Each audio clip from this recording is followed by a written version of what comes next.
Perjanjian Lama maupun PB kalau ada original tes surga atau uranon atau paradiso. Paradiso kalau di PB.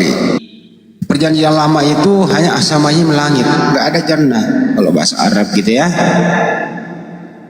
Jadi mereka ini hanya korban terjemahan, dijanjikan surga-surga palsu oleh terjemahan. Kalau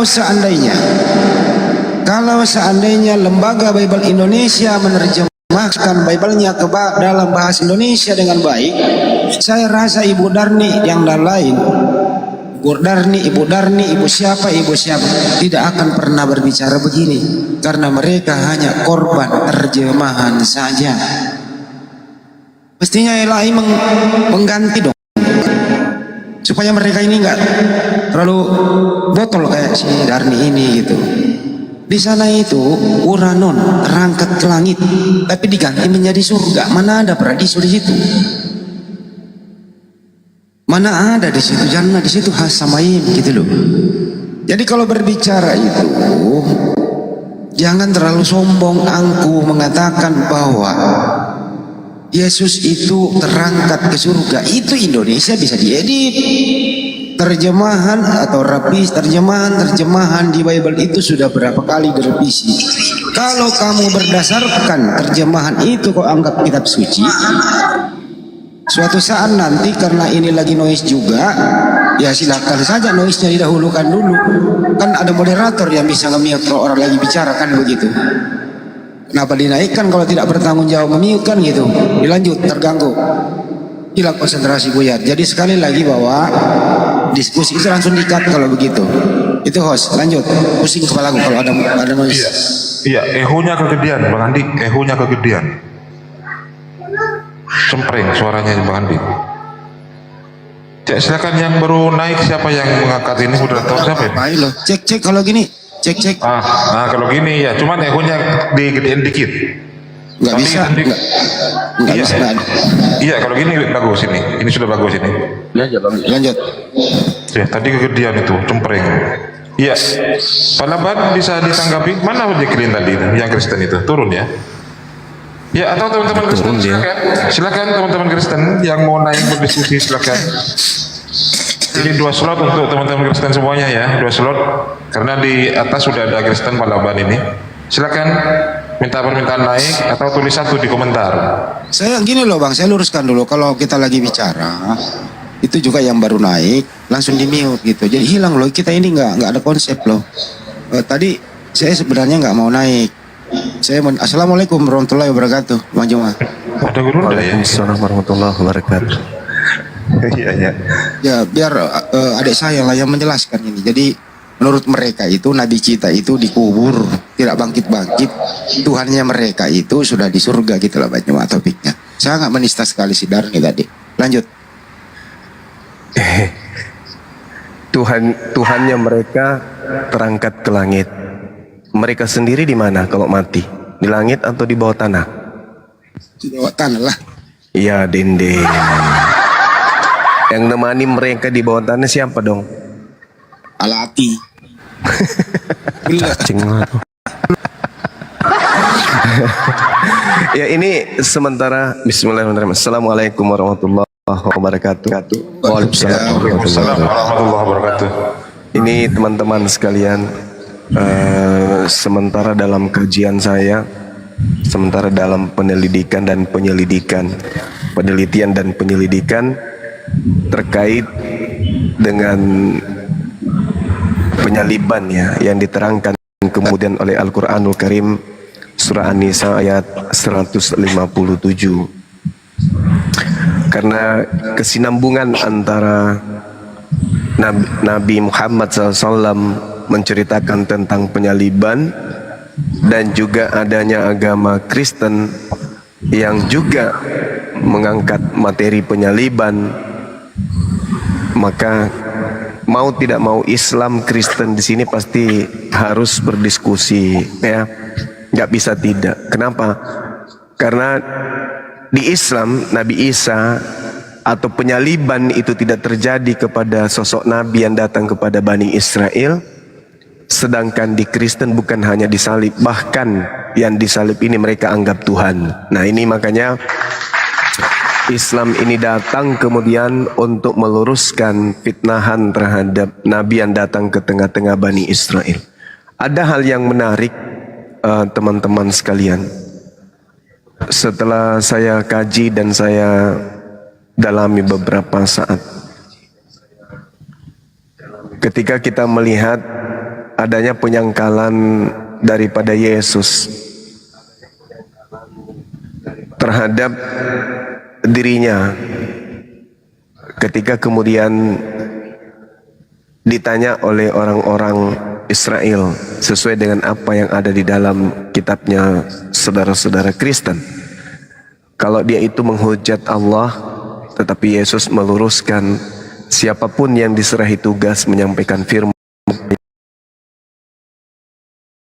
maka dia disebut Allah. Kita melihat bahwa Yesus ini ketika mengajar di tengah-tengah Bani Israel, Yesus tidak mengajarkan kemudian buku Lukas, buku Markus, buku Matius, buku Yohanes, 13 buku Paulus, buku Kisah Para Rasul, buku Wahyu, buku Petrus. Yesus tidak pernah menyentuh buku-buku ini. Yang Yesus ajarkan kemudian itu salah satunya tentu adalah Taurat. Nah kita lihat, kita ambil dari akarnya, ya, jangan kita ambil dari pucuk tapi dari akar. Ulangan 21 nomor 22 sampai 23. Apabila seseorang berbuat dosa yang sepadan dengan hukuman mati, maka ia dihukum mati, kemudian kau gantung dia pada sebuah tiang, maka jangan mayatnya dibiarkan semalam-malaman pada tiang itu, tetapi haruslah engkau menguburkan dia pada hari itu, sebab seseorang yang digantung terkutuk oleh Allah. Janganlah engkau menajiskan tanah yang diberikan Tuhan kepadamu menjadi milik pusakamu. Sahabat, di sini di data Ulangan 21 ini, di situ diterangkan apabila seseorang berbuat dosa yang sepadan dengan hukuman mati. Ini harus diselesaikan oleh saudara-saudara kita Kristen. Dosa apa yang Yesus lakukan yang sepadan dengan hukuman mati? Itu dulu, simple aja. Dosa apa yang Yesus lakukan yang sepadan dengan hukuman mati? Karena dalam perspektif kitab Tanak, yang disalib atau yang digantung itu hanyalah pelaku dosa, hanya pelaku dosa. Maka tradisi ini, kebiasaan ini yang merupakan cerminan dari perintah firman yang ada di dalam kitabnya orang Yahudi, maka Yesus hanya bisa disentuh oleh hukuman berupa penggantungan di atas pohon apabila Yesus terbukti melakukan dosa yang sepadan dengan hukuman mati sehingga dia dinyatakan terkutuk oleh Elohim. Sementara ini kita jangan direcoki kemudian oleh doktrin dan dogma dari luar. Kita harus fokus dulu antara Yesus, ajaran Yesus, kemana Yesus diutus, kemana Yesus kemudian mengajarkan ajarannya, dan apa kitab-kitab yang Yesus jadikan sebagai submateri di dalam kurikulum beliau sebagai guru kepada muridnya. Ini dulu. Jadi kita jangan dicampur adukkan dengan paham-paham di luar daripada agama Kristen. Begitu juga Islam. Islam tanggalkan dulu konsep Al-Quran surah An-Nisa ayat 157 ini, tetap kita fokus kepada keadaan yang sesungguhnya pada masa itu. Apa itu? Orang yang disalib atau orang yang digantung adalah orang yang melakukan dosa yang sepadan dengan perbuatan yang mana perbuatan itu setara dengan hukuman mati.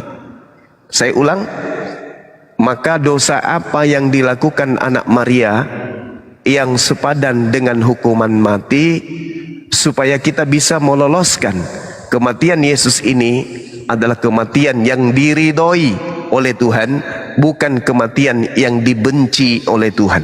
Silakan. Ya, silakan Pak Laban. Mungkin ada yang mau ditanggapi sebelum ada teman-teman Kristen yang mau naik satu slot ini buat teman-teman Kristen. Ya, sambil lalu di tetep layar teman-teman ya. Ya, silakan Pak Laban. Ulangan 21 ayat 23 tadi itu jelas, tapi haruslah engkau menguburkan dia pada hari ini. Hari itu juga sebab seorang yang digantung terkutuk oleh Elohim lah ya, oleh Elohim. Jadi di sini keputusannya dari Elohim. Berarti kalau keputusan dari Elohim, maka dalam konteks ulangan ayat 23 ini, berarti yang digantung itu benar-benar 100% itu terkutuk, karena yang memutuskan adalah Elohim itu sendiri. Nah, sekarang apa yang terjadi pada Yesus itu? Yesus ya digantung ya. Apa perkataan Yesus dari gantungan itu? Maafkan mereka, sebab mereka tidak tahu apa yang mereka perbuat. Nah, artinya ini tuh bukan keputusan Elohim. Yesus yang digantung itu bukan keputusan Elohim. Berarti itu tidak benar kan? Tidak benar, dia terkutuk karena yang menggantungnya bukan atas keputusan Elohim. Saya rasa itu aja, singkat saja lah. Oke, lanjut. Iya, baik. Ya, kita aplaus dulu untuk jawaban saudara kita dari Kristen. Jadi Yesus ini tidak layak memang dihukum. Yesus ini tidak layak disalib. Kalau disalib itu bukan kehendak Tuhan, tapi kehendak setan. Nah, ini artinya bahwa ada dua pilihan. Orang yang dikasihi yang disalib tersebut, atau orang yang melakukan dosa yang sepadan dengan hukuman mati. Kalau dikatakan Yesus tidak punya dosa yang sepadan dengan hukuman mati, dan Yesus tidak pernah dikutuk oleh Tuhannya, maka Yesus tidak boleh disalibkan. Kalau disalibkan si Yesus ini berarti salah sasaran. Kemana hendak pergi menggantung dosa waris yang ditebusnya? Sedangkan apabila seseorang berbuat dosa yang sepadan dengan hukuman mati, lalu ia dihukum mati, kemudian kau gantung dia pada sebuah tiang. Sekarang Yesus ternyata tidak memiliki dosa yang sepadan dengan hukuman mati. Dan yang sepadan dengan hukuman mati itu adalah orang yang dikutuki oleh Elohim. Ternyata Elohim tidak mengutuk Yesus. Yesus tidak memiliki dosa yang sepadan dengan hukuman mati. Lalu kalau Yesus ini tidak memiliki dosa yang sepadan dengan hukuman mati, dan Yesus ini adalah orang yang tidak dikutuk oleh Elohim, lalu semangat apa yang mendorong gereja untuk supaya yang mati itu harus Yesus? Bisikan apa yang menghantui gereja sehingga yang mati terkutuk ini adalah Yesus, orang suci, orang yang tidak memiliki dosa? Lalu kemudian bisikan dari mana pula yang mengatakan kematiannya itu adalah untuk nebus dosa-dosa Kristen? Sedangkan syarat pertama saja Yesus tidak lalui. Tidak ada kemudian syarat yang dipenuhi oleh Yesus sehingga dia harus mati terkutuk. Pertama, dia tidak memiliki dosa yang sepadan dengan hukuman mati. Kedua, Elohim yang mengutusnya, mengasihinya, mencintainya, bahkan tidak membiarkannya sendiri, dan tidak akan pernah meninggalkan beliau. Itu diterangkan kemudian di dalam Yohanes 8, bahwa Bapa yang mengutus aku, dia tidak akan pernah meninggalkan aku. Sedikit pun dia tidak akan pernah meninggalkan aku.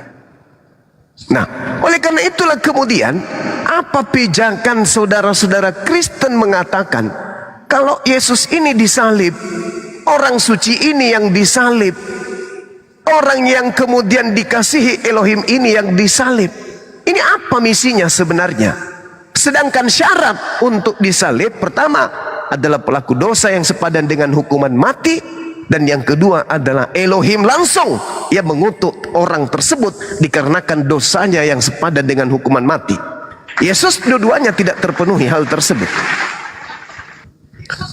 Jadi kalau saudara mengatakan mereka tidak mengetahui apa yang mereka lakukan, ampunilah mereka. Sekarang permasalahannya adalah apa hubungannya Yesus yang tidak memiliki dosa tiba-tiba menjadi penebus dosa? Coba silakan Anda jelaskan kepada kami.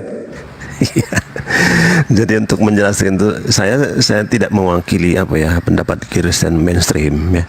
Saya juga berdebat tentang ini ya. Untuk menjawab Bang Juma ini ya, seharusnya ya ada seorang naiklah ya teman-teman Kristen. Nanti kalau saya berbeda jawaban saya.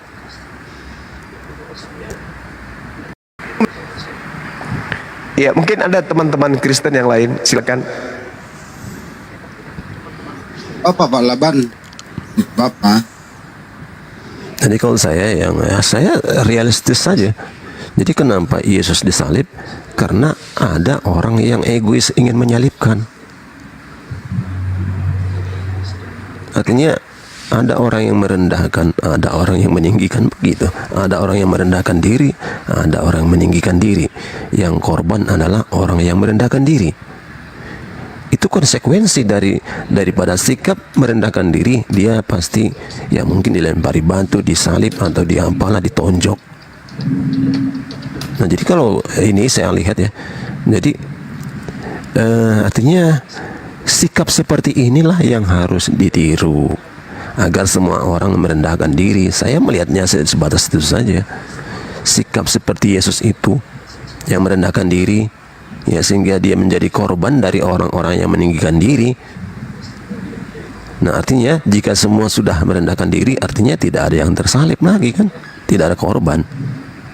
Artinya keadaan kehidupan antar manusia itu yang dalam satu kelompok ya, setempat itu damai pasti. Saya melihat di situ saja. Artinya kalaupun ada doktrin ya penyaliban itu katanya menebus dosa, bagi saya itu aplikasikanlah itu. Aplikasikanlah itu sikap untuk semua orang, jangan sekelompok orang. Kalau sekelompok orang saja berarti masih ada orang yang meninggikan diri. Nah, terjadi lagi itu tadi. Ya mungkin mengalami apa? Mungkin diinjak atau ditonjok atau dilempar batu. Nah, sekarang bagaimana caranya agar semua orang ya bisa menarik ya, bisa mengaplikasikan, mengimplementasikan itu kehidupan atau sikap merendahkan diri itu. Nah itu yang paling sulit. Saya hanya melihat di situ saja, realistis saja saya. Ya mungkin kalau ada pendapat doktrin kekristenan secara mainstream, silakan naik dijawab. Oke, lanjut. Baik, jadi kalau kita lihat pengakuan Yesus sendiri di dalam Yohanes 8 yang saya maksudkan, di data 29.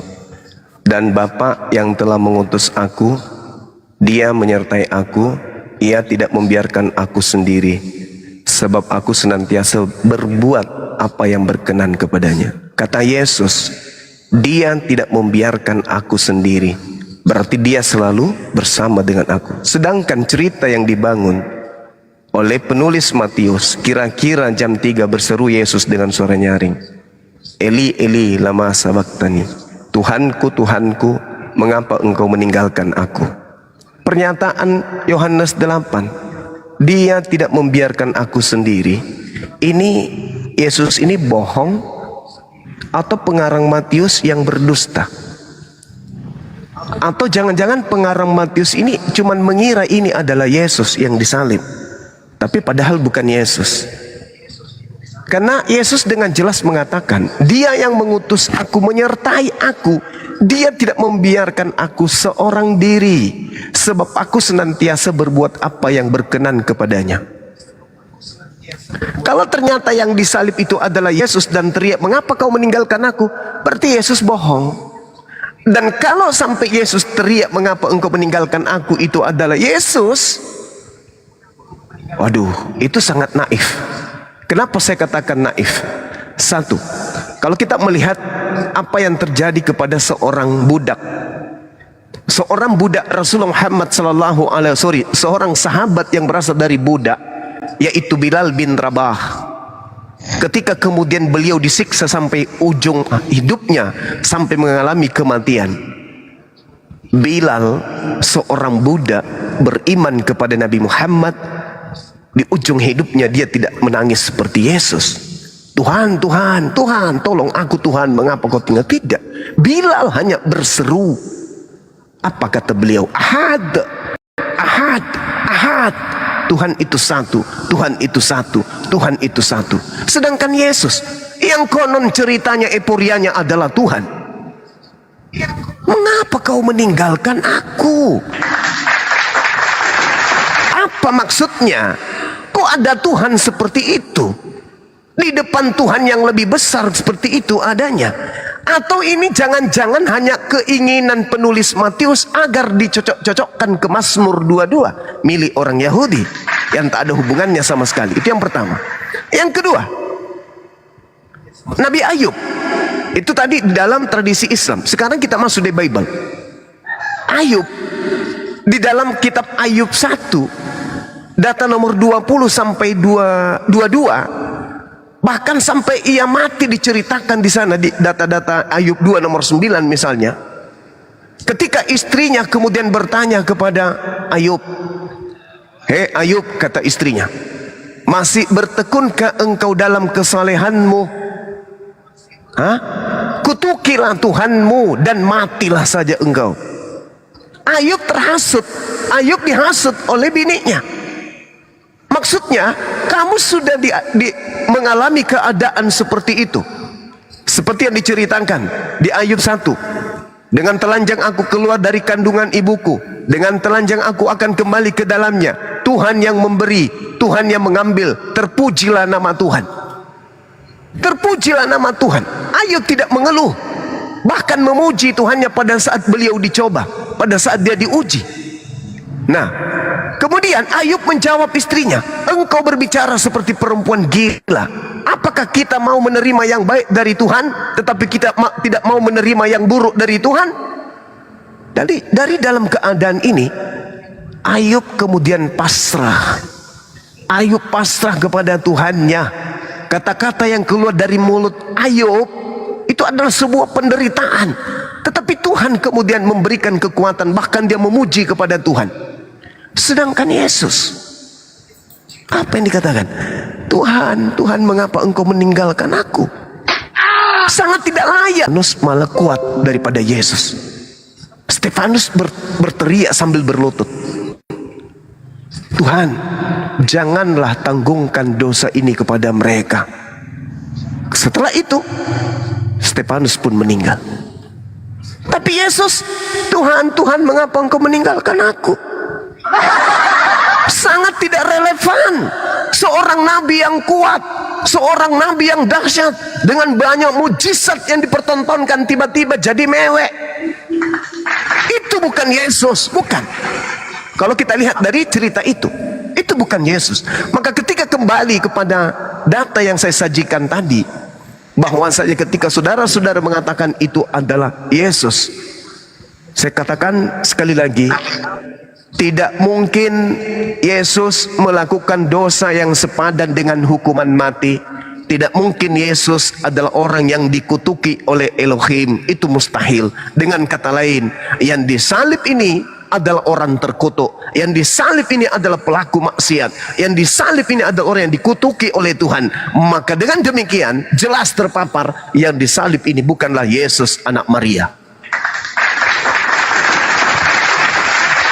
Bukan, tapi oknum lain.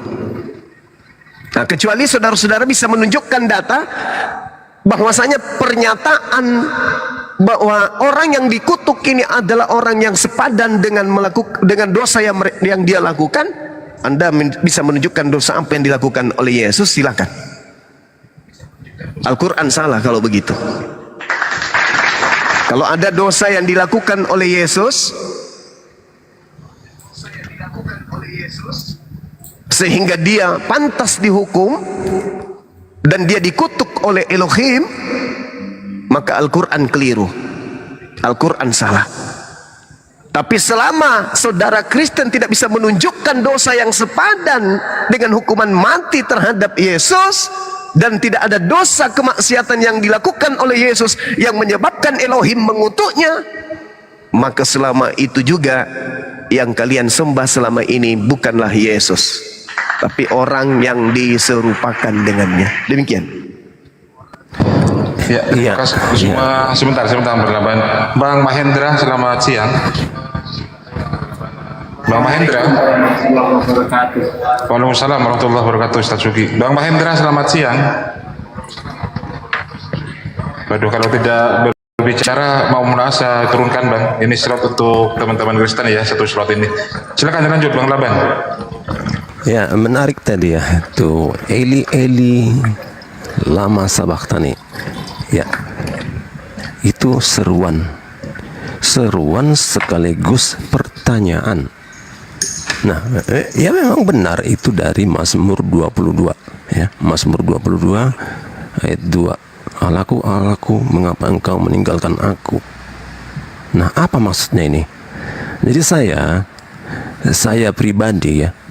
Saya pribadi belakangan ini mengusung nama aku adalah aku. Aku adalah aku ini maksudnya apa? Aku, ya aku, jangan diganti dia. Aku adalah aku. Nah, jadi selama saya bernarasi tentang aku adalah aku ini, bahkan sesama teman-teman Kristen juga masih bingung ya. Tapi coba saya paparkan di sini ya. Yesus berseru sekaligus bertanya dari di atas tiang salib itu, Allahku, mengapa engkau meninggalkan aku? Nah, ini apa ini? Jadi penjelasan saya tadi sebelumnya, ada dua pihak di situ ya. Ada dua pihak, satu yang menyalibkan, satu lagi pihak yang tersalib, yaitu Yesus sendiri. Nah, kalau ditanya dari kedua pihak ini, yang manakah yang ditinggalkan Eli itu?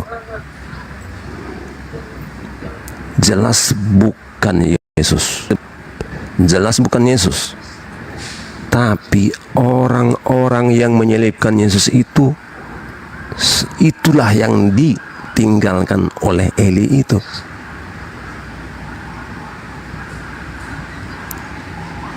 Orang-orang yang menyalibkan itulah orang-orang yang meninggikan diri. Orang yang meninggikan diri itu mustahil ada Bapa dalam dirinya, mustahil ada Eli dalam dirinya. Nah, kalau pertanyaannya mengapa? Ya karena meninggikan diri. Nah, apakah Yesus meninggikan diri di situ? Tidak. Nah, ini artinya apa ini? Ya jelas Yesus berseru, bertanya, artinya untuk dijawab. Siapa itu? Yesus berkata ya, ada aku. Aku itu apa? Jadi kamu kembali ke narasi yang belakangan ini, tinggal bersama-sama dengan kecerdasan. Amsal 8 ayat 12 ya. Kecerdasan, aku, hikmat. Siapa yang berhikmat di situ? Ya jelas Yesus dong. Apa aku, apa Bapa? Ya juga harus kita ketahui. Jadi saya bernarasi bahwa Bapa adalah kecerdasan, aku adalah perkataan kepada sikap, kepada perbuatan kudus, merendahkan diri. Siapa pelaku ini? Jelas Yesus. Maka seruan dan pertanyaan tentang yang diserukan Yesus itu, mengapa engkau meninggalkan aku? Artinya, kecerdasan dan perkataan dan perbuatan dari orang-orang yang menyalibkan itu tidak selaras. Mereka telah mendustai akal budinya. Orang-orang yang menyalibkan Yesus itu adalah jelas itu ya, orang-orang yang meninggalkan diri. Artinya orang yang meninggalkan diri itu kalau ditanya akal budinya, hati nurani, itu mereka pasti tahu itu salah. Dari mana tahunya? Persidangan saja sudah mengakui bahwa salah Yesus tidak ada. Persidangan ya, persidangan resmi dari agama diberikan lagi kepada penguasa Roma. Dari situ saja mereka sudah tahu bahwa Yesus tidak bersalah. Tetapi mereka lakukan juga eksekusi terhadap Yesus. Itu artinya kecerdasan pada orang-orang yang menyalibkan ini tidak sesuai dengan tindakan. Nah, jadi kesimpulannya, siapa yang dihunjuk, siapa yang ditanya, yaitu orang-orang yang menyalibkan Yesus itu. Bukan Yesus, bukan maksudnya Yesus ditinggalkan. Ya, sekali lagi ya, aku jangan diganti dengan dia. Aku adalah aku. Maksudnya begini, ketika Yesus berbicara, aku dan Bapa adalah satu. Itu maksudnya bukan Yesus dan Bapa satu. Aku. Aku itu siapa? Aku adalah aku. Yang sudah ada dari dulu. Sebelum Abraham jadi, aku sudah ada. Bahkan sebelum dunia ada, aku sudah ada. Aku. Bukan Yesus ya. Aku. Ya mungkin ya penjelasan seperti ini ya untuk internal Kristen sendiri masih bingung, ya mudah-mudahan ini bisa dipahami. Ya begitu jawaban saya. Iya, baik. Apa ya bilangnya? Ini lebih parah lagi nih kalau mendengarkan penjelasan saudara entah kemana-mana perginya yang tidak sesuai dengan yang tertulis. Ya, parah. Yang berkata di situ, kira-kira jam 3 berserulah kemudian Yesus dengan suara nyaring. Yang berseru Yesus, bukan yang lain. Yang berseru betul itu. Jadi bukan orang lain yang berseru, tapi Yesusnya. Yesus di sini oleh penulis Matius dikatakan berseru kepada Tuhannya. Sedangkan Yesus sendiri mengatakan di dalam Yohanes 8:29 tadi, Tuhan tidak membiarkan aku sendiri, Dia akan menyertai aku selama-lamanya. Mazmur 37 juga mengatakan itu, Tuhan tidak akan meninggalkan orang yang dikasihi selama-lamanya. Sedangkan Yesus adalah orang yang dikasihi. Nah, ini indikasi kuat. Makanya saya katakan bahwa ketika Al-Quran berbicara, ini kami umat Islam belum menemukan penyangkalan yang rasional. Mereka mengatakan telah membunuhnya, padahal mereka tidak membunuhnya dan tidak pula menyalibnya, tetapi diserupakan bagi mereka orang yang dibunuh itu dengan Nabi Isa. Nah, sekarang kalau Al-Quran mengatakan mereka tidak membunuh, tetapi diserupakan, maka muncul pertanyaan ketika kita berhadapan dengan Markus 16 nomor 20 misalnya. Dikatakan bahwa sesudah itu Yesus menampakkan diri dalam rupa yang lain. Pertanyaannya muncul kemudian, dari mana Markus tahu kalau itu adalah Yesus? Sedangkan yang muncul ini rupa lain. Kenapa dia bisa tahu ini adalah Yesus dalam rupa lain? Dari mana si Markus tahu kalau itu adalah Yesus tapi dalam bentuk yang lain? Siapa yang memberitakan kepada Markus, aku Yesus loh, tapi aku dalam rupa lain ya? Apa ada kayak begitu? Tidak ada.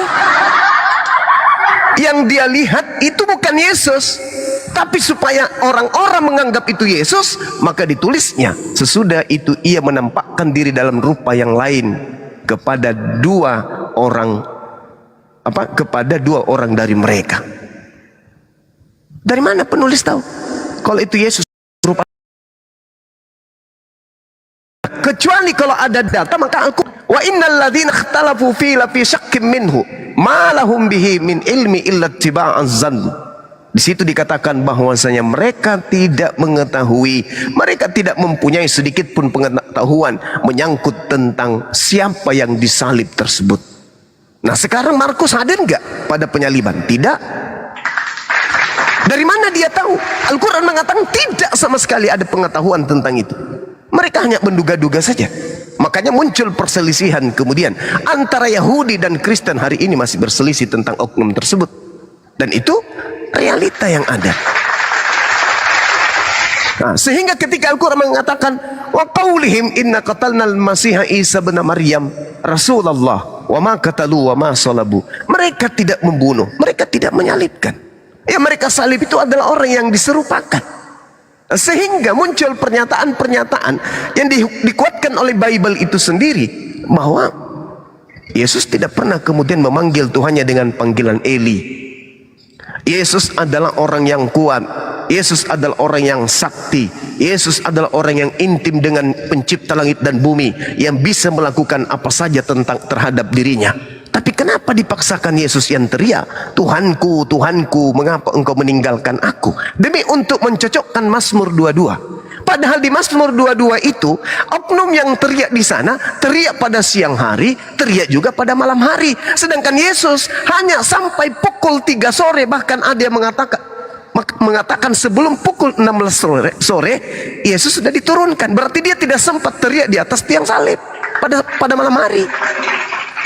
Mazmur 22, aku teriak pada siang hari, engkau tak mendengarkan, dan aku teriak juga pada malam hari, tapi engkau tetap juga tidak mendengarkan aku.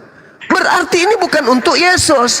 Penulis Mazmur ini, penulis Matius ini pandai-pandaian kemudian mengambil Eli Eli lama sabaqtani. Itu akan memberatkan saudara Kristen. Kenapa? Kalau Yesus terbukti teriak di dalam Matius 26 Eli Eli 27 Eli Eli lama sabaqtani, berarti Yesus selama ini pada saat dia mengajarkan Injil kepada Bani Israel, Yesus menggunakan bahasa Ibrani. Muncul pertanyaan, Al-Quran mengatakan Injilnya Nabi Isa itu sudah tak ada. Maka pertanyaan kemudian, mana segala firman yang Yesus terima yang dalam bahasa Ibrani?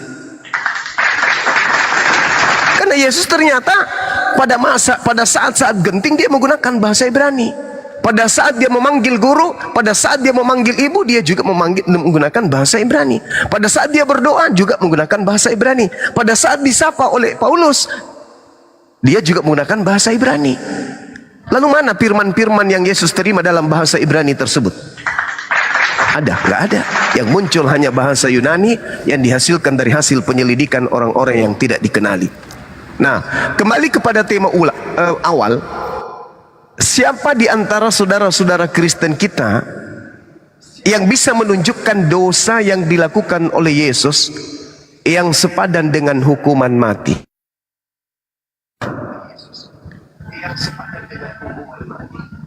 Kalau tidak ada, kesimpulan saya, Yesus, kalau dia benar-benar Yesus, maka pembunuhnya bukan menebus dosa yang diakibatkan, tetapi mendatangkan dosa. Karena Amsal 6 nomor 16, 6 perkara yang dibenci oleh Tuhan, bahkan 7 kekejian di dalam hatinya, yaitu orang yang menumpahkan darah orang yang tidak bersalah. Jadi kalau yang disalib ini adalah benar-benar Yesus, maka itu adalah kekejian, itu adalah hal yang sangat dibenci oleh Elohim. Berarti penyaliban Yesus yang betul adalah mengakibatkan dosa, bukan menebus dosa. Nah, kalau yang disalibkan itu ternyata bukan Yesus,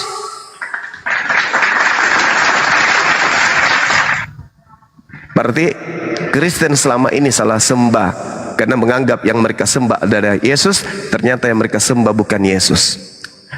Kemudian kalau itu bukan Yesus anak Maria, berarti sia-sialah kemudian agama Kristen selama ini menjadikan simbol penyaliban itu adalah jalan keselamatan. Saya kira begitu.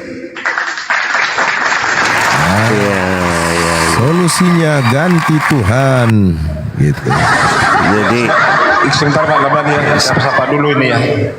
Selamat siang Pak Sander. Pak Sander. Iya, agamanya apa? Agamanya apa Bang Sander? Saya Kristen, Pak. Oh ya, oke, iya, iya, bagus ya.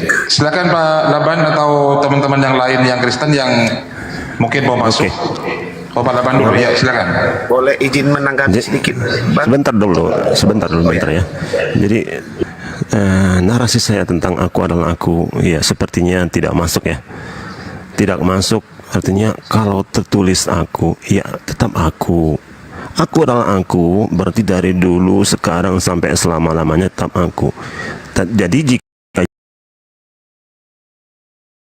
tentang aku, itu bukan pelajaran bahasa Indonesia SPOK siapa yang berbicara, bukan. Tetapi apa yang dibicarakan. Ini bagian spiritual, kerohanian. Bukan kita membahas lahiriah siapa yang berbicara, bukan. Tetapi apa yang dibicarakan. Jadi penting sekali ya, terutama ya untuk teman-teman saya Kristen ya. Aku adalah aku. Tolong dipahami, jangan diganti aku dengan dia.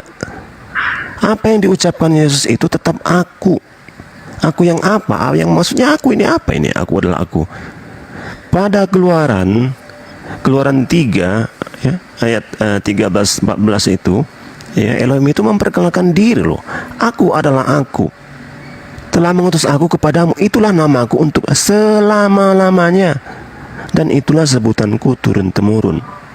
Nah, apa yang terjadi ketika Yesus berbicara ya, bahkan untuk orang Kristen, Yesus berbicara tentang aku. Nah, Yesus katanya, Firman telah menjadi manusia. Nah, manusianya juga langsung buru-buru disebut Yesus. Aku itu apa? Ya, aku itu ngotot loh. Aku adalah aku. Itu ngotot itu. Jangan diganti ya, khususnya teman-teman yang Kristen ya, supaya kalian paham ya, agar perkataan Yesus ini, setiap perkataan Yesus saya lihat ya, apa yang dikatakan Yesus jadinya Yesus lagi yang ditumbalkan, Yesus lagi yang jadi sasaran ejekan, padahal Yesus bicara tentang aku.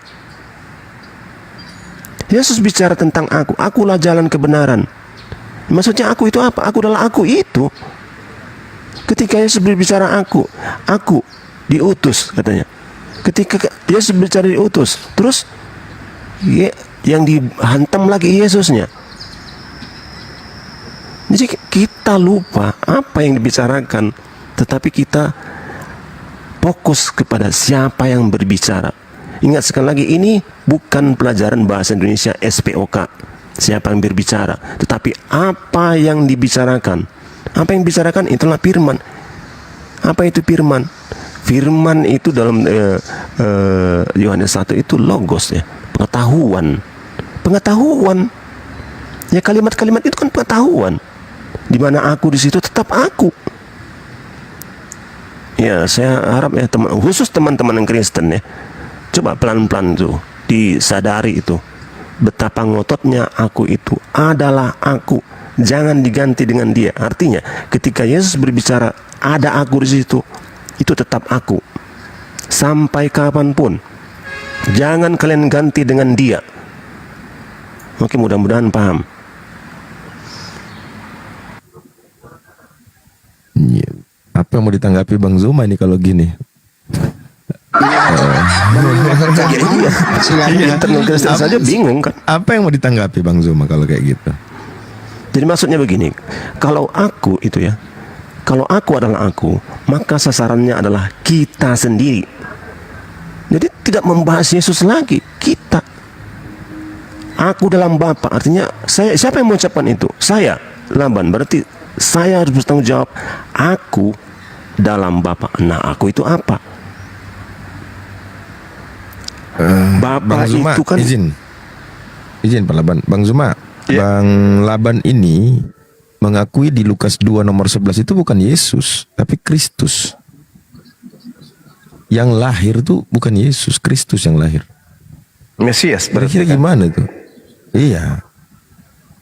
Terus kalau aku di situ dia bilang dia, berarti Yesus, penyaliban Yesus itu bagaimana Pak Laban?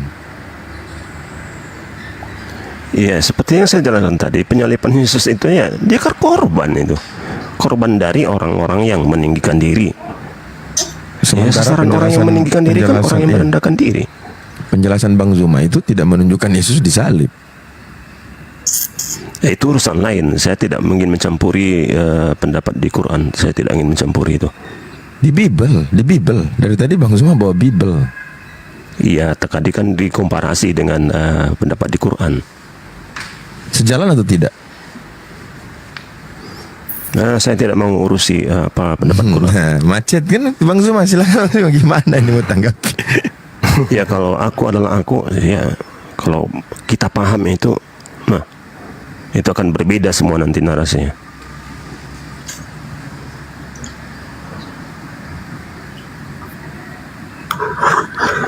Ya inilah akibatnya kalau Waduh. Pak Zuma tidak membaca Alkitab secara komplit Wih. gitu. Jadi gagal paham. Emang Bang Juma gagal paham Bang Juma. Karena nggak baca secara keseluruhan. Iya, makanya baca di Matius 27, 28 tuh sudah jelas. Itu keseluruhan itu ya? Itu keseluruhan juga itu? Ya, Tunggu Yesus Bang Handi mati, ya. menjadi mayat, lalu dikuburkan, lalu bangkit, lalu naik ke surga. Terus kalian Itu tepuk udah tangan. jelas. Terus kalian tepuk tangan. Jingkrak. Ujuk 600 tahun kemudian datang info dari antah berantah bilang Yesus tidak disalib. Ya udah kalau begitu tunjukkan aja dulu. Lawak dari mana? Tunjukkan aja dulu dosa yang dilakukan Yesus yang sepadan dengan hukuman mati itu apa? Itu dulu. Tunggu Anda dulu, biar cerita saya tanya konsep. nih teman saya Kristen ini. Ya, Biar saya- silakan. Menurut Bang Lord ini, apa arti dibangkitkan menurut Anda? Ya, kata malaikat. Dibangkitkan itu dari mana ke mana? Apa artinya? Kata malaikat waktu di dalam goa. Engkau Jangan mencari bahas itu dulu. Ini tentang kita ini. Ya. Ya, Apa arti dibangkitkan? Iya, kita lihat lihat ayatnya di Matius itu dulu. Ketika Ya, apa artinya itu malaikat di dibangkitkan? dalam goa, ya kan di dalam goa, Kok malaikat goa-goa? menampakkan diri di dalam goa kepada para perempuan-perempuan. Ya kan? Terus malaikat bilang, engkau mencari siapa Yesus yang disalibkan itu? Ia telah bangkit dari antara orang mati dan ia apa artinya mendahului itu? kamu ke Galilea, pergilah ke sana. Itu tulisan yang muncul belakangan, Bung. Tulisan Ya, yang muncul. Pak Juma tidak percaya narasumber terdekat. Pak Juma lebih percaya narasumber 600 tahun ke depan. Jangan narasumber terdekat, Maaf. jangan narasumber terdekat. Langsung narasumbernya dari keadaan situ. Dosa apa yang dilakukan Yesus yang sepadan dengan hukuman mati? Itu yang saya minta. Itu dulu selesaikan. Boleh aja Yesus disalib, boleh. Tapi tunjukkan apa latar belakangnya sampai Yesus itu ingin disalib. Jangan ikuti kemauan kalian. Kemauan yang sebenarnya yang terjadi, kita dudukkan perkara itu. Jangan bawa dogma. Yesus disalib karena dosa-dosa kami. Itu nanti. Sekarang Yesus itu memiliki dosa apa yang sepadan dengan hukuman mati sehingga dia pantas untuk dihukum mati. Itu dulu selesaikan. Kalau tidak, berarti bukan Yesus yang disalib. Nggak bisa seperti itu. Nah, ya sudah, tunjukkan dosanya apa. Kita harus lihat faktanya dulu, baru lihat Dosanya sebabnya. dulu. Fakta yang terjadi ada penyaliban. Ya. Sekarang yang jadi permasalahan, yang disalib ini yang asli utusan Tuhan atau penggantinya. Nah sekarang kalau yang Anda maksud yang disalib itu adalah utusan Tuhan, apa sebabnya disalib? Berdasarkan Ulangan 21. Sedangkan Paulus sendiri menulis dalam Galatia 3 nomor 13, sebab ada tertulis, terkutuklah orang yang digantung di atas pohon. Berarti yang ada tertulis ini Paulus aja merujuk ke Ulangan 21, apalagi Bang Soma. Maka muncul pertanyaan, paparkan dosa apa yang Yesus lakukan sampai dia pantas dihukum mati untuk kalian. Silakan. Ya, bukan bukan dilihat dari penyebabnya, tapi lihat dari Loh. faktanya. Faktanya itu menurut kamu hadir pada saat itu. Faktanya kitab Matius. Matius itu ditulis tahun 66. Iya, apalagi Al-Quran 600. Kalau Al-Quran itu adalah kesaksian yang maha melihat. Kalau kesaksian yang maha melihat, kenapa Muter-muter dulu, kesaksiannya Nabil. beda-beda? Loh, saya mengatakan Allah itu maha melihat, Allah itu maha menyaksikan. Jadi apa yang ada dalam Al-Quran sesuai dengan apa yang disaksikan oleh yang maha melihat. Tapi saudara menerima pemberitaan dari manusia yang bernama Matius, sedangkan penulis Matius itu bukan bernama Matius. Tak ada yang tahu siapa menulis buku Matius itu, nggak ada yang tahu. Oke. Nah, Kalau sekarang dibilang supaya adil, Islam dengan Al-Qur'annya simpan dulu, Kristen dengan Bibelnya simpan dulu. Kita pakai kitabnya orang Yahudi. Pertanyaannya, dosa apa yang Yesus lakukan yang sepadan dengan hukuman mati? Tunjukkan. ya, kita tutup Al-Quran, kita tutup Bible, ya kan? Ya, silakan. Sekarang Dosa kita- apa yang Yesus lakukan bukan yang sepadan begitu. dengan hukuman mati? Silakan. Kita tutup Al-Quran, kita tutup Bible, kita pergi ke Israel, kita cek. Israel sampai hari ini tidak tahu menahu tentang konsep Elohim datang jadi bayi. Nggak ada, jangan kau bawa mereka. Ini sekarang yang Anda harus selesaikan adalah tuduhan Paulus, sebab ada tertulis terkutuklah orang yang digantung. Nah, ada tertulisnya di mana? Ulangan. Jangan kau tinggalkan itu. Ulangannya mengatakan, apabila ada orang yang melakukan dosa sepadan dengan hukuman mati, lalu ia dihukum mati. Pertanyaannya, dosa apa yang Yesus lakukan yang sepadan dengan hukuman mati? Itu dulu selesaikan. Oh gini itu ya. Nah, gini. Nah, ini ya, Yohanes 10 ayat 36. Masihkah kamu berkata kepada dia yang dikhususkan oleh Bapa dan yang telah diutusnya ke dalam dunia, engkau menghujat Allah karena aku telah berkata, Ntar dulu Laban, aku ini yang anak pertanyaan, ntar dulu Allah. Laban. Ini Napiri harus bertanggung jawab, Laban juga. Dosa apa yang sepadan dilakukan oleh Yesus sehingga dihukum mati? Orang yang dihukum mati, ya, itu ciri-ciri orang yang harus dihukum mati karena punya dosa yang amat besar. Pertanyaannya, dosa apakah yang Jangan ada pada pemindah diri besar Yesus? sekali. Yang sepadan dengan hukuman mati. Iya, itu yang saya sampaikan di sini. Jadi menurut keagamaan Yahudi, orang yang menyebut atau mengaku diri anak Allah itu adalah menghujat. Itu makanya Yesus dipersidangkan seperti itu. Oke, saudara Laban. Itu kan penghujatan itu. Apakah orang mengaku sebagai anak Allah itu penghujatan? Iya, menurut kejahudian itu. Tuh, mereka orang Yahudi justru mengaku sebagai anak-anak Allah, anak-anak Elohim. Tidak ada, itu kesaksian palsu. Semua Coba kesaksian siapa yang pernah mengaku aku anak Allah? Israel, anak sulung. Siapa? Mana ayatnya? Israel anak sulung. Mana ayatnya? Ada orang Banyak ayatnya. mengaku aku anak Amsal Allah. 3 nomor 11 nomor 12. Nah, apa ya? Mana ayatnya? Orang-orang yang Siapa orangnya? soleh, orang-orang yang taat diceritakan sebagai anak Tuhan. Nah, itu kan perkataan, itu kan bukan pernyataan Sedangkan seseorang. Yesus di dalam Yohanes 10 kan klarifikasi di data nomor 34-nya. Bukankah di dalam kitab Tauratmu dikatakan siapapun yang diserahi tugas untuk menyampaikan firman maka dia adalah Allah. Mengapa engkau mengatakan aku melakukan sesuatu yang Ini kalimatnya sudah jelas ini Bang Joma. Masihkah kamu berkata kepada dia yang dikhususkan oleh Bapa dan yang telah diutusnya ke dalam dunia, engkau menghujat Allah karena aku berkata aku anak Allah. berarti Siapa selain Yesus yang pernah berkata dirinya anak Allah? Berarti ketika Yesus dituduh dengan tuduhan itu sudah lepas.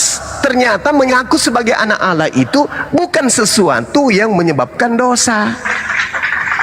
Bahkan Nabi Ya, Musa itulah datang kepada kesalahan. mereka. Artinya kesalahan ini, kesalahan dari orang Yahudi kan begitu. Nah, sekarang tolong tunjukkan kepada saya di mana dalilnya Yesus melakukan kesalahan menurut Elohim yang sepadan dengan hukuman mati karena mengaku sebagai Allah.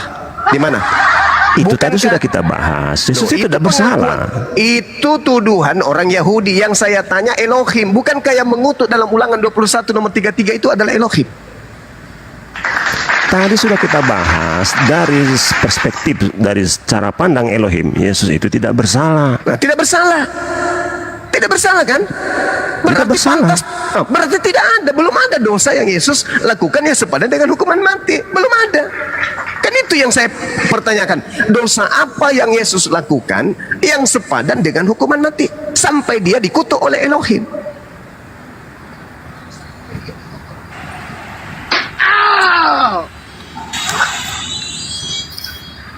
Di sini kan sudah jelas. Tadi kita sudah bahas itu, siapa yang bersalah di situ, siapa yang tinggalkan aku. Kan sudah jelas kita bahas.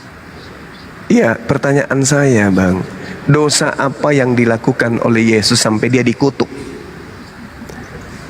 Kalau perspektif dari Elohim tidak ada. Kalau Tidak dari ada. perspektif Tidak ada. Yahudi, ya itu tadi. Nah, sekarang Mereka yang mau menganggap didudukkan itu hujatan. sekarang yang mau didudukkan penyaliban ini sebagai satu unsur kebenaran Tuhan atau orang Yahudi? Supaya orang-orang jangan seperti Yahudi itu. Apa sih? Ini Ya, iya dong. yang mau didudukkan, benar tidaknya Yesus itu disalib, hukum berdasarkan Elohim atau hukum berdasarkan Yahudi? Tidak ada yang dibenarkan di situ. Kenapa kita harus mencari kesalahan-kesalahan lagi tentang Yesus? Sudah, Yesus sudah Berarti bersih, Yesus clear. tidak punya salah. Tidak punya salah. Berarti Bahkan dia ketika dia disalib itu merupakan sebuah kesalahan atau itu adalah kesalahan itu benar-benar kesalahan manusia. Kesalahan. Berarti penyaliban itu melahirkan tebusan dosa atau melahirkan dosa? Nah, itu tanya kepada orang doktrin, saya bukan urusan itu. Nah, jadi Kristen doktrin, silakan jawab. Saya nggak urusan seperti itu. Silakan Lord. Jadi Yesus nggak ada salahnya ya. Ya, Pak Juma ini dia nih keliru, dia pembuktian terbalik. Keliru. Pembuktian terbalik nggak bisa Berbeda. logika palsu. Harus. Kamu jawab aja. Dah. Coba dijawab Lord secara doktrin yang kamu pelajari. Ya. Coba jawab. Ini faktanya menurut saksi terdekat dan saksi malaikat dan saksi Pilatus itu mengatakan bahwa Yesus itu emang sudah mati menurut Injil Matius 27:28. Itu tulisan yang muncul belakangan, Capuru. Yang ditanya ini keadaan yang sesungguhnya. Ingat, kitabmu itu dicatat puluhan tahun setelah kejadian oleh orang-orang yang tidak Kenapa ada muncul dikenali. narasi Yesus tidak disalib? Karena ada Al-Quran yang membantahnya. Sekarang ketika Anda mengatakan hanya Al-Quran yang mengatakan itu, pertanyaan saya, dari mana tahu Markus kalau yang bangkit kemudian itu adalah Yesus yang dalam rupa lain? Matius, nggak usah lari kemana-mana. Markus 16:12. Matius ini bukan murid Yesus. Kena kepalanya. Udah aku aja yang menjawab. Ini lawak-lawak Matius bukan murid Yesus. Lalu coba kasih Saya bukti. aja menjawab. Coba kasih bukti Silakan saya menjawab. Kalau Tunggu, penulis sebentar dulu, buku sayang. Matius, ingat ya, yang saya maksud bukan murid Yesus itu adalah penulis Matius, bukan Lewi. Tapi penulis buku Matius itu bukan murid Yesus. Belakangan baru buku itu diberi nama Silakan saya menjawab. Ya, Pahami itu dulu. itu catatan Matius. Matius mencatat lalu. Bukan murid Yesus. Seluruh murid Yesus lari meninggalkan Yesus pada saat penyaliban. Ingat, Matius itu menurut bapak-bapak gereja awal mula pada tahun 130 Masehi, mereka sepakat bahwa yang menulis buku Matius ini orang yang hidup di tahun 80-an. Namun papirus yang ada di Inggris menunjukkan bahwa buku itu ditulis tahun 66 Masehi. Jaraknya berapa tahun? 30 tahun. Siapa ini yang menulis? Ya, Matius adalah murid Yesus. Udah aku aja yang jawab. Aduh. Kalau cuma mengatakan Matius adalah murid Yesus, itu tidak menyelesaikan masalah. Sekarang permasalahannya adalah Yesus tidak memiliki dosa. Kenapa kalian ngeden kali ingin Yesus itu Mau mati? banyak dosa pun nggak masalah. Anggap itu dosa banyak kali atau tak ada dosa. Nggak ada masalah. dosanya Yesus, nggak ada. Yesus nggak punya dosa. Jadi tidak ada alasan untuk menyalib Yesus. Tidak ada alasan. Yesus tidak pernah dikutuk oleh Elohim. Jadi tidak ada alasan untuk Udah biarkan menyalib saya Lord, Yesus. Lord, saudaraku Lord, biarkan saya yang jawab. Ya, silakan. Profesor ini banyak Wah, ini profesor ini. Ya, silakan. Udah. Ya. Nah, Pak Jokowi penguasa tertinggi Indonesia. Profesor. Udah. Dia suka-sukanya mengangkat dan memecah siapapun bawahnya. Kirain suhu. Udah. Nah, sekarang buktinya Sri Mulyani salah seorang pejabat Allahu Akbar. Masya di Allah. Indonesia. Udah. Profesor ini, ahli hukum tata negara ini.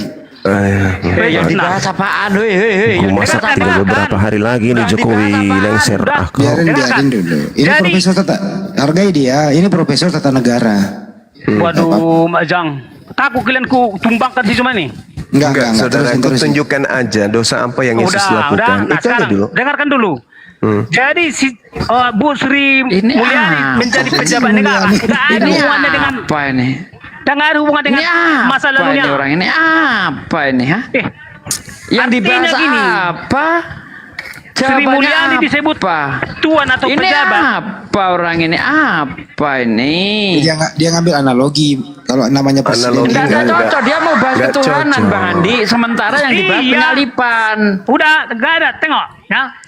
Biarlah Sri kita butuh Mulyani hiburan, disebut nggak apa-apa. pejabat negara. Nggak ada hubungannya dengan cara lahirnya. Nggak ada dengan hubungannya dengan cara sekolahnya. Tapi dia disebut dia pejabat negara setelah diangkat menjadi pejabat negara. Udah? Nah, sama halnya. Kayak mana nih maklum ini?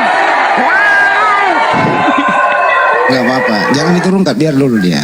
Diamkan dulu itu dulu. Takut kalau mati si Juma ini, ku matikan Gak di jelas depan Bang kau. Andi, nggak masuk pembahasan Bang Andi. Ngapain didengerin? Udah. Nah, sama halnya.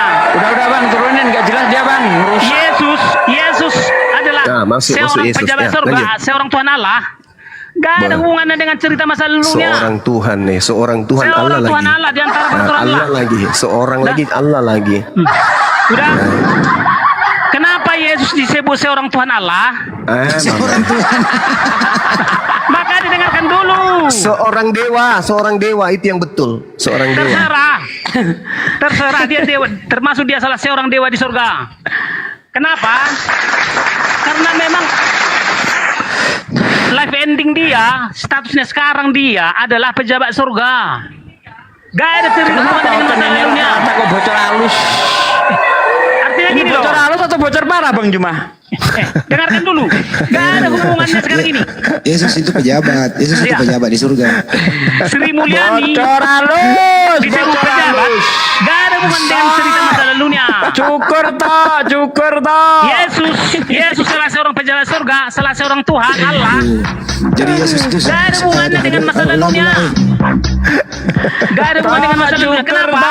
Gondrong cukur toh, gondrong. Yesus disebut Yesus seorang itu salah seorang pejabat surga, salah seorang pejabat Tuhan surga Allah. dia. Jelas lalu kau kumasak menjelaskan Salah apa seorang yang dibahas Tuhan Allah. tadi. Iya, bikin Dia luka luka laban apa? aja kau nih. Bocor halus kau. Udah aku bilang, manusia Yesus salah seorang Tuhan Allah. Tuh kan. Yang bahas itu siapa? Gak percaya saya itu. Saya Kristen gak percaya itu. Udah, gak ada hubungannya dengan Gak cara percaya dia saya. lahir. Gak ada hubungan dengan perjalanan dia disalib.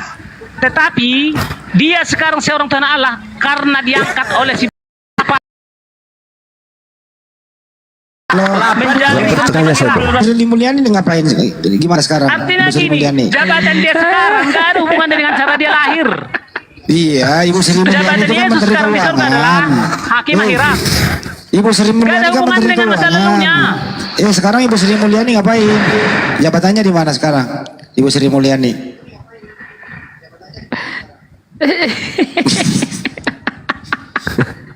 Ngapa orang-orang ini kok pada bocor Gue halus masak. ini? Apa alasan mengatakan Yesus seorang Allah di surga? Apa alasannya itu?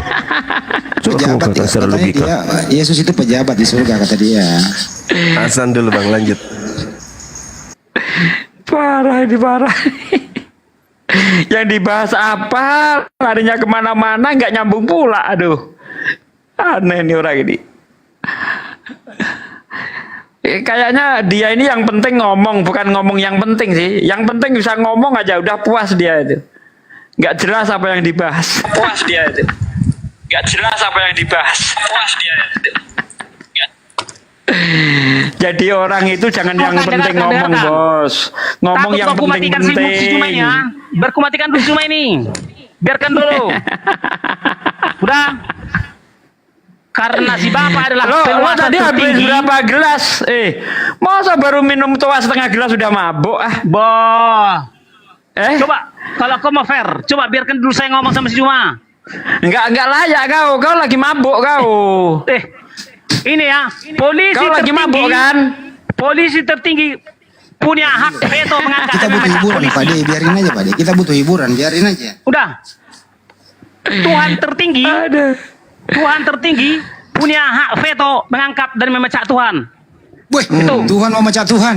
Ya, Tuhan tertinggi memecah Tuhan. Paham? Ini gimana ini Pak Laban? Ada Tuhan mecah Tuhan ini gimana Pak Laban? Dia mengkut Laban. Kau Anda sesat sebagai Laban. Kristen, Iya, Yesus Anda juga di banyak yang ini mecah gimana loh. ini Pak? Udah, tengok.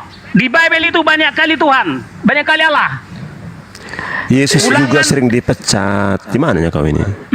Orang Ada Kristen sering banyak. pecat Yesus sebagai Tuhan. Kau asal ngomong. Ada banyak. Semua Nabi Kudus diangkat menjadi Tuhan Allah. Fakta Bible. Ini semua narasi saya ini saya pertanggungjawabkan, bukan asbun. Kalau Yesus itu di surga sebagai apa sih? Dia adalah Tuhan Allah yang diangkat oleh Bapaknya menjadi hakim akhirat. Ada berapa Tuhan di surga? Banyak kali. Baca Ulangan 10 ayat 17. Oh, banyak kali. Saya Tuhan baca kalau ya, Tuhan nomor Ulangan 10 ayat 17. Kalau bosnya Tuhan siapa? Bosnya Tuhan. Bosnya Tuhan ya Tuhan tertinggi lah. Siapa? Sebutannya Jehovah. Jehovah. Kalau wakilnya wakil Tuhan siapa wakil Tuhan? Bukan wakil Tuhan tertinggi. Ya, kan ada Tuhan tertinggi. Kalau wakilnya siapa wakilnya? Wakil Tuhan tertinggi, ya manusia Yesus. Manusia Yesus. Anak buah Yesus ada nggak? Ada. Siapa? Para malaikat surga. Tuhan juga dia. Ya, iyalah. Orang pejabat surga. Jadi Semua pejabat surga ada Tuhan. di surga Baca kayak ya. di surga kayak republik ya, ada presiden, ada menteri ya. Di surga ada kerajaan surga. Kayak republik. Ini Kerajaan. kelasnya pernah sekolah kawan ini, bah. Buruk kali.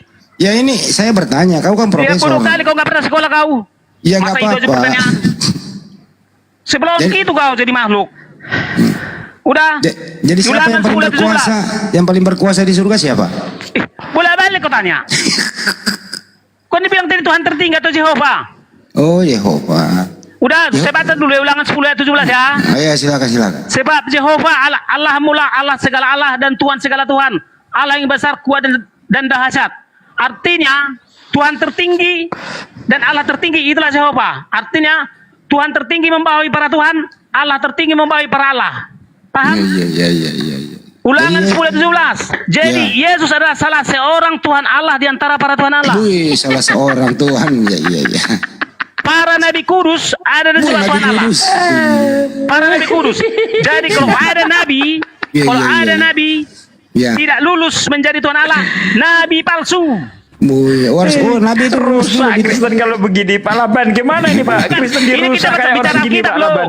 Iya. Rusak Kristen Pak Laban. Bukan, Hancur kalau Kristen. memang Banyak yang mualaf nih kalau Banyak kayak rusak begini Pak Kristen, Laban. tapi itu Kristen yang nggak benar. Ini kenyataannya. Sebab Jehovah Kepas.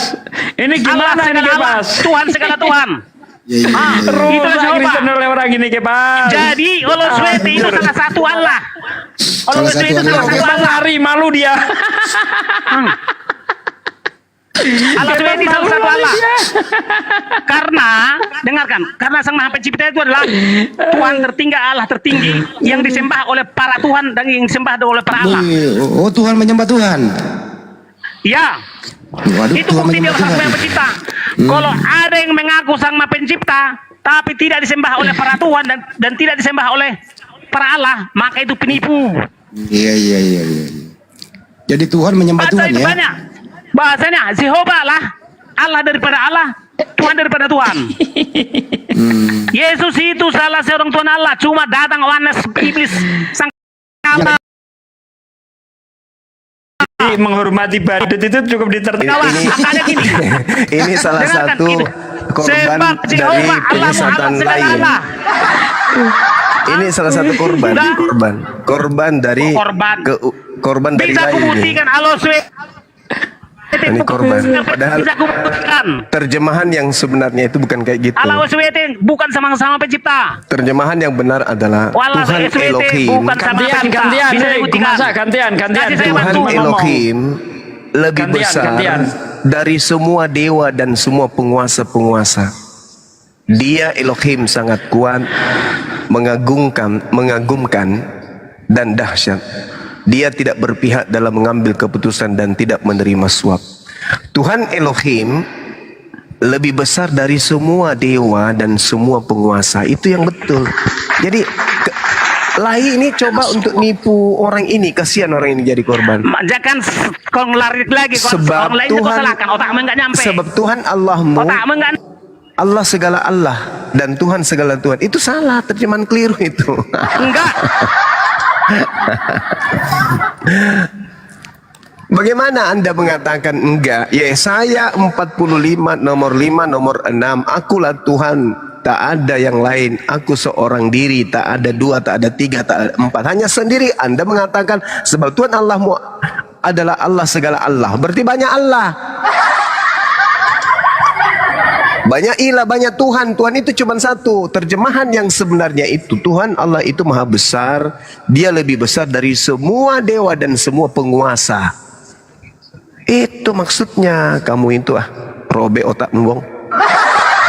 Udah diambil alih dulu sahabat. Saya kasar dulu. Kemarin memang Profesor Gumasak ini kemarin dia mengalami musibah cedera 16 jahitan di kepala belakang. Jadi maklum aja. Tapi kipas KO Bang. Kipas KO kemarin itu. Sahabat dulu, Gumasak ini profesor. Bang Hendy kan udah bilang dia profesor. Tolonglah didengar dia profesor. Semua Nabi Kudus lulus menjadi Tuhan Allah. Semua Nabi Kudus lulus menjadi Tuhan Allah. Coba. Nabi palsu tidak ada yang lulus menjadi Tuhan Allah. Ya. Catat. Catat Kepas, catat itu Kepas. Aku gak sukanya lihat kau Gumasak begini loh. Kau ngaku AKBP tapi saksi Jehovah gitu loh. Bukan. Karena gini, catat. Manusia Yesus tidak pernah diakui seorang Allah. Mana ada saksi Yehova kayak gitu modelnya? Enggak lah. Manusia Yesus tidak pernah mengakui seorang Allah. Kepas, dia bukan saksi Yehova, tapi dia saksi palsu. Gini loh. Di sini ada Bang Juma. Sekarang apa yang gue inginkan sekarang kau Sama coba dulu sama Bang Juma. kan udah keo dia sama aku, udah keo dia sama aku. Udah keo dia sama aku. Makanya udah keo si Juma sama aku. Udah keo dia. Apa didebatkan kalau begitu model? Ada banyak. Biar saya lanjut sama Pak Juma dulu sebentar. Kalau nggak terima diam dulu. Ini Biarkan dulu saya. mati. Biarkan dulu saya sampai kiamat sama si Juma ini. Biar ditelanjangi dulu dia. Hiburan ini. Iya, hiburan menjadi. Gumasak. Udah. Artinya Galuh, bisa kita masa. buktikan. Udah Udah. santar dulu, si Kepas mau bicara. Kenapa Pas? Tanggapan lu mengenai Gua profesor masa- yang bis jatuh dari motor ini kenapa? Gumasak, aku kan sudah di matra ini masuk surga. Sekarang aku Tuhanmu kan aku kan masuk surga nih. Aku Ya. kan belum mati aja nih. Kalau aku mati kan udah masuk surga. Tuhan kan udah berkenan kepadaku. Sekarang Gumasak, aku Pejabat Tuhanmu juga belum. itu Kepas. Ya, saya mau lanjut. Nanti di surga Kepas itu pejabat. Kamu nanti bawa proposal ke dia minta proyek.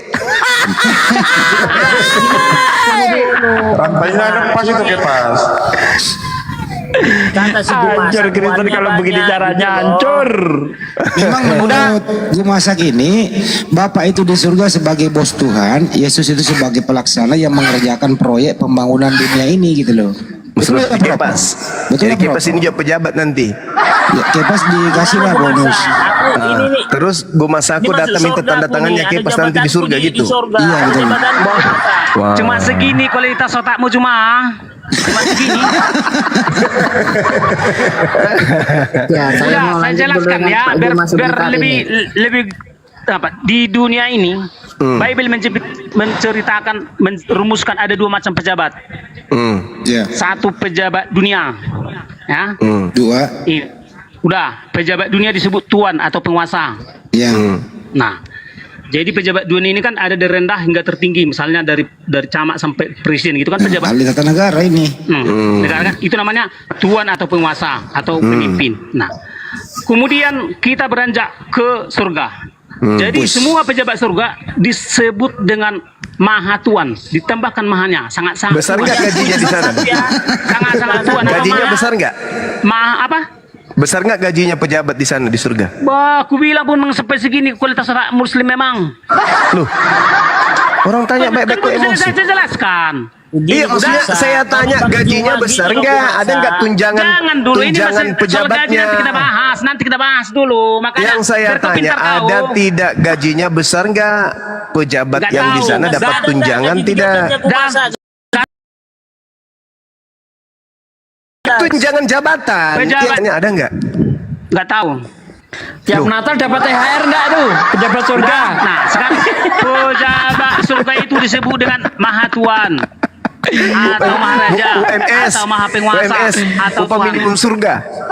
Upah minimum surga UMS. Udah. Berapa UMS? Sengaja memang pura-pura bodoh biar apa kayak gitu. Bisa nggak mendaftar jadi honorer di sana, Bang? Jadi kayak gini, setiap Nabi Kudus lulus menjadi pejabat Ada surga PLT atau juga di Tuhan sana, Allah. ada PLT. Oh, Setiap Nabi Kudus pasti lulus menjadi pejabat surga. gajinya besar nggak di sana? Ya, Mana besar tahu saya bisa sekali lah. melamar, Bang. Bisa lah. Saya bisa lamar. Ada BLT enggak? Ada BLT enggak di sana? Ada BLT enggak? Ada. Ada. Gaji besar, gaji besar. Udah kan, udah lari otaknya kan. Nah, jadi Gaji dia- besar nggak? Besar nggak ada gaji Tuhan, di sana? ada Maha Tuan, ada penguasa, ada Maha Penguasa. Itu artinya. Jadi itu masalah. Makanya di dalam terjemahan Bible itu kurios sama Lord sama aja di dalam. Ini kan gejala ini kan terjadi di terjemahan Bible Bahasa Indonesia. Itu. Jadi Baik, Tuhan Mas. diarahkan kepada pejabat negara. Tuhan diarahkan kepada setiap pejabat surga. Ini pejabat dapat fasilitas mobil dinas nggak? Dapat lah. Plat merah. Makanya coba seginilah kualitas Loh. Nabimu. Loh, kan pejabat surga ada nggak mobil dinasnya mereka dapat tunjangan mobil Ya dinas? mungkin saja ada. Perjalanan dinas dibiayai. Dia biayalah. Oh, berarti ada bendahara negara di sana juga. Semua sempurna di sana. Karena Semua sering sempurna di kuliah sana. di situ. Oh. Jadi kan begini. Iya. Tuhan Berarti ada juga istilah korupsi kepada nanti di pejabat. situ ya? Ada KPK. Enggak, surga sudah suci. Surga suci. Udah, Oh. Tuhan istilah kepada pejabat negara, Tuhan istilah kepada pejabat surga. Oh. Jadi ada banyak pejabat surga, termasuk para nabi kudus. Iya. Iya. Jadi kalau ada nabi mengaku nabi tapi tidak Gimana, lulus Sa? menjadi Tuhan Allah atau Coba, pejabat Sa, surga. kalau di bumi kan Ada ini nggak? pilkada. Ada pilkada divisi Banyumas. kecantikan nggak di sana, Bang? Iya. Kalau di bumi ada pilkada. Kalau di surga ada pilkasu nggak? Pemilihan kepala surga. Kalau di bumi kan pemilihan kepala daerah. Ada nggak? Pilkatu. Ada bosnya katanya. Ada wakat tindal enggak? Ada wakat tindal enggak? Wakil kepala penitipan sendal. Ya, biar saya lanjut lagi dengan Pak Juma nih sebentar. Dulu, napi Ya, halo, dulu, jangan-jangan. siapa ini? Saya answer dulu. Silakan lanjut. Ini profesor loh ini, agak hormati lah profesor. Apa? Oh, rumah sakit jiwa. Oh iya Pak, ini pasnya lepas ke sini Pak. Oh iya. Rantainya lepas katanya si Kepas ini. Iya, ada yang lepas ini Pak. Bapak kurang pandai jaga atau gimana ini Pak? Pasiennya kok lepas? Nggak tahu Pak, ini entah di mana dia posisinya. Yang penting ada di TikTok sini Pak. Gimana? Posisinya Oh, tahan seputaran aja, jangan surga, Pak. diturunkan. Oh iya. Oke, makasih Pak ya. Oke. Dikontrol Pak, dikontrol ya. Udah, Nah, aman. udah gila semua kan? Kepas, bentar dulu. Kepas bagaimana ini pendapatmu Kepas ini? Kepas, pendapatmu bagaimana ini? Oke Kepas, tanggapan. Kepas. Jangan tanya sama Ya, Nafiri. saya Ini boleh selevel lanjut sama sama Nafiri ini. Pak Ustadz Sugi kah? Napiri, bentar dulu kau Napiri. Kau diam dulu, nanti lah kau. Ini ada profesor lo bicara lo. Jangan diganggu. Dia itu Jadi itu aja deh, gampang kali mendefinisikan itu Tuhan itu apa. Tuhan. Jadi persoalannya Yesus disebut seorang Tuhan bukan karena masa lalunya begini dan begitu, tapi karena memang nyata-nyatanya titik terakhirnya dia adalah seorang pejabat surga. Itu. Karena kalau saya pun kalau diangkat oleh si Bapa, diangkat oleh Sang Maha Pencipta, saya menjadi pejabat surga, maka juga disebut saya Tuhan. Pejabat surga. Tuhan artinya pejabat surga. Sangat-sangat Tuhan. Saya kira cukup lah ya Bang Andi. Ini pasien ini biar dijemput yang petugasnya tadi udah nge-PW saya. Saya kira cukup, nggak ada nggak perlu dibiarkan Ya udah turunkan saja saya. Kasihan ya. Itu yang harus kau pahami cuma Yesus salah seorang Tuhan Allah di antara para Tuhan Allah. Dan para Tuhan Allah itu ada di surga semua. Udah Ustaz Arif. Udah cukup ini. Muhammad tidak udah termasuk ditunggu sama ini dokter jiwa nih. Udah dikirim ambulan, udah kirim ya. Dah aman. Habis hiburannya. Gimana sih gue masak? Boleh saya lanjut dengan Pak Ustadz Sugi saja karena Pak Jumanya lagi sholat. Napirin kalau mau lanjut topiknya tadi, dengerin ya. Apa dosa Yesus yang sepadan dengan orang yang dihukum mati? Dosa Yesus apa sehingga dia dihukum mati? Silakan. Ya itu pembuktian terbalik, nggak bisa seperti itu. Lu ditanya, lu bisa jawab. Kalau nggak bisa jawab, lu diam. Dari tadi lu ditanya Bang Joma itu. Ya, orang yang dihukum mati itu dosanya sangat besar. Menurut di Ulangan 21. Kan begitu. Diulang ya. Orang yang mati, dihukum mati terkutuk itu dosanya sangat besar. Menurut iman kamu, Yesus itu anak Maria yang utusan Tuhan ini dihukum mati. Silakan. Ya, saya sudah kasih tahu tadi, tapi Pak Juma tidak percaya. Apa dosanya Yesus? Kalau enggak gua mute. Apa dosanya Yesus sehingga dia dihukum mati? Pak Juma tidak percaya Injil Matius. Apa dosanya Yesus sehingga dihukum mati? Pak Juma tidak mengimani. Bisa jawab, diam ya, diam. Ibu Darni juga tadi menghujat baru kabur, nongol lagi begitu. Ya, apa dosanya Yesus sehingga dia dihukum mati? Apa dosanya? Dia mengatakan dirinya anak Allah. Oke. Maka Jadi dia kalau ada dihukum orang mati. mengatakan anak Allah dia berdosa, dihukum mati. Oke, saya Dia kasih langsung data. mengatakan itu. Oke, saya kasih data. Diam. Jangan Pak kalian Juma bilang aku tidak menghujat. mengimani Kalian semua yang di sini emangnya nggak menghujat Tuhan kami. Jadi menurut Anda Yesus mengatakan dirinya anak Tuhan, artinya harus dihukum mati. Jadi orang yang mengatakan dirinya anak Tuhan, dia harus dihukum mati. Tapi kenapa masih ada yang hidup? Galatia 3 nomor 26. Sebab kamu semua adalah anak-anak Theos, anak-anak Tuhan. Jadi kenapa kan beda anak-anak itu. Tuhan di sini tidak dimatikan? 1 Yohanes 1 nomor 12. Kenapa diturun-turunkan? Entar dulu, Diturunkan, entar dulu, dinaikkan, diam dulu, diturunkan, diam dulu. dinaikkan. Gimana sih? Darni diam dulu saya. Biarkan dulu moderator. Kalau nggak mau dinaikkan nggak usah, buang. Diam dulu saya bicara. Diulang-ulang lagi deh. Menurut Ibu Darni, karena Yesus mengaku anak Tuhan.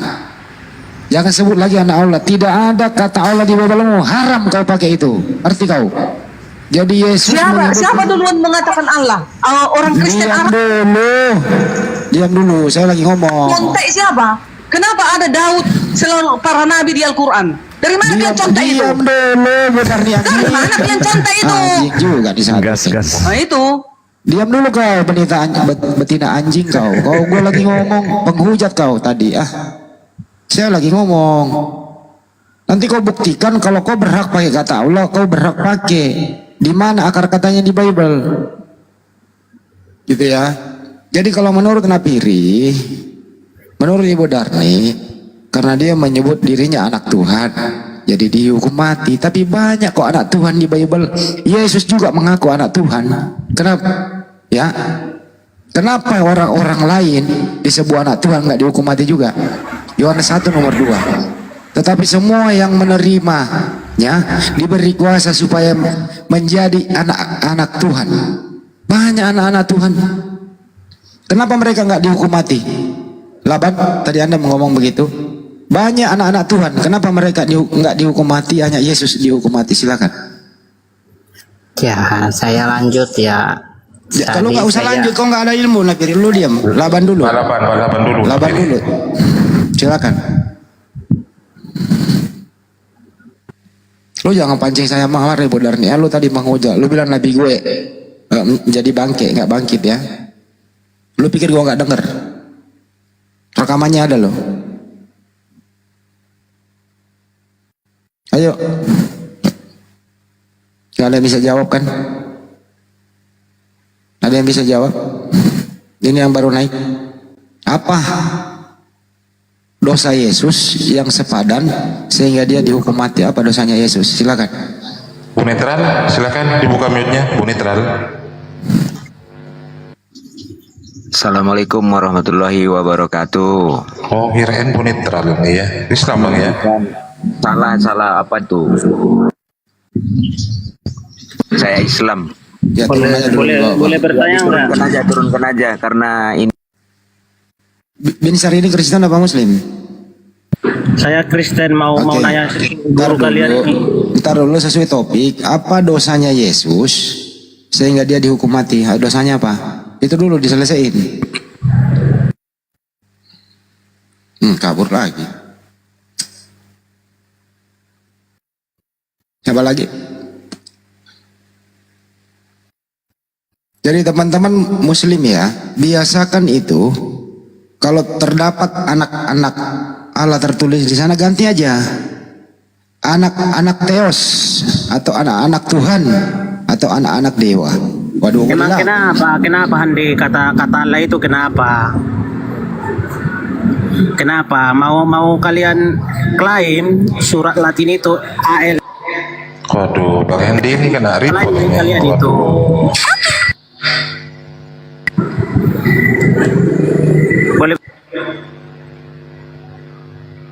Boleh bertanya nggak? Itu dijawab dulu itu tadi pertanyaannya.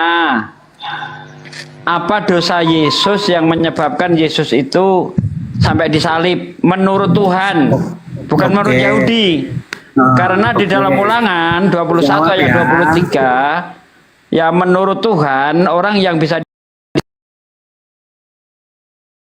disalib itu orang yang ya sehingga dosa apa dia itu layak untuk disalib. Nah, sekarang apa dosa Yesus menurut Tuhan sehingga dia layak disalib? Silakan.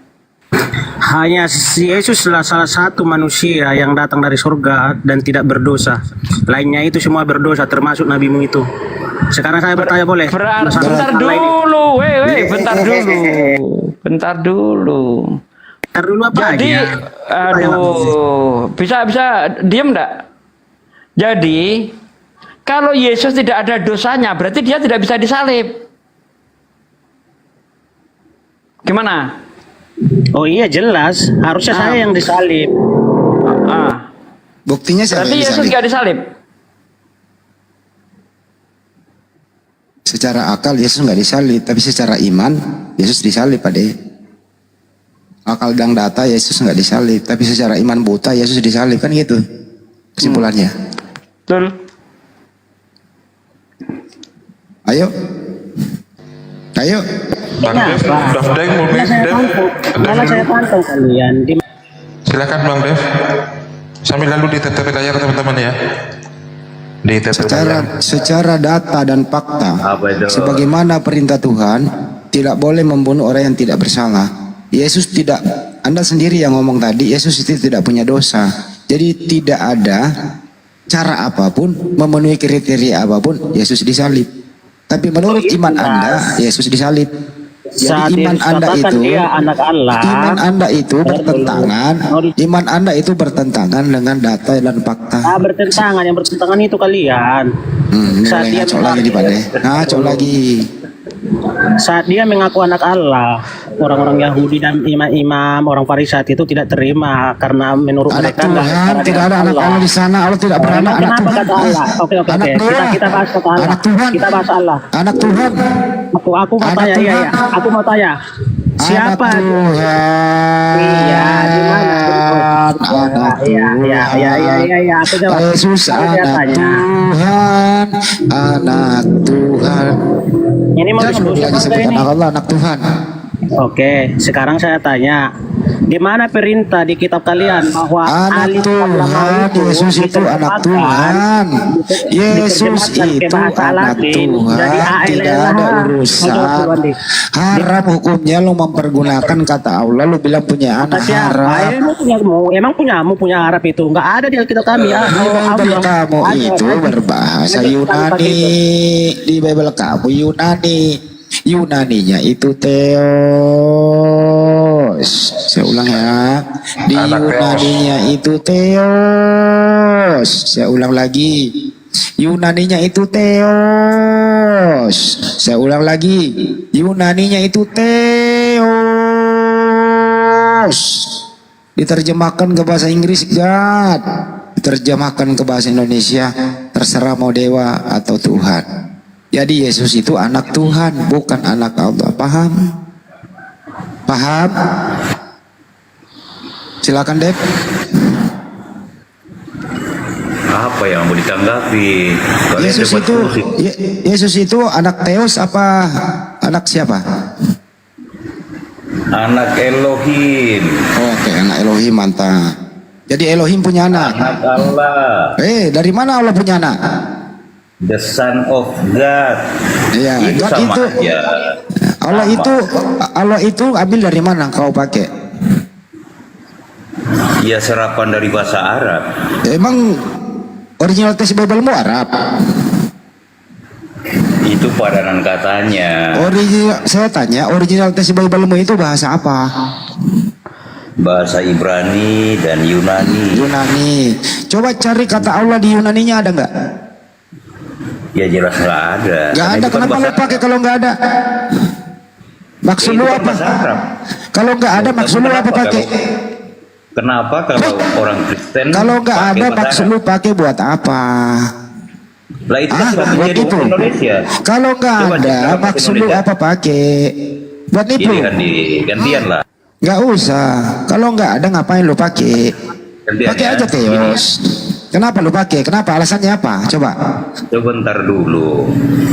Coba Anda cek di dalam KBBI. Nggak usah cek, langsung Allah aja itu artinya Theos. apa? Kau Itu tadi dulu. udah akui tidak ada akar Coba. kata Allah di Bible. Kau sudah akui, tapi kau masih ngoceh kau itu. Kau sudah akui nggak ada masih pakai. Kenapa? Kau sudah akui nggak ada masih pakai. Dasar Ya kau wis kan lah, kau. setnya. Kan tidak ada. Kenapa dipakai? Nggak ada Dipakai. gunanya buat begini. Lah kau tidur. Pergi dia kabur kan? Kalau tidak ada bro, jangan dipakai. Kenapa mesti dipakai kalau tidak ada? Kenapa sih malu pakai Theos? Kenapa malu pakai Tuhan? Kenapa harus memakai sembahan umat Islam? Anda ini kok harga dirinya kok nggak ada banget gitu? Kenapa? Malu? Takut nggak laku? Takut nggak bisa nipu gitu? Kami di HKBP atau kah? Ya baguslah. Baguslah. Cuma ketika berdiskusi ya wajib berbahasa Indonesia kan? Ya Allah itu bahasa apa? Untuk menyatukan persepsi. Allah itu, Nah, Allah situ itu bahasa tumpang tindih. Laban Allah itu bahasa apa Ban? Nggak ngerti saya itu. Ya bahasa Arab lah. Allah itu sembahannya umat siapa Laban? Ya mungkin ya Anda lah yang tahu. Ya Allah itu Kalau saya sembahannya nggak- umat Islam. Kalau saya nggak ada sesembahan bagi saya. Ya Allah itu sembahannya umat Islam. Sembahannya orang Kristen siapa sih? Kalau saya ditanya, saya nggak ada sesembahan saya. Oh lu nggak nyembah Laban? Lu nggak punya Tuhan? Nggak, Tuhan itu bukan kepunyaan. Oh, jadi lu nggak menyembah begitu ya? Enggak. Saya menjalankan SOP-nya saja saya. Apa itu? Dalam hal berkreasi ya kreasi supaya yang ada ini lebih baik adanya ya. kehidupan lah, kehidupan. Ya udah, kembali lagi ke topik tuh. Si Nabiri, kau masih mempergunakan kata Allah, Nabiri? Gimana? Allah itu siapa, Nabiri? Allah. Yang ada di Baru terjemahan dengar saya. Bible itu ada loh Allah di sana. Siapa itu? Kalau Allah saya baru dengar, tapi kalau Allah ya ada. Ya siapa itu? Siapa? Allah itu ada di dalam kitabnya orang Kristen. Tertulis di mana? Ya tertulis di kitab orang Kristen. Di mana itu, coba lihat, tampilkan coba. Yang mana? Saya bantu cari di mana. Ya di Wahyu. Jelas kamu nunjuknya. RAI bilang, karena nggak semua kitab Kristen pakai itu. Ada yang pakai Theos, pakai Elohim udah sekarang banyak itu. Wahyu berapa, Nabi? LAI. Wahyu 22. Wahyu 22. Wahyu 22 itu original teksnya apa, Nabi? Original teks. Bahasa Indonesia, bahasa Yunani, atau bahasa Jepang? Ya buka dulu.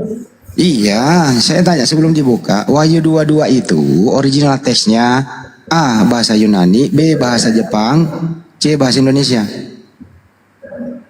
Nah, menurut info yang saya dapat sih bahasa Yunani. Bahasa Yunani. Ada nggak bahasa Yunaninya tercatat di situ Allah? Ada nggak? Ah, itu dia. Saya belum baca kitab bahasa Yunani. Kalau begitu lu manjat pohon dulu setinggi 20 meter baru lu jatuh ya. Lu diam. Lu nggak pernah baca tapi lu pakai. Ya. Saya kan baca terjemahan. Lah sekarang, ya, lu di bawah, panjat pohon kelapa, teriak-teriak di situ, pelajari Yunaninya dulu gitu ya. Ya, selamat siang. Kalau nggak bisa lagi dapat, ya lu turun aja sendiri. Kau nggak belum pernah baca Yunaninya. Taruh dulu bang, kau nggak belum pernah baca Yunaninya, terus kau lebih ngerti gitu loh. Ya silakan yang lain, selamat siang. Yo, selamat siang bang. Ya. Gimana bang? Ayo, masih ada Kristen mau mempergunakan kata Allah? Saya Kristen bang, saya Kristen. Mau pakai itu kata Allah? Apanya? Allah, iya Allah bang. Ya, di mana terdapat? Di mana terdapat? Di Alkitab banyak bang. Kalau Ya, baca coba. Alkitab banyak di situ. Ya di mana? Salah satunya? Banyak. Salah satunya ya banyak kok. Minta satu aja di mana? Apa sih? Kristen taruh dulu Kristen dia dulu ini Ricardo dulu. Satu-satu kita. Satu-satu kita tumbangkan orang ya beginian terjemahan LBI ini yang salah. Di mana? Satu-satu kita tumbangkan. Kalau dia enggak, kalau ngeyel. Aku belakangan dulu bang ya. Aku mau ngantar dulu ya sebentar. Aku belakangan ya nanti bang. Ya, tapi jangan kemana-mana, Christian. Di sini aja dulu ya. Ya. Oke. Bantu mereka supaya mereka cerdas. Iya.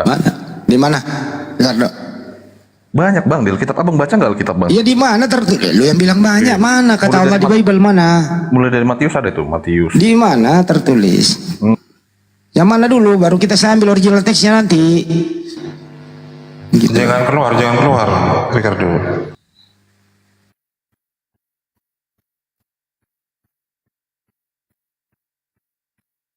Lu pikir kami nggak bisa dapat original teksnya? Ingat ya, original teks Bible kami itu Yunani. Kalau di PB Yunani ya, carilah di Yunaninya itu ada nggak kata Allah di sana. Sampai lu 4 kali turun naik di sutet nggak nemu. Oke, iya memang gak bakal ketemu kalau cari bahasa Arab di bahasa Yunani yang gak. Iya makanya jangan pakai anak durhaka. Kenapa lu pakai kalau nggak nemu? Bahasa Indonesianya Allah, bahasa Bataknya lagi. Iya, Allah itu ambil dari mana? Iya dari Alkitab bang. Alkitab itu bahas original teksnya apa? Oke, bahasa Yunani yang sudah Yunani, translate. coba cari Yunaninya. Ada nggak akar kata Allah di Yunani? Ada. Penyebutannya kan beda, nggak Allah. LBI itu Lembaga Bible Indonesia itu menerjemahkan ke Indonesia itu berasal dari original teks atau dari mana? Iya itu ya pasti sudah mereka. Ya kamu ini blow on tapi ngotot. Dari mana Bang tahu blow on? Ya, saya tes satu. Saya tes satu ya. Nah, ini saya tes satu. Kalau nggak blow on gini. Di dalam Bible-mu itu Yohanes 1 nomor 1. Dengerin, ini original tesnya ya. Ya. En harke en hologos, kai hologos, en protonteos, kai teos, en hologos. Ada nggak kata Allah di situ? Itu bahasa apa Bang? Bahasa Yunani tadi, itu original tes. Ya, Kau nggak pernah belajar kau. Itu bahasa Yunani. Abang kalau Iya, mau makanya bahasa Bible-mu kan berbahasa Yunani. Siapa bilang? Loh, Bible-mu bahasa apa? Saya ada yang bahasa Batak, ada bahasa Indonesia. Original tesnya, Paman. Original tesnya bahasa apa? Kalau saya harus belajar originalnya, waduh, saya nggak bakal ngerti dong. Ya makanya kalau begitu kamu hanya korban terjemahan. Kalau kamu nggak ngerti original teks, minimal yang intinya. Gitu loh. Kalau kau nggak ngerti lu diam gitu loh, karena yang kau pakai itu ya terjemahan LBI, Lembaga Bible Indonesia, yang salah. Di situ Theos itu diterjemahkan ke bahasa Indonesia bisa dewa, bisa Tuhan. Kenapa menjadi Allah? Kau diajarin yang benar, masih pula kau ngeyel. Gimana kau ini? Sekali lagi saya ulang ya, Bible lu itu bro, ya bahasa Yunani. Oke, Yunaninya bahasa Yunani. itu Theos itu diterjemahkan ke bahasa Inggris jadi God. Nah, saya tes dulu. Masa bahasa Inggris nggak ngerti? Dengerin dulu. Theos itu diterjemahkan ke bahasa Inggris jadi apa? Jadi God, ya. God. Saya searching di Google, terjemahan juga God, ya. Ya, God. God diterjemahkan ke bahasa Indonesia apa? Tuhan. Theos diterjemahkan ke bahasa Indonesia apa? Theos diterjemahkan ke bahasa Indonesia Tuhan. Ya, kenapa ada Allah di sana? Kau pakai? Coba sekarang gini, apalagi sudah kau jujur di sini tapi masih kau bengkok. Sudah jujur bengkok, turun kau. Udah. Lucu. Udah salah, ngetawain dirinya sendiri kan. Pinter dia tadi. Theos diterjemahin ke bahasa Inggris God. God diterjemahin ke bahasa Indonesia Tuhan. Theos ke Indonesia Tuhan. Kenapa menjadi Allah lagi di sana? Ketawa dia. Udah salah, udah kucluk, udah botol, menertawakan dirinya sendiri. Kalian nggak punya harga diri ya? Nggak malu kalian? Nggak malu kalian? Malu dikit apa? Kenapa sih nggak merasa malu gitu? Tujuan kami ini supaya Anda itu menjadi Kristen yang baik, mengenal ciri khas Anda sendiri, punya jati diri, nggak usah pakai istilah-istilah Islam. Kenapa? Kau udah dewasa, diajarin ketawa-ketawa kau. Ketawa-ketawa diajarin, udah tahu dia salah, ketawa-ketawa, kesian banget kau ya, kesian deh lu. Sorry nih ya. Makanya kalian itu nggak berhak pakai itu. Nggak ada.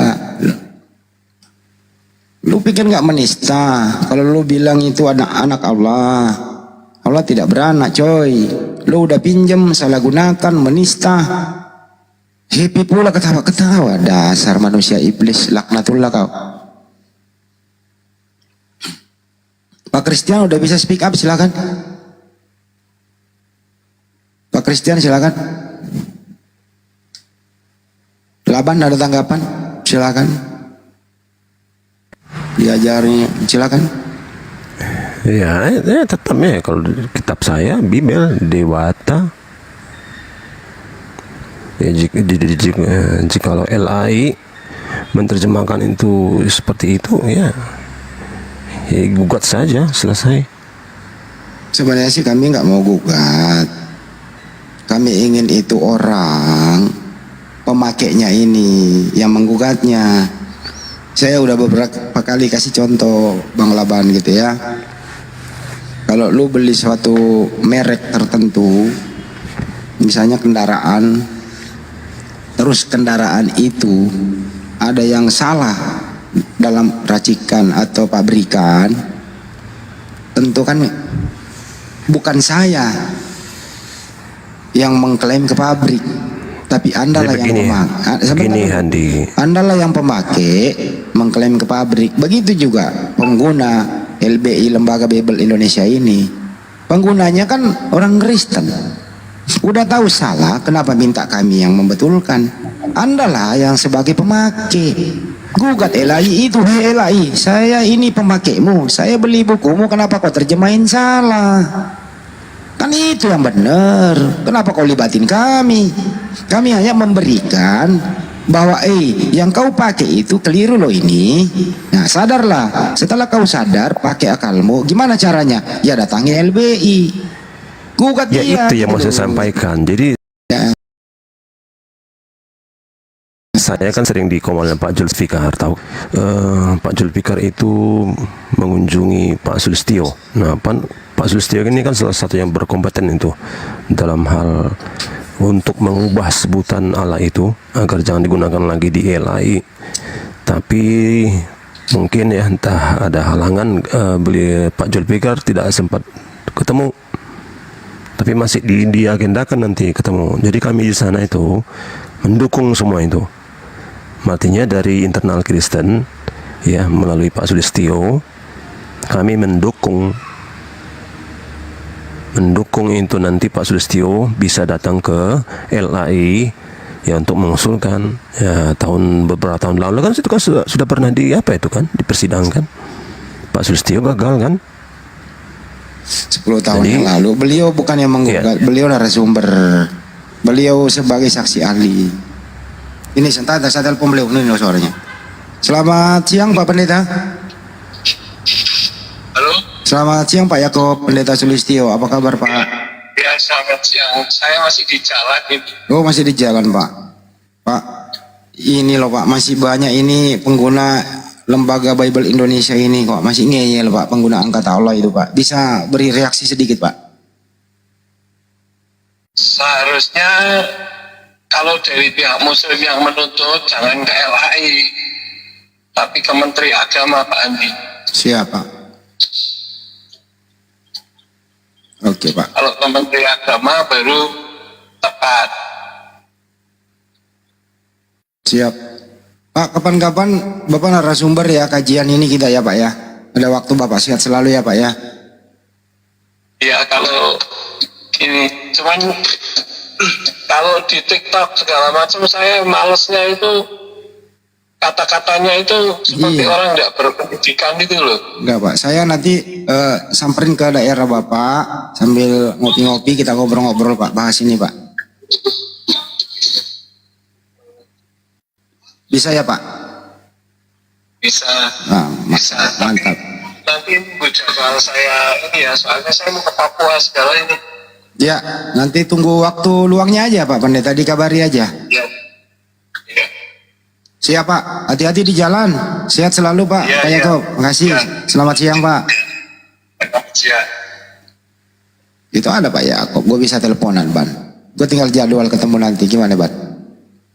Ya iya, Pak Jul juga sudah agendakan itu bersama dengan beberapa kami yang sering kumpul di Komal Pak Jul.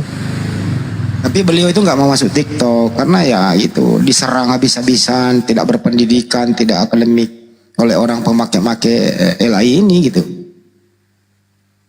Beliau nggak mau, maunya beliau itu kajian akademis terhormat gitu loh, berdasarkan. Artinya apa?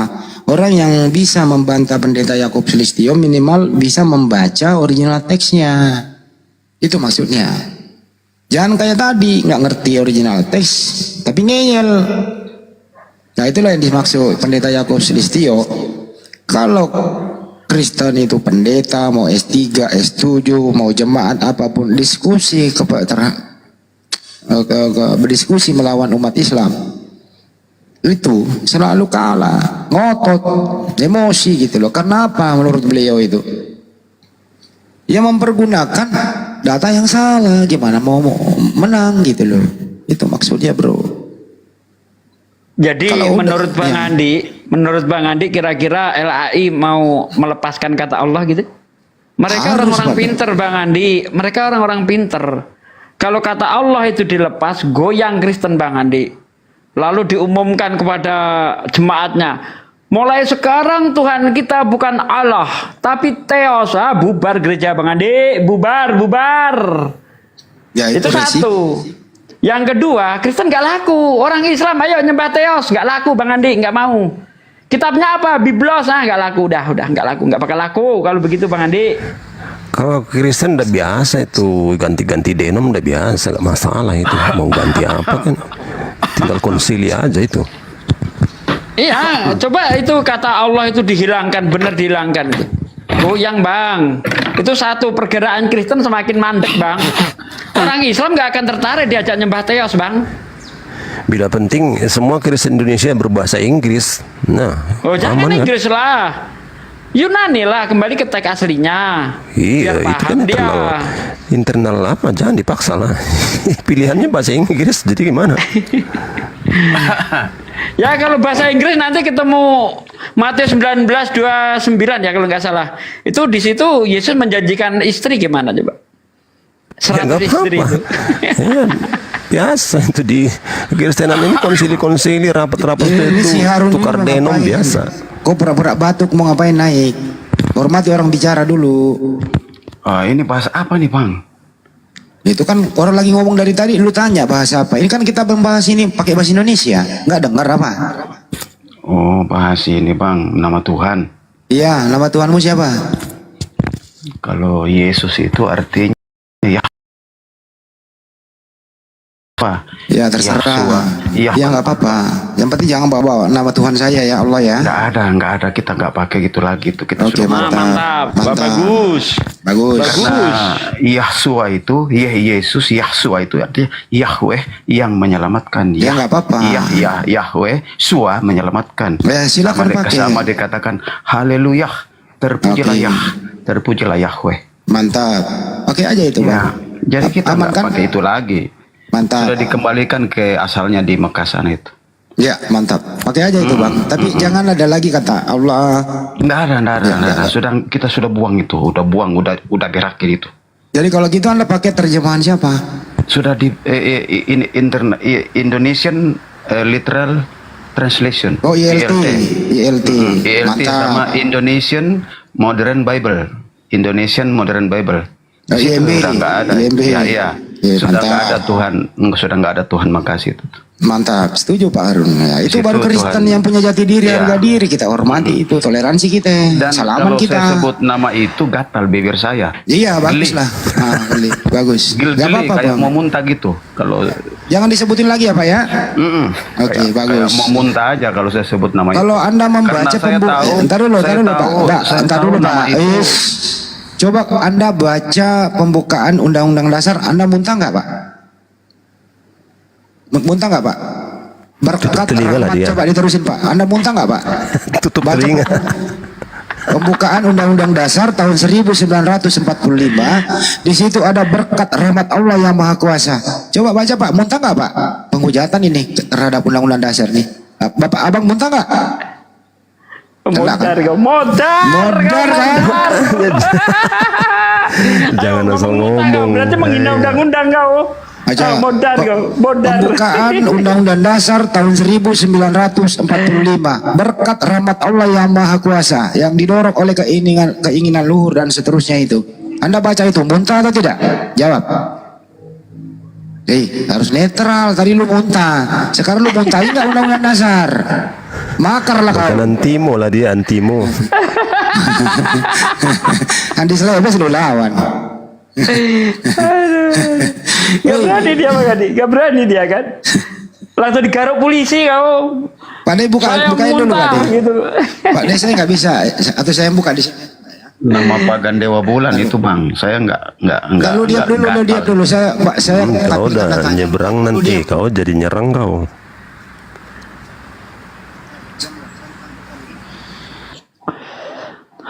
Ya. Tunggu ya. Nah, ini dia pembukaan. Itu makhluk yang ingin jadi Tuhan. Lu diam dulu. Nih ya. Saya tampil. Lu diam dulu. Gedein saya, suruh baca ini pembukaan Undang-Undang Dasar. Ya, oke, tunggu ya. Lu baca dulu, lu muntah Kok kan larinya baca ke Undang-Undang. Undang-Undang Dasar? Lu diam. Kok larinya ke Undang-Undang Dasar? Ya katanya menyebut nama Allah kan muntah. Kan gitu. Nah, sekarang lu baca. Kok larinya ke Undang-Undang Dasar? Nah, lu baca ini. Kok larinya kok ke undang-undang dasar? Lu baca ini. Nih, baca. Nih. Kok larinya ke undang-undang dasar? Baca ini, berkat dan rahmat. Rahmat apa siapa ini? Ini. Muntah nggak kau baca undang-undang dasar? Nah, itu bukan makhluk yang di sana itu. Itu nama Tuhan semesta alam itu. Bukan nama makhluk. Turun. Iya. Mengakui dia ya, Kamu bahwa kau dia mendua itu. mengakui Bang Hendi bahwa di situ itu merupakan makhluk itu pencipta alam katanya. Di sini ya. Kan koplak kan? Koplak kan? Memang wajib koplak, jadi oten itu wajib koplak, ngerti dah? Bukan, dia gak pakai tujuannya untuk nyerang. Bang, saya bacain dulu. Atas berkat dan rahmat Allah yang Maha Kuasa, dan dengan didorongkan oleh keinginan luhur supaya berkehidupan kebangsaan yang bebas, maka rakyat Indonesia menyatakan dengan ini kemerdekaannya. Artinya adalah Indonesia merdeka atas rahmat Allah yang Maha Kuasa. Allahu Akbar. Jadi kalau kau jijik menyebut nama itu, artinya kau jijik atas kemerdekaan ini. Masih mau kau datang besok? Keluar dari Indonesia sekarang juga. Kalau kau jijik karena Indonesia ini ya dirahmati oleh Allah Subhanahu wa taala sehingga Indonesia merdeka. Kalau kau jijik membaca itu, kau artinya kau jijik dengan kemerdekaan ini. Keluar sekarang dari Indonesia. Jangan kau hidup di tanah air ini. Enak aja. Kalau kau nggak pakai aja. Jangan di framing. Kena kau. Lu pikir ada nama Tuhanmu Yahweh, Yehova apa di sini? Apa peranan Tuhanmu kemerdekaan Indonesia? Gak ada. Indonesia jijik pakai itu, makanya nggak dipakai di undang-undang, Bang Ade. Makanya jangan lawan gua ilmunya di situ. Enak aja lu. Nggak pakai aja. Gua udah apresiasi. Pakai di framing. Menyebut nama Allah.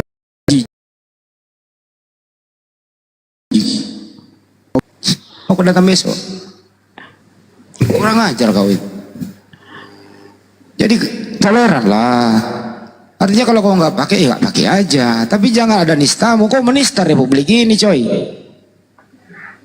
Coba siapa lagi yang bilang membaca, menyebut nama Allah jijik?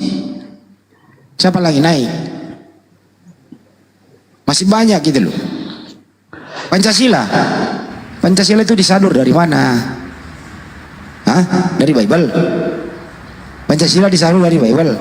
Mr. Muhammad Yamin dan kawan-kawan itu menyusun Pancasila. Insinyur Soekarno, Mr. Muhammad Yamin, ya, perumus Pancasila itu mengambil dari mana? Dari Bible gitu.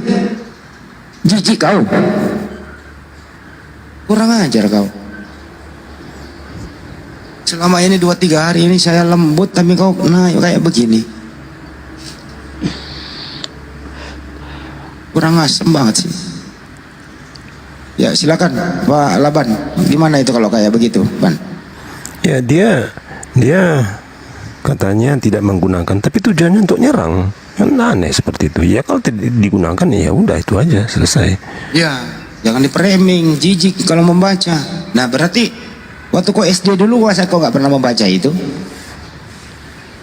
Kau mengingkari dong pembukaan undang-undang dasar. Hati-hati kalau berbicara, jangan karena kebotolanmu.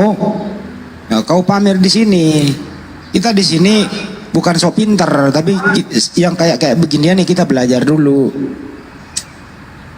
Memang kebencian itu melahirkan kebodohan, Bang Andi. Jadi dia itu tidak sadar apa yang dia ucapkan itu. Nah, dijebak pakai undang-undang, plonga-plongo kayak anjing.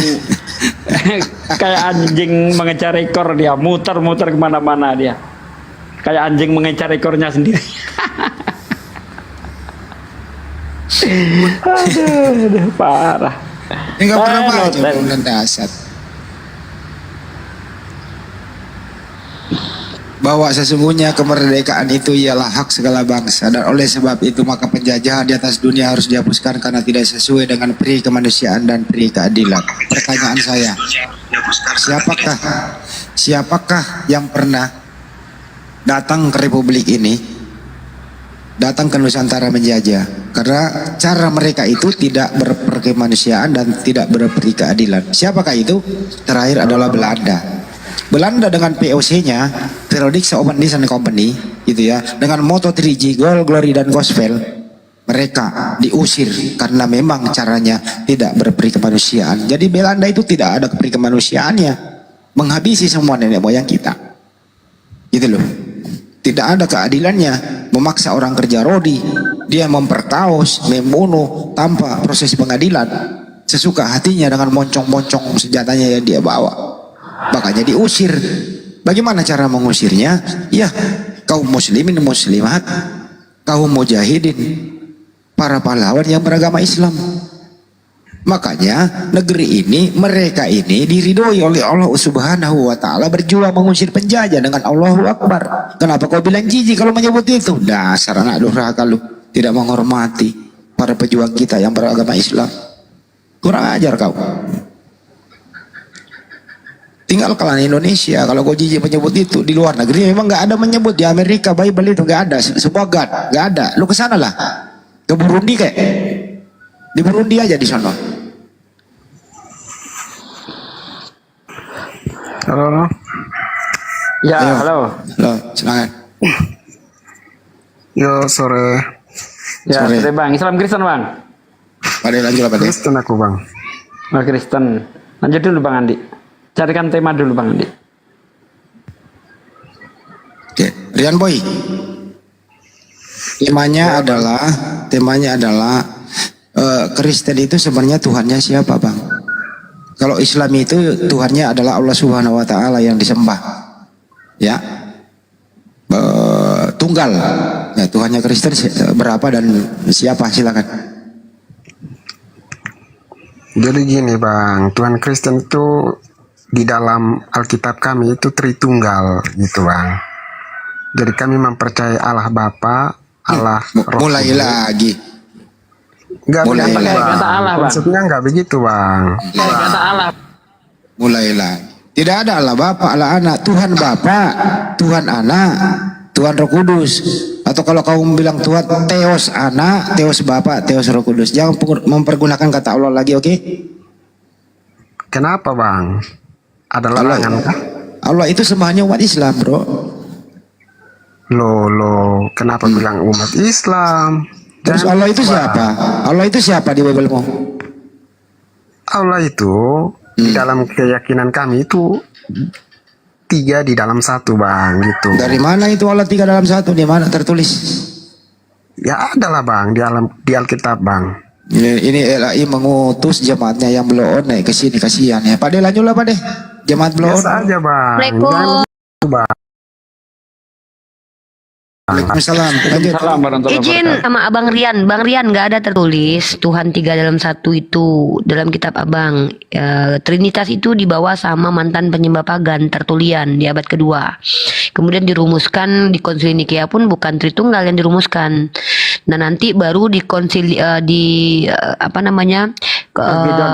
bukan yang ini finalnya itu adalah deklarasi Athanasius itu yang bukan Athanasius yang tulis di abad kelima. Nah itu baru Tritunggal dipakai umat Kristen. Tapi nggak masalah tentang Tritunggal ini. Cuma nanti kalau kalian menjelaskan bahwa Tuhan kalian 3 dalam 1, 1 dalam 3, kalian harus menjelaskan ke kami yang dimaksud 3 dalam 1 itu apa gitu loh. Anda sebagai Kristen paham tidak apa yang dimaksud dengan konsep Tritunggal ini? Karena kalau Anda bicara di ruang publik mengabarkan agama Anda, kami yang mendengarkan wajib bertanya sebagai orang yang menunjukkan critical thinking kita. Nah apa yang dimaksud dengan Tuhan Trinitas itu? Coba jelaskan. Jadi untuk kami Kristen itu kami paham betul tentang Trinitas itu. Nah itu dia, karena Anda paham betul, silakan jelaskan. Jadi cuman dari kaum Islam ini yang mau mencari tahu tentang Trinitas Enggak, saya nggak butuh tuduhan Anda terhadap umat Islam. Saya lagi nggak membahas, jangan curhat. No. Saya Anda sudah mengklaim ini loh, pendusta tidak akan mungkin dibiarkan di komal-komal atau di tempat Muslim, Bang. Saya jamin itu. Ketika Anda bilang kalian paham betul tentang Tritunggal, saya minta bukti. Apa kepahaman Anda tentang Tritunggal? Anda sedang berhadapan dengan saya seorang mahasiswi, Bang. Ya, coba. Saya minta. Ya, tapi bukan curhat. Jangan bilang umat Islam nggak ada kaitannya dengan umat Islam. Ya, silakan jelaskan apa itu Tritunggal. Gini. Jadi pandangan kaum muslim itu untuk jangan bicara pandangan orang Islam terkait Tritunggal. Tritunggal itu bukan konsep berimannya orang Islam. Kalian punya konsep Tritunggal, kalian sebarkan di komal-komal. Kami sebagai umat Islam wajib bertanya apa maksud Tritunggal itu, karena kalian bicara dengan kami. Jangan kalian bilang pemahaman kami. Nggak ada kaitannya dengan pemahaman kami. Ngapain kalian pikirkan pemahaman kami? Itu konsepsi itu nggak ada yang bisa menghakimi. Saya tanya, Anda mengklaim Anda paham tentang Tritunggal. Coba Anda jelaskan kepahaman itu. Kalau tidak, Anda berdusta. Saya akan jelaskan Tritunggal itu apa. Kalau nggak, jangan ngaku-ngaku paham. Kalau nggak tahu tentang Tritunggal, tanya ke saya. Saya lebih paham daripada Anda. Nah, kalau saya mengklaim wajar, saya belajar. Oh, kau memahami Tritunggal menurut Oh pandangan iya. Islam. Jangan gitu dong. Islam tidak punya pandangan Tritunggal. Ya. Saya paham dari hasil pembelajaran. Maksudnya, saya paham Tritunggal menurut Athanasius. Mana buktinya? Ini jurnalnya ada, saya baca. Jadi kalau Anda bilang Anda paham Tritunggal, saya mau buktikan ke saya kepahaman Anda dengan penjelasan. Nah, jelaskan Tritunggal itu apa? Silakan. Nggak usah banyak cerita lah, Bang. Sama-sama ingin mengedukasi publik kan kita. Jadi gini, Bu. Jadi begini, silakan. Iya, dengar dulu. Kita Tritunggal itu ada pesan-pesan sejarahnya tersiratnya di dalam Tritunggal itu. Tritunggal itu apa? Tritunggal itu apa? Apa itu Tritunggal? Coba. Tritunggal itu apakah seperti pasangan lagi kawin jadi satu kek atau apa gitu loh? Makanan kah? Atau seperti salak satu biji isinya 3 atau gimana gitu Tritunggal itu? Coba jelasin dong. Iya. Coba jelasin. Sih? Tritunggal itu tahu nggak? Itu aja dulu definisi Tritunggal tahu nggak? Atau etimologi dari Tritunggal paham nggak? Katanya paham. Nah, ini saya katakan ya, saya deklarasikan mulai sekarang ya. Uniriva lebih paham Kristen daripada Kristen yang naik di TikTok. Makanya wajar kalau banyak Kristen yang harus belajar sama saya. Saya belajar. Kalian bilang saya lebih paham Tritunggal. Giliran dimintai penjelasan ngangengong. Abang mempermalukan diri abang. Makanya kalau abang ternyata nggak paham, lebih baik abang belajar sama saya. Sama-sama belajar sama saya. Saya jelaskan sama abang. Tritunggal itu konsep. Konsep itu apa? Produk berpikir manusia. Apa produk? Hasil. Apa yang dibawa oleh manusia sebagai ide dan gagasan. Tritunggal itu bukan wahyu. Ya. Nah, konsep adalah apa yang difikirkan manusia dijuantahkan menjadi pernyataan kah, tesis kah, argumen kah. Itu namanya Tritunggal yang kalian imani sebagai konsep ketuhanan. Nah, di iman kalian konsep Tritunggal itu tidak pernah diajarkan Yesus. Bantah saya. Ya, record ini kalau ternyata si Ripa menghujat, laporkan ke kantor polisi. Saya yang katakan, konsep Tritunggal tidak pernah diajarkan oleh Yesus alaihi salam. Tapi konsep tauhid diajarkan oleh Muhammad sallallahu alaihi wasallam. Dalilnya ada. Kalau konsep Tritunggal ini, konsep yang pertama sekali digagas oleh Tertullianus, mantan penyembah pagan orang Roma. Tertullianus membawa dan gagasan untuk substansi badi. Kenapa? Karena konsep ini sudah dijuantahkan dan dipakai oleh penyembah pagan zaman dahulu. Jadi Tritunggal ini tidak ada kaitannya dengan Yesus. Ripa ke saya aja diskusi tentang Tertullianus saya. Ya, saya kan sudah minta dibantah dan minta dijelaskan. Saya minta coba jelaskan tentang Tritunggal. Jadi simple. Jadi tema kita kali ini adalah pembuktian bahwa apakah ajaran Kristen ini dari Yesus atau tidak. Atau saya cuma dua aja sekarang ini tema yang saya angkat. Kristen atau Islam penghujat Yesus. Ya, ajaran Kristen ini dari Yesus atau dari orang pagan. Silakan, itu aja tema kita, nggak usah ribet-ribet ya. Nih, ajaran Oten sama dengan pagan. Nah, kita buktikan di sini. Apakah betul ajaran Kristen ini indikasinya terpapar pagan atau betul-betul ajaran nabi-nabi Israel atau agama samawi? Silakan.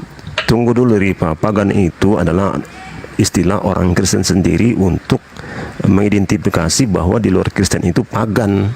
Jangan dibolak-balik. Definisikan pagan, asal katanya, tunjukkan kaidah berfikirnya, saya minta datanya. Saya tidak orang yang tidak percaya dengan asal bacot dari orang-orang yang saya tidak tahu kredibilitasnya. Saya tidak tahu kalau Anda ini apakah seorang scholar atau tidak. Anda scholar saya terima tanpa data. Tapi kalau Anda ternyata tukang cilok bicara tentang agama, tidak bawa data, ngapain saya harus percaya? Coba, saya mau definisi paganisme berdasarkan karya ilmiah dari apa yang Anda sebutkan. Itu dulu ya, verifikasi data dulu. Saya mau tunjukkan ini, kita edukasi. Nanti Bang Zuma sudah masuk, saya selesai dengan Anda. Jadi itu aja. Saya tidak perlu banyak-banyak cerita dengan kamu, ya. Ya, saya tahu itu aja, pagan ya. Pagan itu istilah dari Iya, definisinya ya, secara lingkungan etimologi dan terminologi Kristen, silakan. Silakan. Etimologi dan terminologinya. untuk membedakan aja bahwa ini loh. Kalau kita bicara Kristen, Kristen yang mana dulu? Kristen penyembah Yesus. Jadi Kristen ini pun yang mana? Kristen ini semua orang bebas mengklaim menjadi Kristen, brother. Kristen yang mana? Nestorian, Ebionit, Tritunggal, Arius. Yang mana? Janganlah bicara tentang Kristen seolah-olah Kristen itu cuma satu yang tak terpecahkan, nggak berdenom. Saya iya, pengikut Yesus yang mana? Yang menyembah Yesus atau yang ikuti Yesus? Yang pengikut Yesus nggak mungkin menyembah Yesus. Ya, kalau ada orang Kristen mengaku mengikuti Yesus, dia Islam sekarang. Karena orang Islam lah yang tidak menyembah kepada Yesus tapi percaya kepada apa yang dia ajarkan. Pertanyaannya adalah kalian ngaku Kristen yang mana kalian? Orang dikatakan di kalangan Kristen pagan itu definisi terminologinya apa? Penyembah apa? Jadi jelaskan itu. Nah kalau kamu mengaku Kristen yang mana? Orang di Islam aja itu. Udah, aduh. Kalau nggak bisa diskusi, bilang. Ya Laban, jelaskan. Saya tunggu kamu Laban. Ya. Pagan dari bahasa Latin klasik ya. Paganus artinya pedesaan, kasar, kemudian sipil adalah istilah yang pertama kali digunakan pada abad keempat oleh orang Kristen awal untuk orang-orang di Kekaisaran Romawi yang memperhatikan politeisme atau agama etnis selain Yudaisme. Paganisme adalah orang yang memiliki konsep ketuhanan politeis, betul? Iya, di luar Kristen. Mari kita buktikan. Kristen ini politeis atau tidak? Mari kita buktikan. Berani nggak? Iya silakan, Kristen itu banyak kok. Oke, saya tanya. Saya mau tanya ke kamu aja, ya. Sekarang saya tanya, siapa Theos dalam iman kamu sebagai pengaku pengikut Kristus? Kecerdasan. Siapa Theosnya? Kecerdasan. Data logos berarti. Yang punya logos berarti bukan Theos. Ya. Kecerdasan. Yang punya kecerdasan bukan logos berarti. Berarti kecerdasannya Bang Zuma juga Tuhan. Kecerdasan saya juga Tuhan. Gitu. Iya. Ya, cuma tunjukkan datanya kalau kecerdasan adalah Theos. Itu menurut kitab apa? Tatang Sutarman atau apa? Saya nggak tahu nih. Ya pada mulanya adalah firman, dan firman itu adalah Theos, kan begitu. Firman itu apa? Kecerdasan. Kecerdasan adalah Theos. Si pemilik kecerdasan Theos atau bukan? Kecerdasan itulah Theos, bukan pemilik. Nggak ada pemilik lagi itu. Apakah kecerdasan adalah pemilik kecerdasan? Kecerdasan itu berdiri sendiri. Kecerdasan definisinya apa? Ya cerdas. Ya apa definisi apa cerdas itu? Ya kecerdasan, entitas? Ilmu pengetahuan ya. Apakah ilmu pengetahuan adalah entitas yang memiliki kehendak bebas? Ya. Coba tunjukkan definisi bahwa kecerdasan adalah entitas yang memiliki kehendak bebas, itu tertulis di mana? Repot-repot itu birokrasi seperti itu. Kalau bicara pakai ludah aja kan bisa-bisa aja. Sejak kapan kecerdasan adalah entitas yang memiliki langsung lah kita buat artikel pribadi. Gitu, buat jurnal kalau seperti itu ya. Ini kan TikTok. Inilah banyak kali ceritanya. Gini teman-teman ya. Tuhan saya adalah kecerdasan. Iya, kau menyembah si Hawking dengan kecerdasan. Saya tidak menyembah. Saya tidak menyembah kecerdasan. Apa arti saya menuhankan? Melakukan pelaku kecerdasan. Apa arti menuhankan?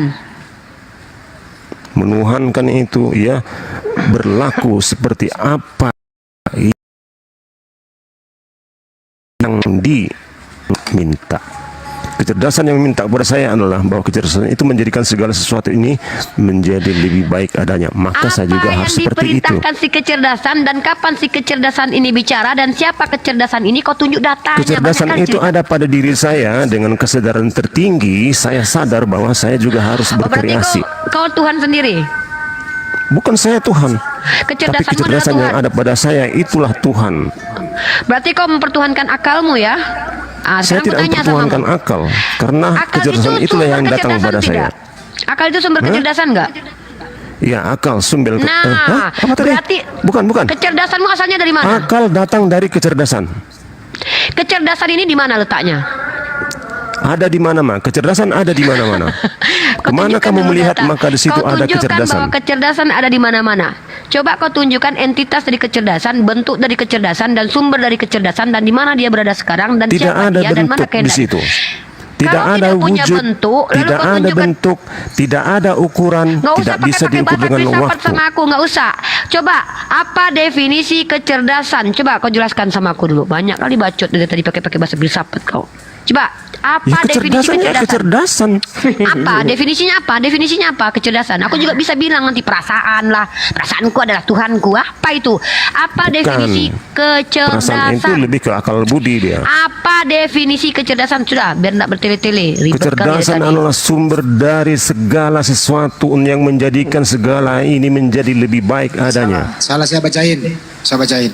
Kecerdasan adalah kemampuan seseorang untuk memecahkan masalah yang dihadapi yang melibatkan seluruh pengalaman dan representasi mental seseorang. Jadi merujuk kepada Oh, ada badai. merujuk kepada Badai Tuhan. tempat saya loh. Ya, teman-teman ya, cara berpikirnya Laban ini adalah salah satu cara untuk lari dari pertanyaan-pertanyaan logik ya. Kata-kata lari? ambigu ini, diam dulu. Saya tanya dulu. Bukti. Ripa bentar punya dulu. kecerdasan nggak? Saya punya sifat. Sifat saya adalah sifat kemanusiaan. Salah satunya adalah Kecerdasan punya? kecerdasan, punya akal. Apa itu Ada nggak daya dan kecerdasan di kemampuan? Ripa? Ada. Kecerdasan Ada saya atau tidak? ada. Nah, itu. Jadi dari kecerdasan Ripa itu Dan apa itu yang bukan keluar dari Tuhan. situ? Iya, Dan itu bukan bukan. Tuhan. Kecerdasan adalah kemampuan dan daya. Manusia punya otak. Binatang juga punya otak. Tetapi manusia memiliki kemampuan dari otak tersebut yang disebut Ya, dengan itu akal. dalam skop Akal mikrokosmos. tersebut. Bentar Mikro, dulu. iya, mikro. Bentar dulu. Betul. Saya bicara tentang Tuhan. Ketika kau katakan Tuhanmu adalah kecerdasan, saya tanya, Tuhanmu itu entitas memiliki kehendak sendiri enggak? Ya itulah dia berkehendak. Ya, setujukan sama aku, kecerdasan itu memiliki kehendak sendiri, memiliki perintah kepadamu. Kalau Lihat seandainya aja sekelilingmu sekitarmu itu. Di situ ada saya kecerdasan. jangan bertele-tele. Kau bilang kau punya kecerdasan, sementara kau menuhankan kecerdasan. Sekarang saya tanya, kecerdasanmu sumbernya dari mana? Ya, kecerdasan saya ya terperangkap ke Aduh, bahasamu pun nggak tepat kau gunakan. Kau bilang Tuhanmu kecerdasan. Sekarang aku tanya, setiap manusia punya kecerdasan nggak? kecerdasan absolut yang ada di mana-mana datang kepada saya. Yang saya tanya, yang kau jawab, kau punya kecerdasan, manusia punya kecerdasan. Kutanya, kecerdasan itu Tuhan. Kecerdasan absolut yang ada di mana-mana itulah Tuhan saya dan itu berada di diri saya. Dan setiap kecerdasan yang datang dari manusia itulah Tuhan kau. Bukan dari manusia, dari kecerdasan absolut ini yang ada di mana-mana itu. Itulah yang datang kepada saya. Bukan kecerdasan orang. Saya nggak peduli kecerdasan orang. Bahkan Nabi saya nggak peduli. Kau bicara kecerdasan itu bukan milik kau aja. Setiap orang juga punya kecerdasan. Makanya disebut Iya, dengan ada kecerdasan. mari kita miliki kecerdasan. Ketika kau menuhankan kecerdasan, maka Saya tidak menuhankan kecerdasan. Saya nggak perlu yang Tuhan. bilang tadi, kan ini nih orang ini nih. Ini kok Siapa Tuhan? mencela-mencela si Laban? Nggak jelas Tadi ini orang ini menuhankan nih. kecerdasan, sekarang nggak Iya. menuhan. Gimana nih mencela-mencela si Laban Ya ini? itu kan bahasa kalian menuhankan. Lah kau tadi, kau yang bilang Tuhanmu siapa? Kau bilang Saya kecerdasan. meyakini kecerdasan. Nah, Hanya sekarang aku kecerdasan, tanya, bukan menuhankan ya. Untuk apa dituhankan itu? kau meyakini apa? Maksud yakin itu apa? Arti yakin apa? Kecerdasan ya, Ya, kecerdasan. yakin apa? Yakin Saya apa? yakini kecerdasan makrokosmos itu ada di diri saya sebagai mikrokosmos. Keyakinanmu, Bukan keyakin untuk itu saya apa? tuhankan. Woi. Yakin itu Tapi artinya itulah yang apa? berkuasa di diri saya. Dan saya Aku tanya juga dulu, yakin itu artinya berkreasi apa? dengan Ini orang Pak D Yakin, tadi saya bahas yakin tentang dengan Yesus, orang ini lari 100%. kecerdasan malu ini orang membahas tentang Yesus Cukup. ini. Gini. Saya ambil jalan tengahnya. Gini aja, Ban. Laban kan Laban bertuhan atau tidak bertuhan? Enggak perlu saya bertuhan itu. Enggak bertuhan, percuma. Enggak bertuhan, ngapain diskusi sama? Ya, bertuhannya dalam arti kalian itu kan menganggap sesuatu sosok, sementara saya tidak berbicara sosok. Buatan kecerdasan buatan itu. Jadi Laban ini tidak bertuhan, ya cuma ditanya tentang Tuhan. Bertuhan itu apa artinya Tuhan kan gitu? Iya, Tuhan itu yang disembah. Apa arti Tuhan? Tadi saya katakan arti Tuhan itu melakukan apa yang dikehendaki, itu arti Tuhan. Ini dapat dari Sementara mana? Tuhan dalam konsep kalian itu berbeda. Definisi dari mana lagi ini bertuhan itu artinya melakukan ini? Aduh. Ya lihat saja Yohanes 13 ayat 14. Kamu menyebut aku guru dan Tuhan, kan gitu. 13. Kamu harus melakukan apa yang dilakukan. Itu ketuhanan.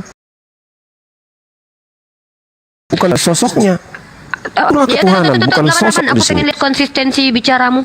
Jadi kau bilang kau ini menuhankan Yesus mengikuti apa yang Yesus lakukan gitu. Bukan menuhankan Yesus saya. Nggak ada saya menuhankan Yesus di sini. Jadi siapa Yesus menurut kau? Ya, Yesus itu manusia yang paham betul apa itu kecerdasan, yang paham betul dari kecerdasannya di berkata-kata Yesus dan cerdas. bertindak. Yesus itu cerdas nggak? Ya ada, hanya satu ayat, satu kata Pertanyaanku, di Yesus cerdas nggak? Perjanjian Baru, kecerdasan Saya tanya, hanya tertuju pada Yesus. Saya tanya, aduh nih orang, Yesus cerdas nggak? Perhatikan Iya. teman-teman ya. Oke, saya tanya. Ada 9 kecerdasan teman-teman. Salah satunya adalah kecerdasan emosi. Pertanyaanku, cerdas di mana Yesus ketika emosinya tidak stabil, melihat orang sedang berjualan? Saya tanya, kecerdasan emosi. Yesus termasuk orang yang temperamen. Saya tanya saya bahas kecerdasan emosi dulu. Ya, kecerdasan logika matematik Yesus. Ya, siapa yang mengajarkan 1 tambah 1 tambah 1 sama dengan 3? Sama dengan 1. Kecerdasan matematika ada gagal. Nggak ada hubungannya dengan Yesus. Yesus nggak peduli seperti itu. Jangan mewakili, jangan sosok menjadi Yesus kau di sini. Saya tanya, kecerdasan emosi apa yang dimiliki oleh Yesus ketika dia melihat orang jualan, dia obrak-abrik tempat berjualan orang. Itu tidak memiliki kecerdasan emosi. Mana itu? Oh, Yesus. Apa yang diobrak-abrik di situ? Siapa yang marah? Meja orang yang sedang berdagang, yang tidak ada aturan bahwa di situ boleh berdagang atau tidak, tiba-tiba dia datang lalu merusak orang yang sedang berjualan. Itu namanya tidak memiliki kecerdasan emosi. Nggak ada yang marah di situ. Kok nggak ada yang marah? Kau pikir, protes, kalau tidak ada tertulis maka itu tidak pernah ada. Udahlah, jangan bertele-tele, jangan kau Buktinya mempermain. tidak ada yang marah di situ. Kalian framing dia ngamuk. Holo. Gak ada yang marah. Definisi ngamuk artinya apa? Gak ada yang protes di situ. Definisi ngamuk apa? Artinya tunggu. Dengar teman-teman ya. Pembodohan yang dibuat oleh si Laban adalah dengan mengatakan bahwa Yesus adalah cerdas. Mohon maaf saya katakan. Tunggu dulu ya. Diam dulu. Berabrik dagangan. Kalian pikir dulu seperti Satpol PP yang ngamuk-ngamuk. Nanti saya tunjukkan datanya. Teman-teman, ada beberapa. Ini orang, nah, jadi teman-teman, orang ini mengklaim bahwa Yesus adalah orang yang cerdas. Saya pertanyakan klaim dia bahwa Yesus adalah orang cerdas. Pertanyaan saya adalah, ketika Anda katakan obrak-abrik, nggak ada yang ngamuk, itu cerdasnya. Saya akan tunjukkan kalau dia ngamuk, entar ya, mengutuk pohon ara ketika dia lapar sampai terkutuk. Ya, itu mengutuk pohon ketika tidak berbuah dan memang belum musimnya, itu termasuk tidak memiliki kecerdasan emosional ya. Mengatakan orang lain bodoh ya, temperamen ya. Kemudian kita bicara teman-teman ya. Yesus dikatakan memiliki kecerdasan. Saya mengkritisi kecerdasan emosinya Yesus. Karena ketika saya membaca Bible, ada beberapa kali saya lihat Yesus termasuk orang yang tidak terlalu bersabar. Ya, gak usah kau kumpulkan semua kesalahannya. Sidang sudah terjadi. Yesus saat ini di mana? Selamat dia. Di mana dia? Mau apain? Mau kau hakimi lagi Yesus itu? Di mana? Tunggu, di mana Yesus? Diberitakan selamat. Versi apapun dia dinyatakan selamat. Itu dulu kuncinya. Yesus. Kamu mundur lagi ke belakang ke persidangan dengan kesalahan-kesalahan kamu cari-cari. Di mana Yesus sekarang? Gak tahu saya urusan apa saya yang kau itu. omongkan? Kalau kau nggak tahu jangan sok tahu. Kau bilang yang saya omongkan adalah apa yang diucapkan Yesus, ucapkan sendiri olehmu. Dia bilang apa? Dia bilang apa? Nah, aku dalam Bapa, ucapkan sendiri. Apa arti di dalam Bapa? Ya ucapkan sendirilah. Ya apa arti dalam Bapa? Aku pula mengucapkan. Berarti kau bicara dari tadi nggak ada yang kau tahu. Udah, nggak usah kau ngomong tentang agama. Kau jadi nggak ngerti apa yang kau ucapkan. Apa itu Bapa? Kecerdasan. Kau bilang Yesus punya kecerdasan. Kenapa ada istilah Bapa? Dengarkan saya. Ustaz, jadikan saya moderator lah. Orang ini banyak bicara. Teman-teman dengar ya. Santai Riva. Saya sebagai seorang muslimah kita podcast kamu santai. percaya Banyak cerita kau. Dengar teman-teman ya. Saya percaya bahwa Nabi Isa sebagai Nabi adalah manusia yang cerdas. Karena sifat Nabi itu yang wajib itu Nabi dan Rasul adalah 4 teman-teman. Pertama sidik, berkata benar. Yang kedua itu adalah amanah, bertanggung jawab. Yang ketiga fatonah, ya cerdas. Ya, yang terakhir adalah tabligh, menyampaikan. Jadi kalau dalam Islam kita mengimani para nabi itu cerdas. Mana bukti bahwa mereka cerdas, teman-teman? Mereka memiliki seperti Nabi Muhammad SAW. Nabi Muhammad SAW itu ketika menghadapi orang yang bertanya kepada beliau, itu menjawab sesuai dengan siapa yang bertanya. Ini kecerdasan dalam ranah apa, teman-teman? Menilai orang lain. Jadi kita kalau seandainya ada yang bertanya, mohon maaf ya, bertanya tukang cilok, itu tidak akan mungkin sama jawabannya dengan pertanyaan yang diajukan oleh seorang mahasiswi. Ini cerdas namanya. Seorang calon guru harus tahu siapa yang dihadapi. Ini cerdas. Lalu kecerdasan dalam ranah apa? Verbal linguistik. Ketika dia menggunakan diksi dalam berbicara itu tepat. Coba perhatikan hadis baginda Rasulullah Muhammad SAW. Apakah ada yang melenceng secara diksi? Kalau kita bicara tentang Yesus, mohon maaf, Yesus tidak bisa kita analisis kecerdasan secara verbal linguistiknya, dikarenakan kitab mereka bukan menggunakan bahasa asli Yesus. Karena kitab asli mereka menggunakan bahasa Yunani. Tapi kalau kita lihat kutipan-kutipan dalam kitab yang berbahasa Yunani ini, saya bisa membuktikan ada kutipan-kutipan yang tidak pernah ditemukan kemudian oleh yang dikutip Yesus. Contoh Lukas pasal 24 46 ya.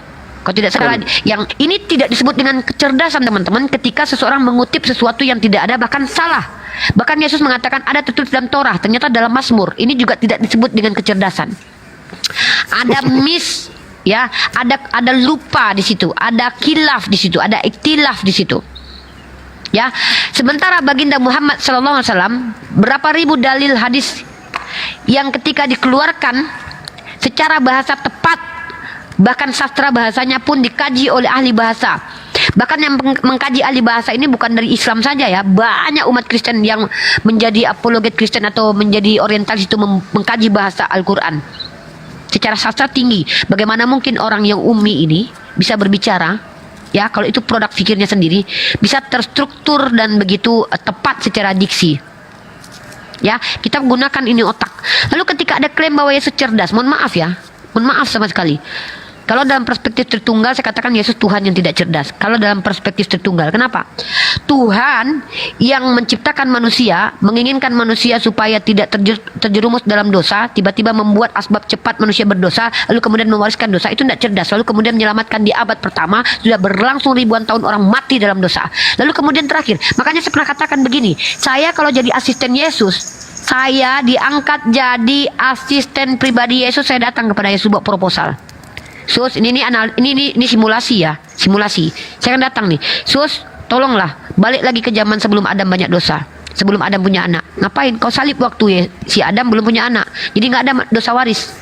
Ah, ini lebih pintar saya. Terus Yesus bertanya, siapa Adam katanya? Oh, berarti Yesus nggak kenal Adam. Siapa Adam? Kau jadi Yesus sekarang. Ya udah, kalau gitu kau akui dah.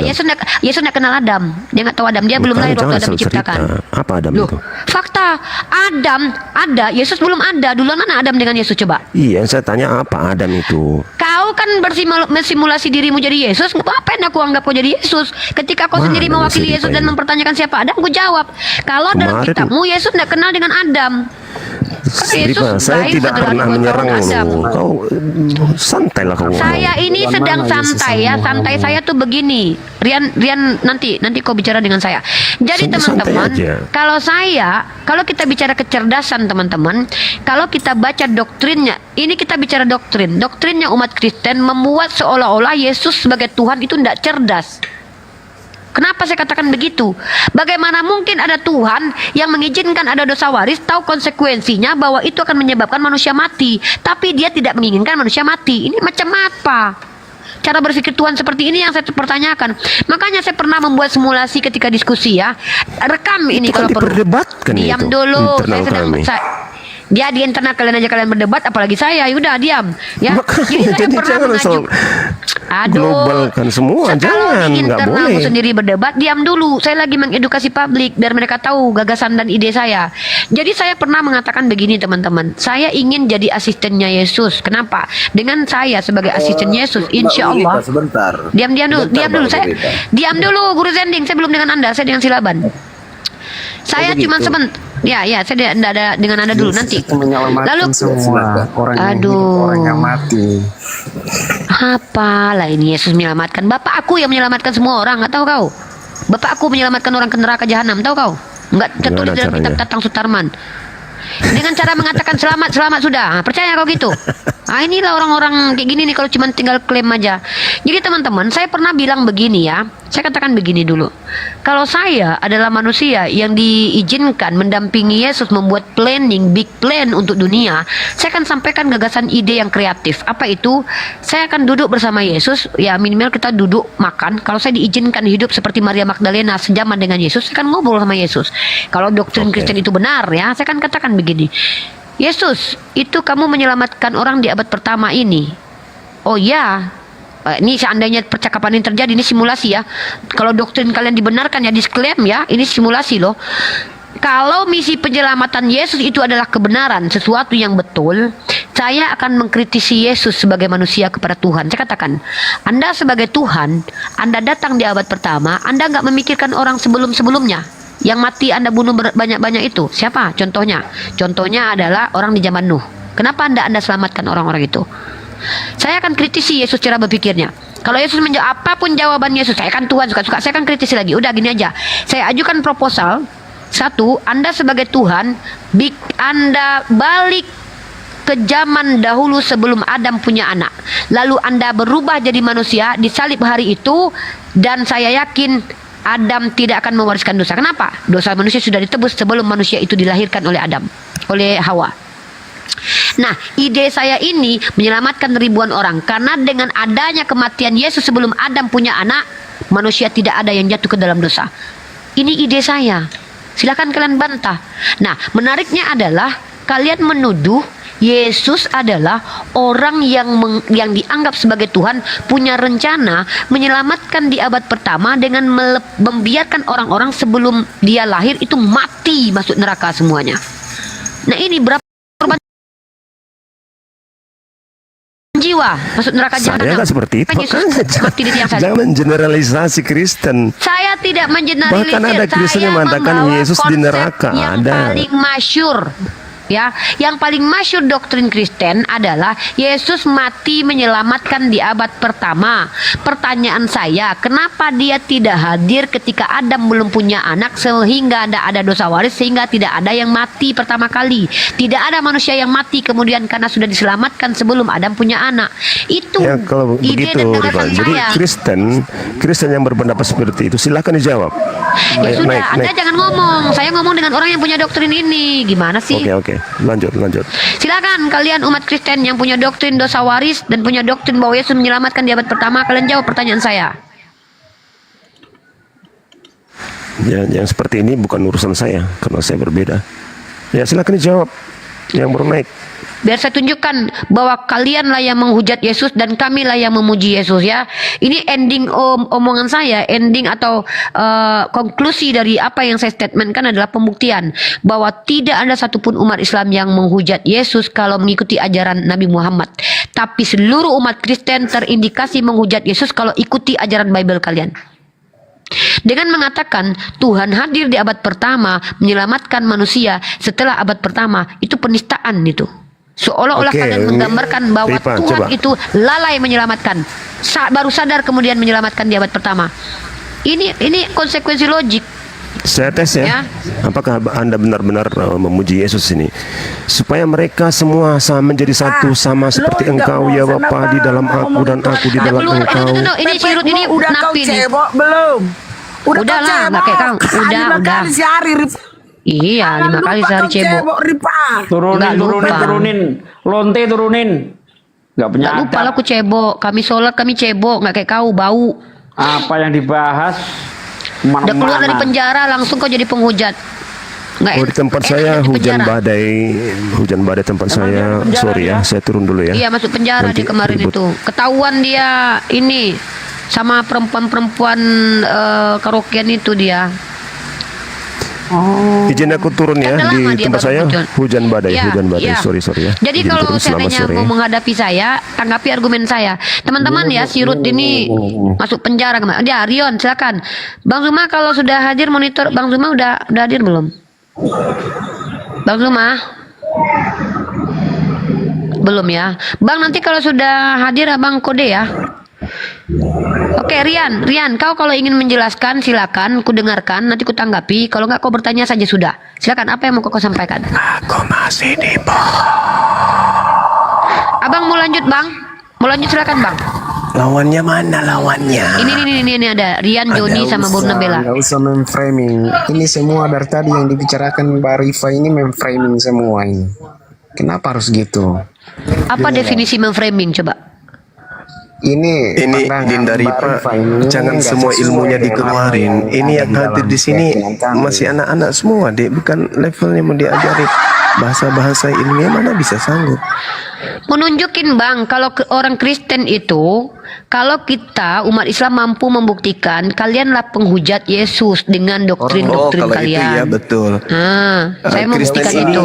agama anti Yesus, anti Kristus memang. Ibu dengan kami itu nggak sama, nggak usah memframing, nggak usah membawa ajaran ibu masuk ke kami gitu. Jadi agama Nggak usah. Kristen itu memang agama anti Kristus. Orang itu kita aja pasti. berbeda kok.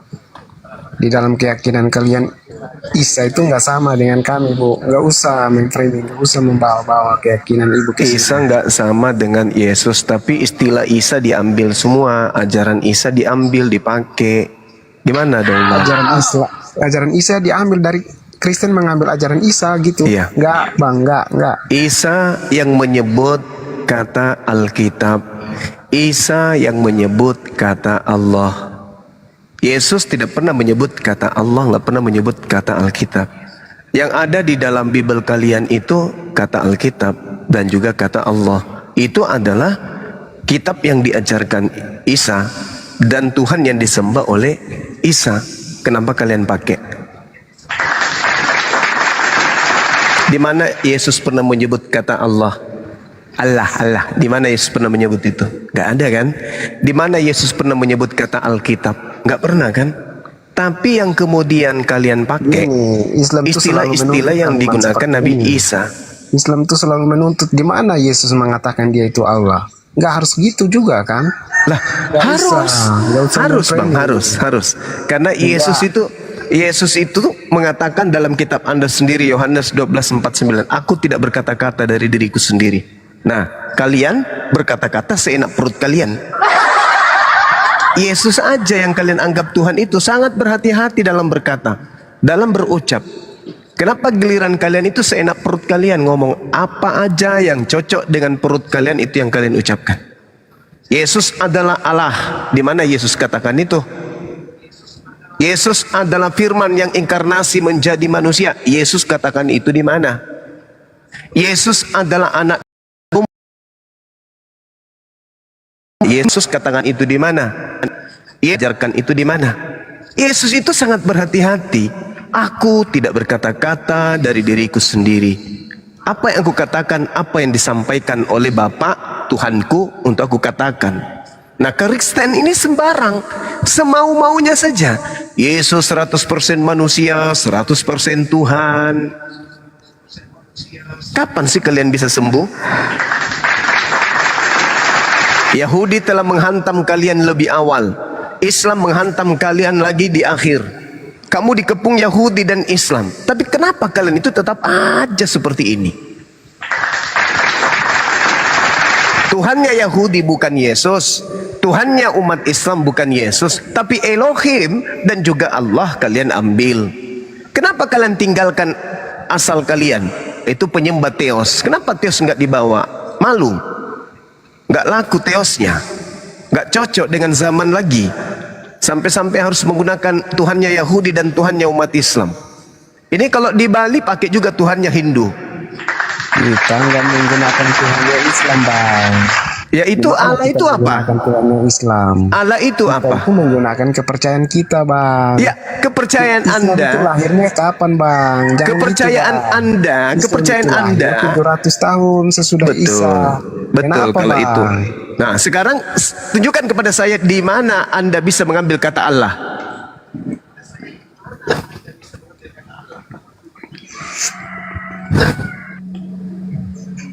Macet.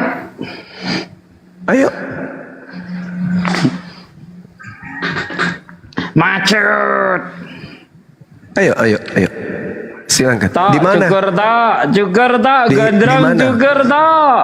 Ayo, Islam begitu indah datang untuk mengajarkan kalian, hei saudara Kristen, laqad kafaral ladina qalu, kafirlah kalian yang mengatakan bahwa Tuhan pencipta langit dan bumi itu menjadi manusia.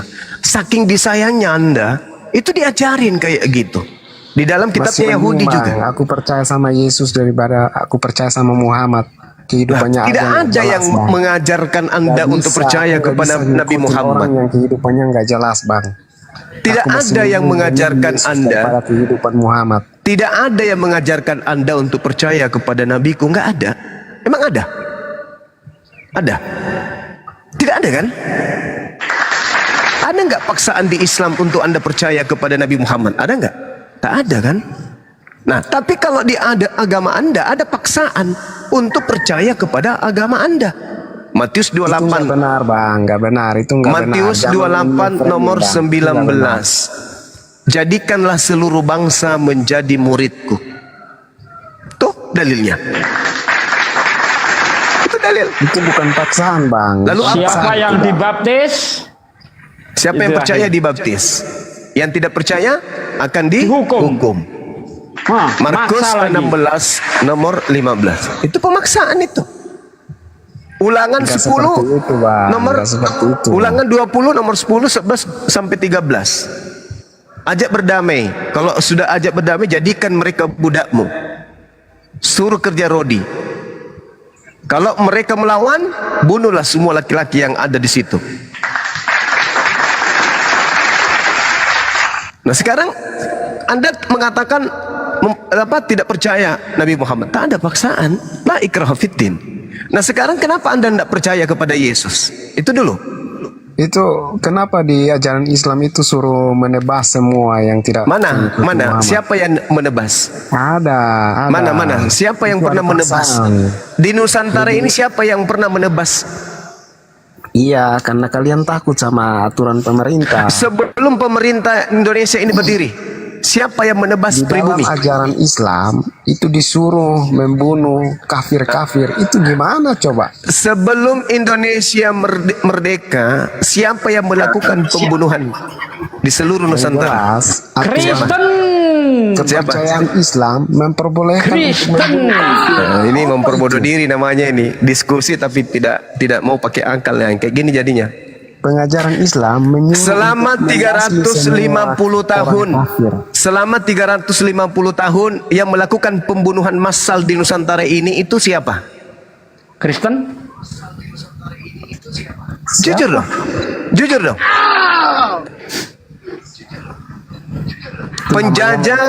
Penjajah yang datang ke Nusantara ini mewariskan rumah ibadah. Apa nama rumah ibadahnya? Masjid. Gereja. Oke, yang melakukan pembunuhan di Nusantara ini ratusan tahun meninggalkan sebuah buku. Katanya kitab suci. Apa nama buku itu?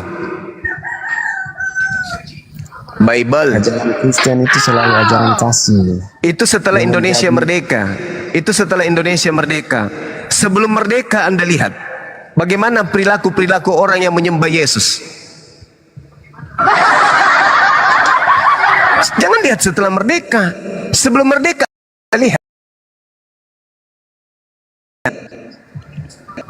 Tapi di dalam ajaran itu mengajarkan bagaimana kita mengasihi sesama, mengasihi semua. Giliran Kristen pelakunya yang tidak oknum. percaya kepada Muhammad. Itu Giliran semua dalil. Muslim itu biar seperti dalil. tahu. itu sudah di dalam Dalil. Al-Quran. Bagaimana itu Bang? Nggak usah terlalu jauh. Satu-satunya agama di atas muka bumi ini yang membunuh Tuhannya sendiri agama apa? Itu aja dulu. Agama apa yang membunuh Tuhannya sendiri? Demi untuk keselamatan Tuhan dibunuh. Itu agama apa? Tuhan aja dibunuh kok, apalagi manusia. Makanya agama Anda itu tidak ada sejengkal tanah di bumi ini yang tidak pernah dijajah oleh penganut agama Kristen. Bang, nih, biar Semua itu sudah dinubuatkan Bang. Nubuatkan. Gitu dong, ngaku. Sekarang kalau Anda mengatakan bahwa Yesus itu dinubuatkan untuk dibunuh, tunjukkan mana nubuatannya. Silakan. Tunjukkan di mana nubuatannya Tuhan datang dibunuh oleh ciptaannya sendiri. Ada semua di dalam Alkitab Mana? sudah diceritakan. Tunjukkan, jangan mengatakan ada semua, ada semua, ada di kita mana. Tunjukkan ke kita. Nggak usah gitu, biasa aja. Iya, karena kamu ngarang. Mana coba tunjukkan? Tunjukkan nubuatan Tuhan jadi manusia untuk dibunuh oleh ciptaannya sendiri. Mana? Agama kok diasaskan atas pembunuhan. Kamu tahu enggak itu lambang salib yang kamu bangga-banggakan? Itu lambang pembunuhan itu. Dan yang dibunuh bukan main-main, Pak. Tuhan. Agamamu itu lambangnya apa? Lambang pembunuhan. Mana buktinya? Salib. Salib itu lambang pembunuhan. Di samping lambang pembunuhan, salibmu itu juga lambang kutuk. Ulangan 21 nomor 22-23. Ayo. Apabila seorang berbuat dosa yang sepadan dengan hukuman mati, lalu ia dihukum mati, kemudian kau gantung dia pada sebuah tiang, maka jangan mayatnya dibiarkan semalam-malaman.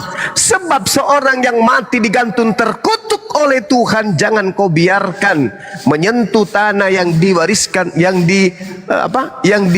diberikan Tuhan sebagai milik pusakamu. Tuh. Jadi agamamu itu lambangnya lambang salib itu, lambang pembunuhan, lambang kutukan. Kamu belum sadar? Kamu bangga dengan salibmu itu? Salib itu lambang pembunuhan, lambang kutuk. Kamu nggak sadar itu? Salib itu penebusan Bang. Nah itu bukan penebusan. Coba kau tunjukkan Sampai di mana hari ini. tradisi. Sampai Tunjukkan hari di ini, mana tradisi. Di mana tradisi orang Yahudi menebus dosa dengan menyalib domba atau menyalib sapi. Tunjukkan. Orang Yahudi ya sebelum melakukan penebusan dosa dipersiapkan tiang salib untuk menyalib seekor sapi. Salib itu lambang kutuk. Salib itu lambang setan. Nggak usah Oke. Bang, itu nggak benar. Salib itu lambang setan. Salib itu lambang kutuk. Pahami itu. Lambang kutuk salib itu. Ya. Jadi kalau Anda mengatakan ajaran kasih, halo. Ajaran kasih. Kasihan deh lo. Nah, kalau ajaran kasihan dulu, iya betul. Oke, Bang, bisa gantian nggak? Ditanya sama Bang Jumba, salib itu ajaran kasih atau ajaran apa? Jawablah itu. Bang, Silakan. bisa gantian nggak? Ya topiknya itu. Oke ya. Nah, gini, mau saya jelasin aja nih ya, secara iman Kristen menurut Alkitab gitu kan, konsep ketuhanannya seperti apa? Menurut ya kan? Bible Bang, biar agak sopan sedikit. Menurut Alkitab Bang. Menurut Bible. Menurut Alkitab. Alkitab itu nama lain Al-Quran. Kamu nggak malu? Lah di bahasa saya. Bahasa apa bahasa? Anda orang tulisannya. Anda orang Arab. Ya udah pakai bahasa Batak aja yuk Bang. Saya orang silakan. Batak. Ya Nah, silakan. yaudah. Apa Bahasa nama Batak kitabmu di dalam bahasa Batak? Bibel. Ah itu Bibel bagus. Ya itu Silakan. udah. Oke. Abang tadi bilang apa? Bible apa Bibel? Iya, tuh saya Bibel, Bebel, Bobol, Babol, Alkibel, terserah kamu. Yang penting jangan gunakan nama lain Al-Quran. Malu dong. Bukan Islam tapi menggunakan istilah Islam, malu dong. Oke. Ah, Ya udah. silakan. Saya pakai bahasa lainnya. Ya. Di dalam Injil ya, Injil umat Injil itu Kristen. bahasa Quran. Saya nggak tahu intinya yaitu bahasa yang ada di Injil kami ya kan? Injil itu bahasa Quran. Jangan kau pakai, jangan kau pakai. Jangan kau pakai. Injil itu bahasa Quran. Kau cari manuskrip kodeks tertua, tidak ada kata Injil di Bible. Gantian kalau mau iya, saya luruskan. Bagaimana mau diskusi kalau menggunakan istilah palsu-palsu? Gimana kalau mau diskusi kalau kau yang aja asli mau yang kau didengar? pakai Evangelion, yang asli kau pakai Evangelion. Mau diskusi kalau Nggak kau aja bisa. mau didengar. Kalau awalnya aja sudah dusta, gimana ceritanya mau mengungkap kebenaran? Kau pakai Evangelion. Itu kan dusta menurut. Nah, kalau itu bukan dusta, Anda bisa memberikan bukti dong. Ada kata Buktinya Injil di ada. Bible. Mana? Coba. Ya ada. Tunjukkan. Ya. Bisa nggak Anda- Tunjukkan di dalam Bible ada kata Injil. Saya tanya, Bible yang Anda ketahui bahasanya apa? Yunani. Bahasa Yunani. Waduh, saya nggak ngerti bahasa Yunani, Bang. Hah? Saya nggak ngerti bahasa Yunani. Anda Berarti mengerti mentok bahasa udah Arab? Saya nggak ngerti bahasa Arab. Nah, terus kenapa Anda menggunakan bahasa Arab? Kenapa saya menggunakan bahasa Arab? Saya nggak pakai Kenapa bahasa Arab. Anda tidak Bang. menggunakan bahasa Indonesia aja kalau gitu? Saya nggak pakai bahasa Arab, Bang. Ya udah, kalau Injil itu Ini kan bahasa lagi- Arab, Alkitab itu bahasa Arab, Allah itu bahasa Arab. Sekarang pakai aja bahasa Indonesia. Kok ribet? Bahasa Indonesia Allah apa? Tidak ada, itu nama Tuhan. Nama Tuhan. pencipta langit dan bumi. Nama Allah pencipta. itu nama pencipta langit dan bumi. Nggak ada bahasa Indonesianya. Nggak ada bahasa Indonesia. Nama ya nama, kemanapun pergi di bumi ini tetap aja nama. Bang Suma ke Amerika tetap Bang Suma. Ke Inggris tetap Bang Suma. Ke Batak tetap Bang Suma. Ke Bugis tetap Bang Suma. Nggak ada diterjemahkan. Begitu masuk ke suatu negara namaku diterjemahkan. Nggak boleh. Bang, saya punya teman. Namanya kalau di kampung saya di Batak ya kan. Namanya siapa? Johannes kalau terus? dipanggil ya kan. Terus pergi dia ke Amerika. Namanya jadi John. Temanmu tetap gak ada aja, harga kan? diri itu. Lah, Tetap karena aja kan? namanya Tetap John, aja kan? Bang. Itu kan Enggak itu salah. Enggak salah. Kok Ini enggak. Apanya enggak salah? Beda. Apanya enggak salah? Beda, Bang. Di kampung Apanya? saya, dia dipanggil orang Johannes. Ya, kan? betul. Johannes. Dia pergi ke Amerika, dipanggilnya John. Oke, John. Nah, Masih kena kan? Nah, sekarang bahasa Inggrisnya dia pergi ke Arab, dengar. ke tanah Arab. Tunggu, Abang bahasa Inggrisnya, dengar. Bahasa Inggrisnya God. Abang dengar dulu gantian. Anda yang dengar saya. Bahasa Inggrisnya God. Dengar saya dulu. Anda yang dengar saya. Bahasa Inggrisnya God. Ke Indonesianya apa? Ya. Indonesianya apa? Indonesianya apa? Tuhan. Ya Tuhan. Kenapa Ya. Anda jarinya Allah? Lah, siapa yang ngalah? Jadi yang Anda perjuangkan tadi itu apa? Apanya yang saya perjuangkan?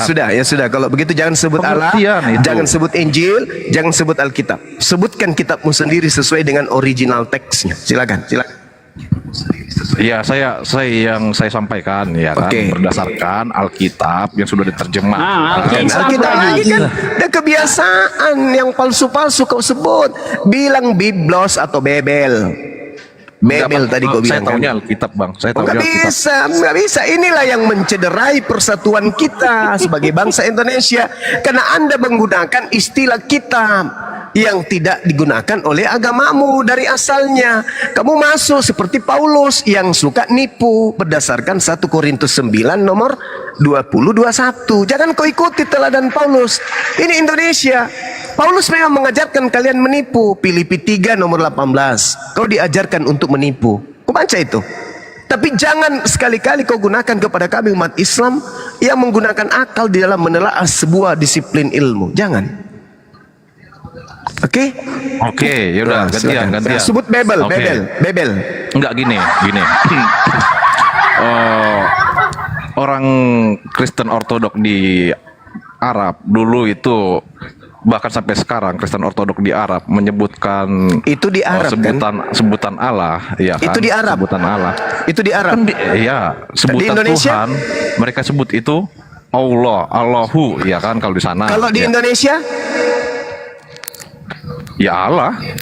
Kenapa bisa? Emang ini di Arab? Kan Anda mengatakan tadi di Arab, Ortodoks Arab. Terus di Indonesia? Luar biasanya, Bang. Apa yang luar biasa? Luar biasa penipunya gitu. pengertiannya sama nggak saya tanya? Nggak sama. Dan itu hanya klaim saja. Kristen Ortodoks menggunakan kata Allah itu hanya klaim kamu aja. Coba tunjukkan kitabnya. Ortodoks ada nggak tulisan Allah di situ? Ada. Jangan kamu mengklaim sesuatu.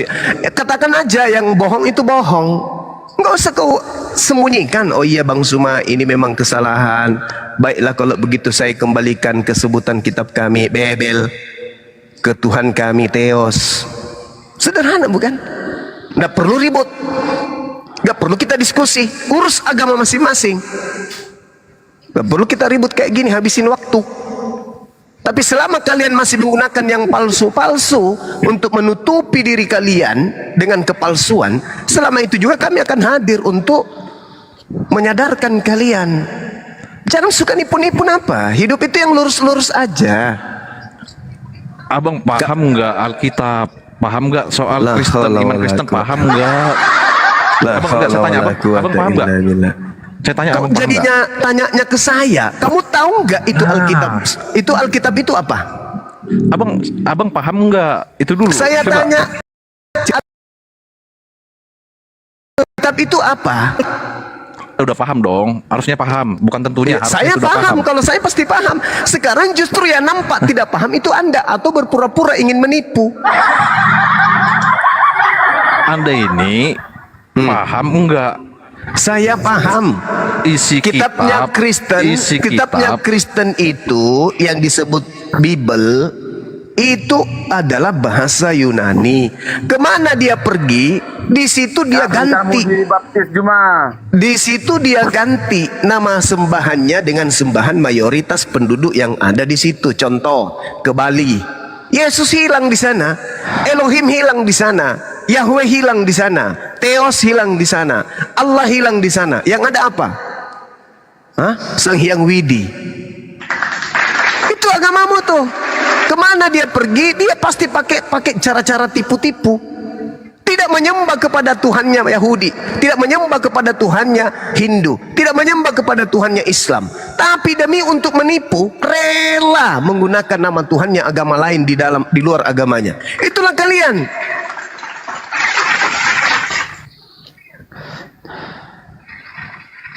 Demi untuk nipu, rela kalian itu pakai nama Tuhannya orang lain. Rela. Karena memang ajaran Paulus begitu. Coba kau baca 1 Korintus 9 nomor 20 sampai 21. Kepada orang penganut Taurat saya mengaku sebagai penganut Taurat meskipun saya tidak taat kepada Taurat. Kepada orang Yahudi saya ngaku Yahudi meskipun saya bukan Yahudi. Kepada orang Yunani saya ngaku orang Yunani. Kepada orang Islam saya ngaku Islam. Pada orang Hindu saya ngaku Hindu. Itu agamamu itu gitu. Kenapa enggak membentuk sebuah kepercayaan yang berdasarkan atas asli kitab Anda sendiri? Kenapa harus berpura-pura jadi bunglon? Kenapa? Karena tidak laku. Saya ini senang sama abang semua yang ada di sini. Saya senang, ya kan? Karena semua Lu jawab dong, kalau jujur tidak laku gitu loh. Itu memaksakan bang, memaksakan. Justru saya keadaan ini yang ada sekarang, kalian memaksakan Tuhan kalian itu menjadi Allah. Padahal Tuhan kalian itu bukan Allah, Tuhan kalian itu Theos. Tuhan kami siapa bang? Theos. Itu bahasa apa bang? Bahasa Yunani. Bahasa Yunani. Coba artikan kalau ke dalam bahasa Arab dia jadi apa? Theos dalam bahasa Arab itu bisa disebut ilah. Ilah. Ya. Atau inazan atau inazan juga boleh. Ilah itu sifatnya apa bang? Ya, ilah itu adalah sembahan. Iya. Ya udah kan itu bang jawabannya. Artinya di setiap tempat, ya kan kasihan gitu loh bang. Kalau misalkan nih saya nih kan orang Batak gitu kan. Kalau saya harus belajar sesuatu yang saya nggak ngerti bahasanya, coba. Ya, justru karena saya sesat di situ. Justru kan karena gitu kan. itu sekarang begini, Tuhanmu itu tadinya kan Theos. Ketika di Indonesia kan harusnya dewa. Kenapa harus masuk ke Tuhannya umat Islam? Kenapa harus ke bahasa Arab sih? Kenapa nggak bahasa Indonesia? Katanya kitabmu dari bahasa Yunani diterjemahkan ke dalam bahasa Indonesia. Katanya. Terus kenapa harus menggunakan bahasa Arab? Kenapa tidak bahasa Indonesia? Lembaga Alkitab Indonesia itu sudah dirundingkan jauh-jauh sebelumnya. Alkitab, Iya Bible. kan? Aduh, Kristen. Kalian tidak malu sama umat Islam? Kalian mengaku Ngapain lebih malu? dulu ada, tapi kitab kalian Bukan itu mengaku, justru bukan mengaku. Bukan, saya nggak mengaku lebih dulu ada. Saya nggak tahu siapa yang duluan ada. Ya, terus kenapa harus menggunakan istilah-istilah Islam? Siapa yang pakai istilah-istilah Islam? Lah, itu Alkitab. Anda tahu dari mana itu istilah Islam? Astagfirullahalazim, ya Allah ya. Enggak, saya tanya, emang bahasa itu emang Oh, ini nggak ada tadi ilmunya, dari tadi gue skakmat ini nggak bisa, muter-muter doang. kok muter-muter? Anda yang muter-muter. Ya, itu Coba kan. emang bahasa punya agama? Saya tanya. Bukan bahasa punya agama. Ya itu artinya kan di situ. Emang bahasa punya agama? Bukan seperti itu. Bukan kayak begitu Kalau Anda bahasa punya ngeklaim, agama. kalau Anda Bukan. ngeklaim, kalau Anda Tapi agama sebuah punya bahasa. agama itu, tapi sebuah agama yang benar itu pasti menggunakan bahasa asli di mana wahyu itu diwahyukan pertama kali. Masalahnya kitabmu bukan kitab wahyu. Bukan kitab yang diwahyukan oleh pencipta langit dan bumi. Itu hanya surat kabar. Oh, iya, Sehingga Bang. Tunggu, dengan mudahnya kitabmu itu berubah-ubah di setiap bahasa. Tauratnya Nabi Musa, Bung, sampai hari ini masih menggunakan bahasa Ibrani. Oke, kitab Tanakh itu masih sampai hari ini menggunakan bahasa Ibrani.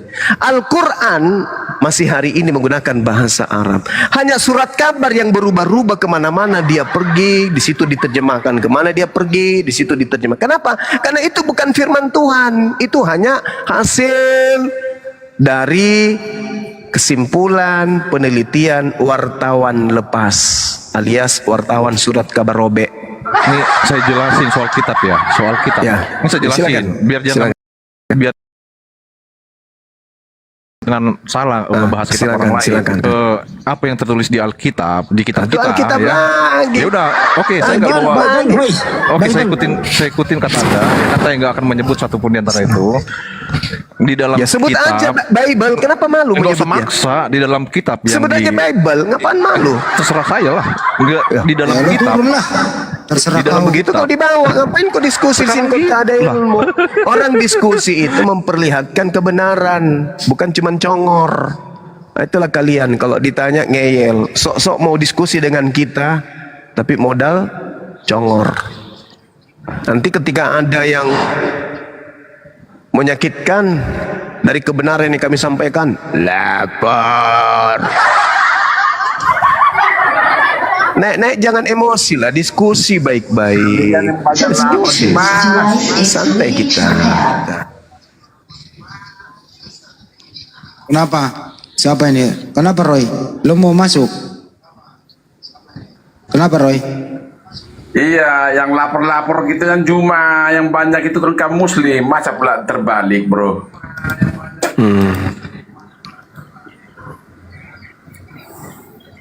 Roy? Siap. Iya.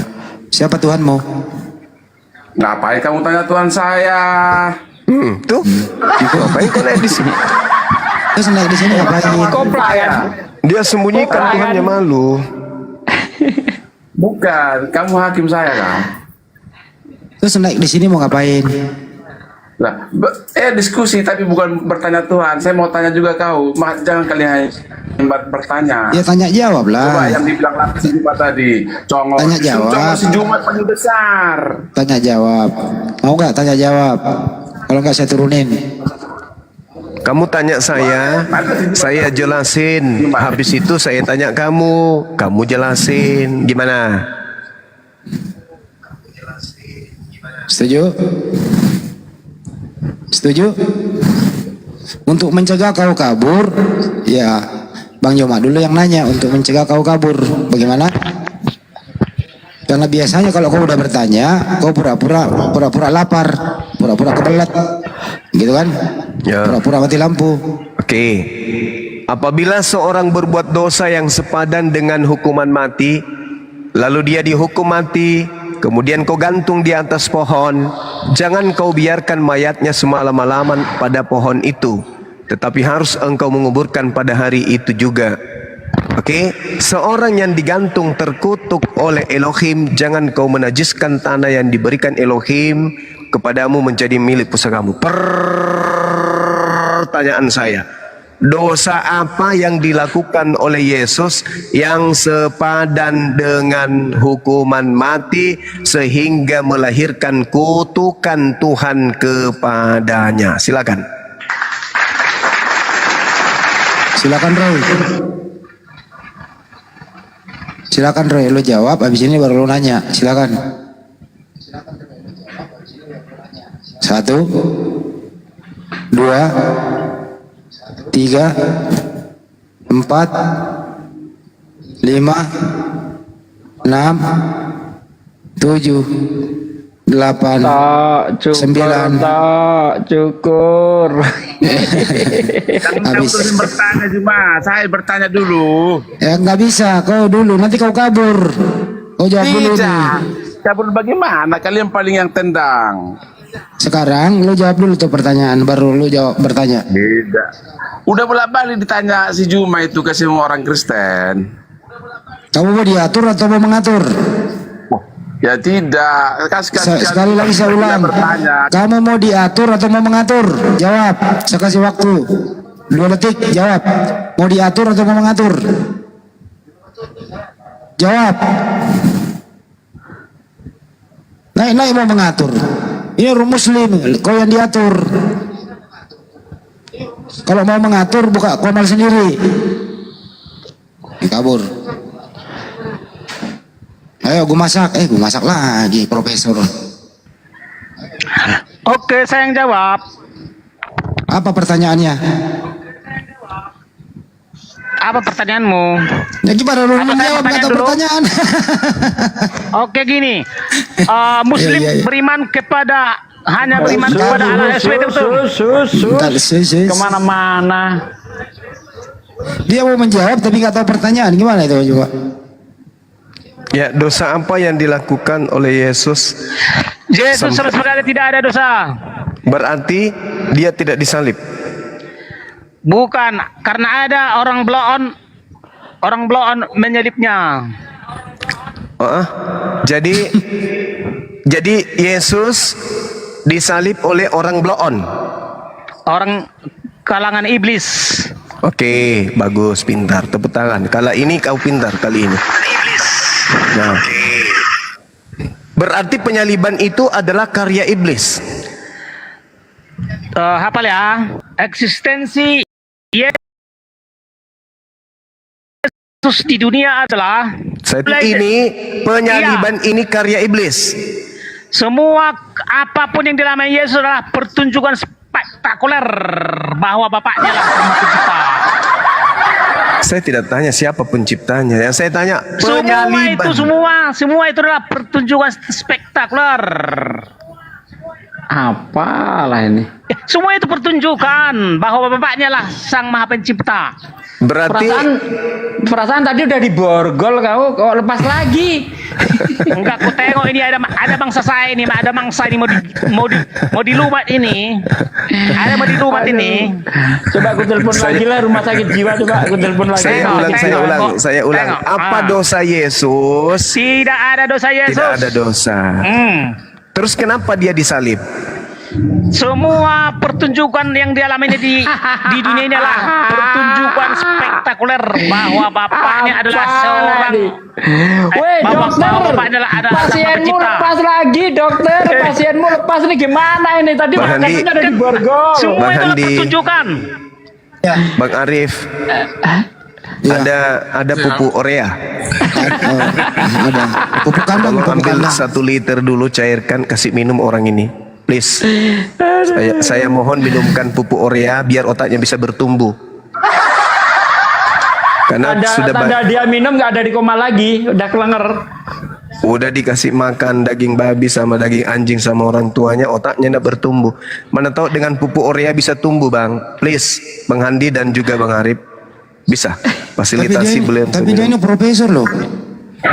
Bukan profesor, kompresor. Kondensor. bukannya prosesor. Ditanya dosa apa yang Yesus lakukan sampai dia disalib, pertunjukan. Apanya ini? Udah, coba ganti pemain itu, ada BR Nambela siapa nih? Boru Nambela. Boru Nambela, silakan. Boru. Halo, Mal, kok diam? Kenapa saya di mute? Oh, jadi dari tadi dia ngomong terus. Udah minum bubuk. Ternyata masih hidup. Silakan Boru Nambela. Udah turunin lah. Orang kayak gini ngapain dinain lagi? Mampus lo cuma. Udah. Mau kali lihat saya mampus gitu. Sementara argumennya nggak bisa. Boras ini ini suaminya, ini istrinya ini. Tapi kemarin itu gue masak, saya tanya mengenai harga bahan-bahan pokok, nyambung ya? Nyambung dia. Harga cabai tahu, harga pupuk tahu dia. Siapa? Si gue masak tadi itu ngerti kalau harga bahan pokok sama pupuk, ngerti dia. Ngerti, oh bagus lah. Kalau nggak salah itu pegawainya Rasmi untuk ini nagih utang keliling itu. Jadi si gue masak ini kan sebenarnya pendekatan sama Ibu Rasmi. Ibu Rasmi ngomong gini, modal lu apa gitu loh. Kata dia, modal saya dagang pupuk. Kata Bu Rasmi, no, saya maunya kerja di bank. Ya udah nggak cocok lah gitu. Oh, bukan. Ya, oke. Bukan dia bilang saya mau lihat dia jago debat Aku gitu kan. sangka dulu. Jadi menurut Ya, terima Bu Rasmi kasih. itu kemarin kan dia tuh sebenarnya ingin pergi ke Jakarta merantau. Tapi karena sampai di Jakarta tidak ada tempat yang cocok, jadi dia balik lagi ke kampung. Oh. Dia tuh pengen cari pasangan yang berdasi. Udah dulu, biar aku sangka dulu Handi ya. Iya, Dari tadi aku pengen jawab Karena ini. selama si ini Bang kan Juma. sudah beberapa skincare dia coba, nggak ada yang cocok. Pakai dempul. Oh, dia pengen menemui Banjuma, produk skincare Banjuma. Kok bisa bagus begitu? Saya udah beli skincare macam-macam, malah merusak wajah saya kan gitu. Oh iya gitu. iya. Pakai cat tembok atau dempul. Kemarin dia coba sih pakai benda zaman dulu lakbuk. Ternyata salah ambil dia ambil itu apa sih namanya di bahan papeda. Oh, sagu. Iya, sagu, dia ambil sagu campur garam. Pas dia pakai itu dia pakai langsung jadi kue dadar. Iya, dicampur. Campur terasi bulan lagi ya. Udahlah boras, diam dulu ya. Coba yang lain. Oke Bang Handi, biar aku sangka dulu ya pernyataan Bang Juma tadi. Agak-agak nyesek di dadaku gitu ya. Nyesek di dadaku. Iya. Nyesek. Apa itu bikin nyesek Bu Rasmi? Ya, tadi pernyataan Bang Juma yang menyatakan orang Kristen yang membunuh Yesus gitu. Nyesek Siapa? banget di dada saya ya. Oke, biar saya buka yang bilang ayat. yang membunuh Tunggu Yesus dulu. itu, si Kumasak mengatakan yang membunuh Yesus itu orang Bloon, gitu. Si Kumasak yang ngomong, bukan Banjuma. Aku buka ayat dulu ya. Aku Buka buka data. ayat Matius ya. Matius 16 ayat 21. Itu judulnya pemberi Yesus dan syarat-syarat mengikut dia ya. Di sini Yesus sebelum disalibkan, Yesus Itu tulisan sudah kapan? memberitahukan. Itu tulisan kapan? Tulisan yang dibuat setelah kejadian atau sebelum? Sebelum ini Yesus masih mengajar. Sewaktu Sebelum? mengajar Yesus ya. Ini sewaktu Yesus mengajar, Yesus sudah memberitahukan kepada. Berarti buku ini sudah ada sebelum Yesus disalib. Ya, karena di situ ada murid-muridnya 11 orang ya yang taat. Gak jawab-jawab dulu. Murid-murid Berarti Yesus.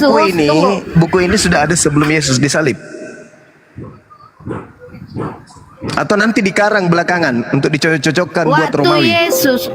Waktu Yesus mengajar, murid-muridnya yang 11 yang taat sudah mencatat apa yang Oh, itu diajarkan sudah oleh ada. Yesus. Jadi buku itu sudah ada Begitu. sebelum penyaliban. Sudah dicatat. Ya, Enggak, sudah dicatat di ada dalam buku itu. buku. Sudah ada buku itu sebelum penyaliban. Sudah ada dicatat Alkitab. Hanya saja belum dimasukkan. Aduh, ngarang cerita. Mana coba kasih bukti. Kasih bukti kalau sudah ada kitab Matius sebelum penyaliban, coba kasih bukti. Berarti di abad pertama ya sudah ada ya. Zaman Yesus lahir ya. Iya. Ada di bumi. Setelah di akhir baru skripsi gitu ya. Jangan di mute ya. Matius itu ditulis tahun 66. Penyaliban sudah terjadi, baru dikarang buku itu. Makanya aku katakan sewaktu Yesus murid-muridnya sudah menulis di buku. Mana bukti? Setelah tahun 66 mana buktinya? baru dimasukkan ke Alkitab. Kasih bukti. Waktu ini ada bukti, sudahlah. Yang lain nggak ada buktinya. Pembohong ini. Ngarang bebas. Tidur aja dulu Bu Dani, 6 tahun tidur baru bangun. Di sini bukan gereja lu bohong-bohongin. Bukan tempat bohong di sini, bukan tempat bohong. Ini tempat kita menguji kebenaran Islam Kristen. Bukan tempat bohong. Itu cerita-cerita yang dibuat sama Bu Rasmita, itu cerita yang dibuat belakangan setelah kejadian. Disesuaikan dengan keinginan Romawi. Gitu. Karena Romawi memang pada dasarnya ada dewa. Ya. Ada tumbal. Paulus aja dianggap dewa Hermes. Dia dianggap Theos.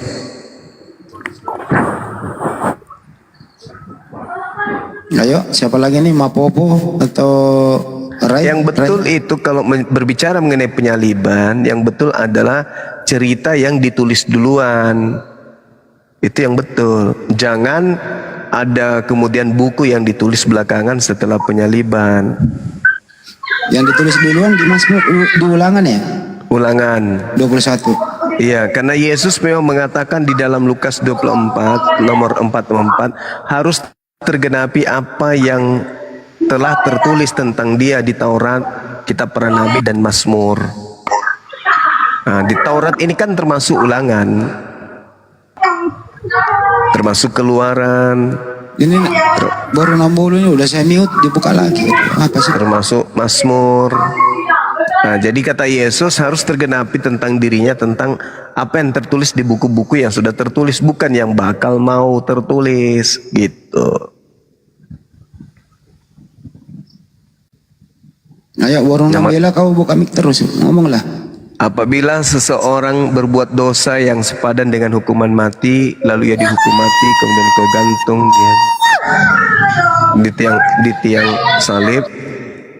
Nah, pertanyaannya, dosa apa yang Yesus lakukan yang sepadan dengan hukuman mati sampai dia harus disalib? Nah, orang Kristen ini akan berkata gini, dosa kami, ya kan gitu, kan tidak nyambung kan? Kan tidak nyambung. Kalau kita ambil dari awal, dari pangkal, dari ujung atas ke bawah, maka kita ambil kitabnya orang Yahudi. Dosa apa yang dilakukan oleh Yesus sampai dia harus disalib karena sepadan dosanya itu dengan hukuman mati? Tidak akan pernah ditemukan. Tapi kalau kita ambil dari bawah, Yesus disalib karena dosa waris, karena dosa-dosa manusia, karena ingin nebus dosa, karena ini. Itu kalau dari belakang dicari. Tapi kalau kita ambil dari atas, dari pangkalnya, tidak akan pernah nyambung. Artinya ada sesuatu yang sifatnya hanya ditulis belakangan sesuai dengan selera penulis. Nah, inilah yang dikatakan oleh Al-Quran. Mereka tidak mengetahui, mereka tidak paham, mereka tidak ngerti, mereka hanya menduga-duga saja. Mereka berselisih paham, mereka tak ada ilmu sedikit pun yang menyangkut tentang penyaliban itu. Itu Al-Quran sampaikan begitu.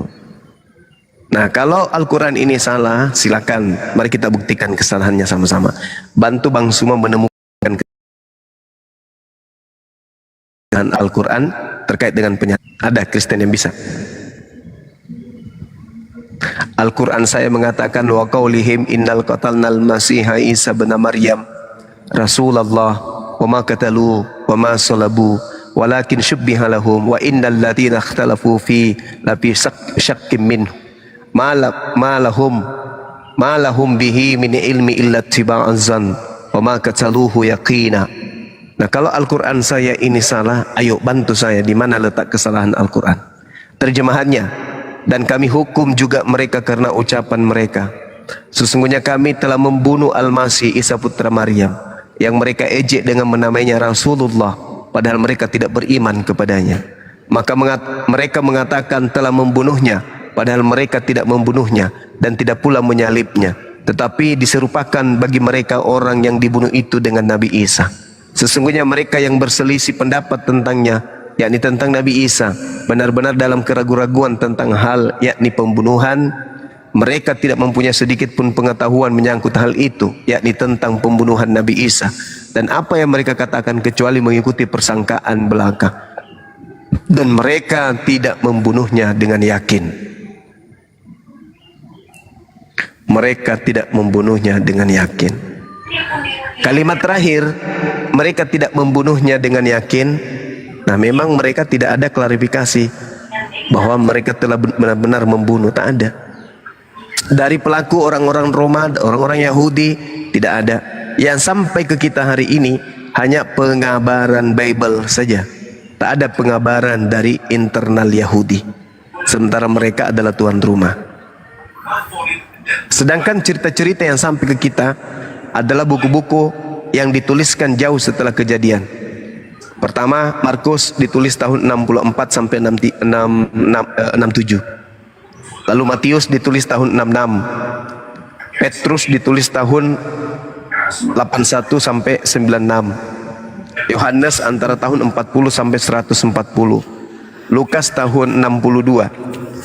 Dan kitab Wahyu di antara tahun 100. Berarti mereka tidak yakin karena mereka tidak hadir pada saat itu. Nah, kalau ada orang Kristen yang mampu membuktikan kesalahan kitab suci saya Al-Quran yang menerangkan tentang penyaliban ini, ayo silakan naik, kita diskusikan dengan ilmiah.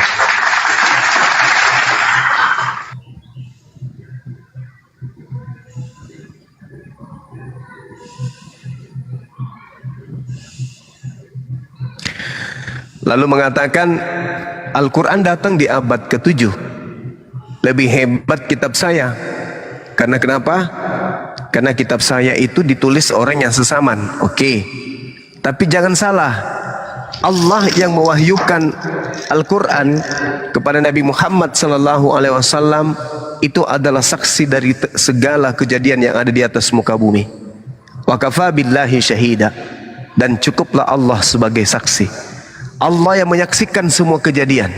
Sedangkan Lukas tidak menyaksikan, Markus tidak menyaksikan, Paulus tidak menyaksikan, penulis Matius, penulis Yohanes tidak ada pada saat kejadian.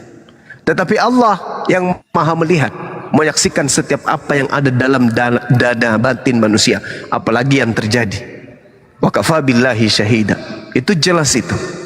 Nah, sedangkan kalau umat Islam berbicara tentang kaidah ini, umat Islam selalu mengacu kemudian kepada Al-Quran. Tidak pernah kemudian lari dari Al-Quran itu. Apa kata Nabi Isa? Ketika ditanya, wahai Nabi Isa, apakah engkau yang mengajarkan mereka menuhankan diriku?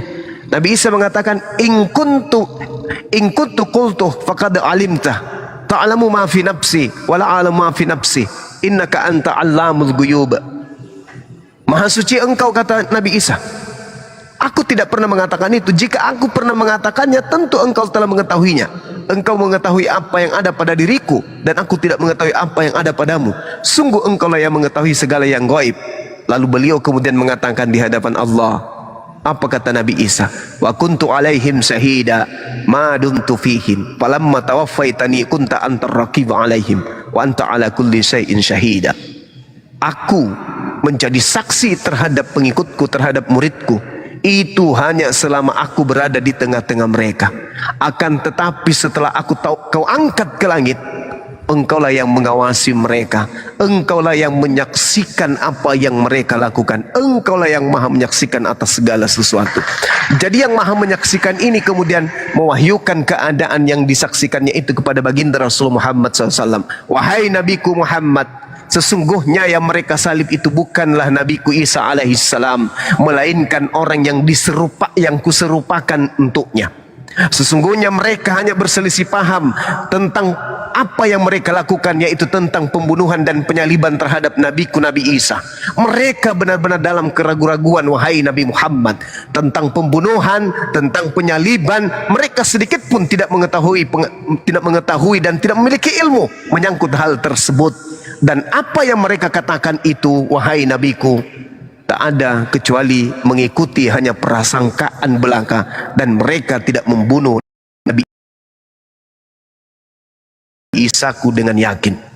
Maha menyaksikan ini mengatakan kepada baginda Rasul Muhammad SAW. Sedangkan ada gelombang dari barat, diawali dari Katolik, mengatakan Nabi yang datang di tengah-tengah Bani Israel adalah Tuhan turun menjadi manusia, mati nebus dosa manusia. Hal ini sama sekali tidak sinkron dengan tujuan Mesias datang di tengah-tengah Bani Israel. Mesias yang ditunggu oleh Bani Israel adalah manusia yang diurapi, yang bisa membebaskan mereka dari penjajahan bangsa asing. Itu Mesias yang mereka tunggu. Mereka tidak pernah bermimpi Tuhannya mereka datang menjadi bayi.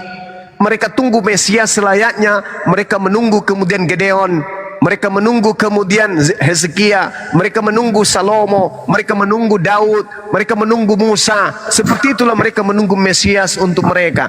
Tapi setelah Mesias ini datang, mereka tolak. Masuk ke pengajaran barat, Mesias yang ditolak ini justru menjadi Tuhan. Jadi tidak ada kesinkronan antara orang Yahudi dan Kristen tentang Mesias. Mesias bagi Yahudi adalah manusia, adalah raja yang membebaskan mereka dari penjajahan. Kristus menurut Kristen adalah Tuhan yang datang dalam rupa manusia, nebus dosa-dosa manusia. Nggak nyambung. Sementara yang memiliki konsep Mesias, yang memiliki konsep Kristus hanyalah Bani Israel. Kristen ini pendatang asing dari barat yang tadinya bermula di Antioquia, Turki. Apa Mesias bagi yang menunggu Mesias? Apa Mesias bagi yang dijanjikan Mesias? Apa Mesias bagi Mesias itu sendiri? Mesias yang ditunggu adalah mereka yang bisa mengembalikan marwah pengajaran Tuhan yang datang kepada nabi-nabi sebelumnya. Itulah Yesus yang kami sebut dengan Isa alaihissalam. Sedangkan Yesus di dalam iman Kristen itu adalah oknum yang kemudian diajarkan sebagai bintang timur, yang adalah penjelmaan dari dewa yang nuzul menjadi manusia untuk menebus orang-orang Kristen dari dosa-dosa mereka. Jadi satu cerita pada kondisi TKP dan satu cerita pada kondisi di luar TKP itu sangat-sangat berbeda. Zuma, ya, silakan. Ini ada Kristena ini. Udah takyahnya. Zuma, saya dulu JMP. Zuma, ini judulnya adalah, ini dengerin baik-baik semua ya. Topiknya saya moderator dari tadi di sini. Tolong kalau mau berbicara beradab melalui moderator. Ini room tidak asal bebas bicara. Topiknya adalah dosa apa yang diperbuat oleh Yesus sehingga sepadan dia dihukum mati. Silakan, siapa yang mau bicara duluan? Tidak ada dosanya. Tidak ada dosanya. Silakan Pak Juma, ditanggapi. Oke. Berarti kalau Yesus tidak ada dosanya, dia yang dibunuh atau bukan dia? Dia yang dibunuh. Apa yang Anda tangkap di situ? Sedangkan pembunuhan, penyaliban itu syaratnya harus memiliki dosa sepadan dengan hukuman mati. Anda mengatakan Yesus tak ada dosa, tapi kenapa dia yang dibunuh?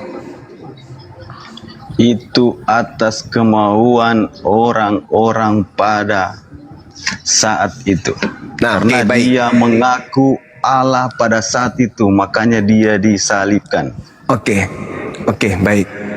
Sekarang coba Anda tunjukkan alasan utama ketika orang-orang Yahudi, orang-orang Farisi, ahli Torah, mahkamah agama, ketika mereka mengambil kesimpulan alasan membunuh Yesus itu. Silakan.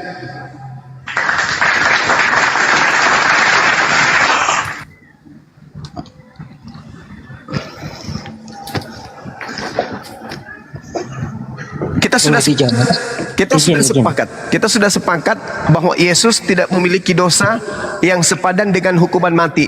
Berarti pembunuhan terhadap Yesus di sini itu tidak mendatangkan kemudian tebusan dosa, tapi yang didatangkan adalah dosa baru. Betul? Salah kau lazim. Loh. Tidak ada salahnya Yesus dibunuh. Yang dihasilkan dari pembunuhan orang yang benar dosa atau kebaikan? Sudah ada sejarahnya, tidak usah macet. Ini saja, kita saja yang bertanya ke kau saja. Kita saja yang bertanya ke kau saja. Macet. Akui dulu bahwa yang kalian sembah itu bukan Mesias yang datang di tengah-tengah Bani Israel, tapi adalah oknum lain. Akui dulu. Oh tidak, dia Mesias. Loh, berarti salah bunuh. Kalau dia Mesias berarti salah bunuh. Betul. Berarti dari mana Anda mendapatkan ilmu matinya orang yang salah bunuh ini adalah nebus dosa kalian? Dari mana? Apa hubungannya dengan dosa-dosa kalian? Dari Alkitab. Dengan Yesus yang salah bunuh. Yesus mati untuk pergi ke alam maut. Kemana? Ya mati memang untuk ke alam maut. Masa mati untuk ke pasar? Sekarang Anda sudah mengakui tidak ada dosa Yesus. Tidak ada dosa Yesus. Berarti tidak ada unsur yang bisa membolehkan Yesus itu dibunuh. Dosa waris itu hanya karangan muncul belakangan. Coba. Ada nggak di situ kemudian? Ada nggak penyebabnya Yesus dibunuh karena dosa waris? Ada nggak penyebabnya itu? Ada nggak penyebabnya Yesus dibunuh untuk dosa-dosa orang Kristen? Ada nggak di situ tertulis? Yang ada adalah orang yang dibunuh adalah orang yang sepadan dengan dosa yang jatahnya hukuman mati. Halo. Ya, silakan. Yesus disalibkan karena dia mengaku Tuhan. Hah? Di mana itu?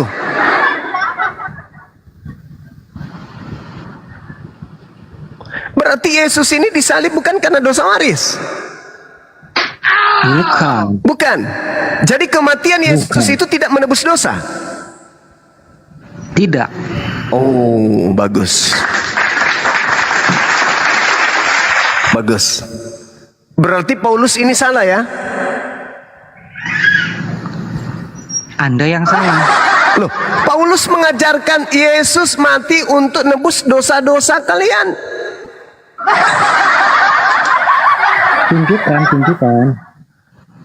1 Roma 14 nomor 9. Untuk itulah Yesus mati agar dia dibangkitkan untuk menjadi Tuhan. Tuh ingat gak? Dibangkitkan. Iya, dibangkitkan untuk menjadi Tuhan. Mamat kemana Mamat? Jadi bangkai.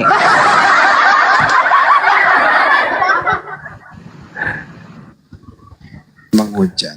Kalau mayat itu bro, ya manusia itu jadi mayat bukan bangke. Kalau lu bilang Nabi Muhammad bangke, berarti Tuhanmu juga pernah menjadi bangke.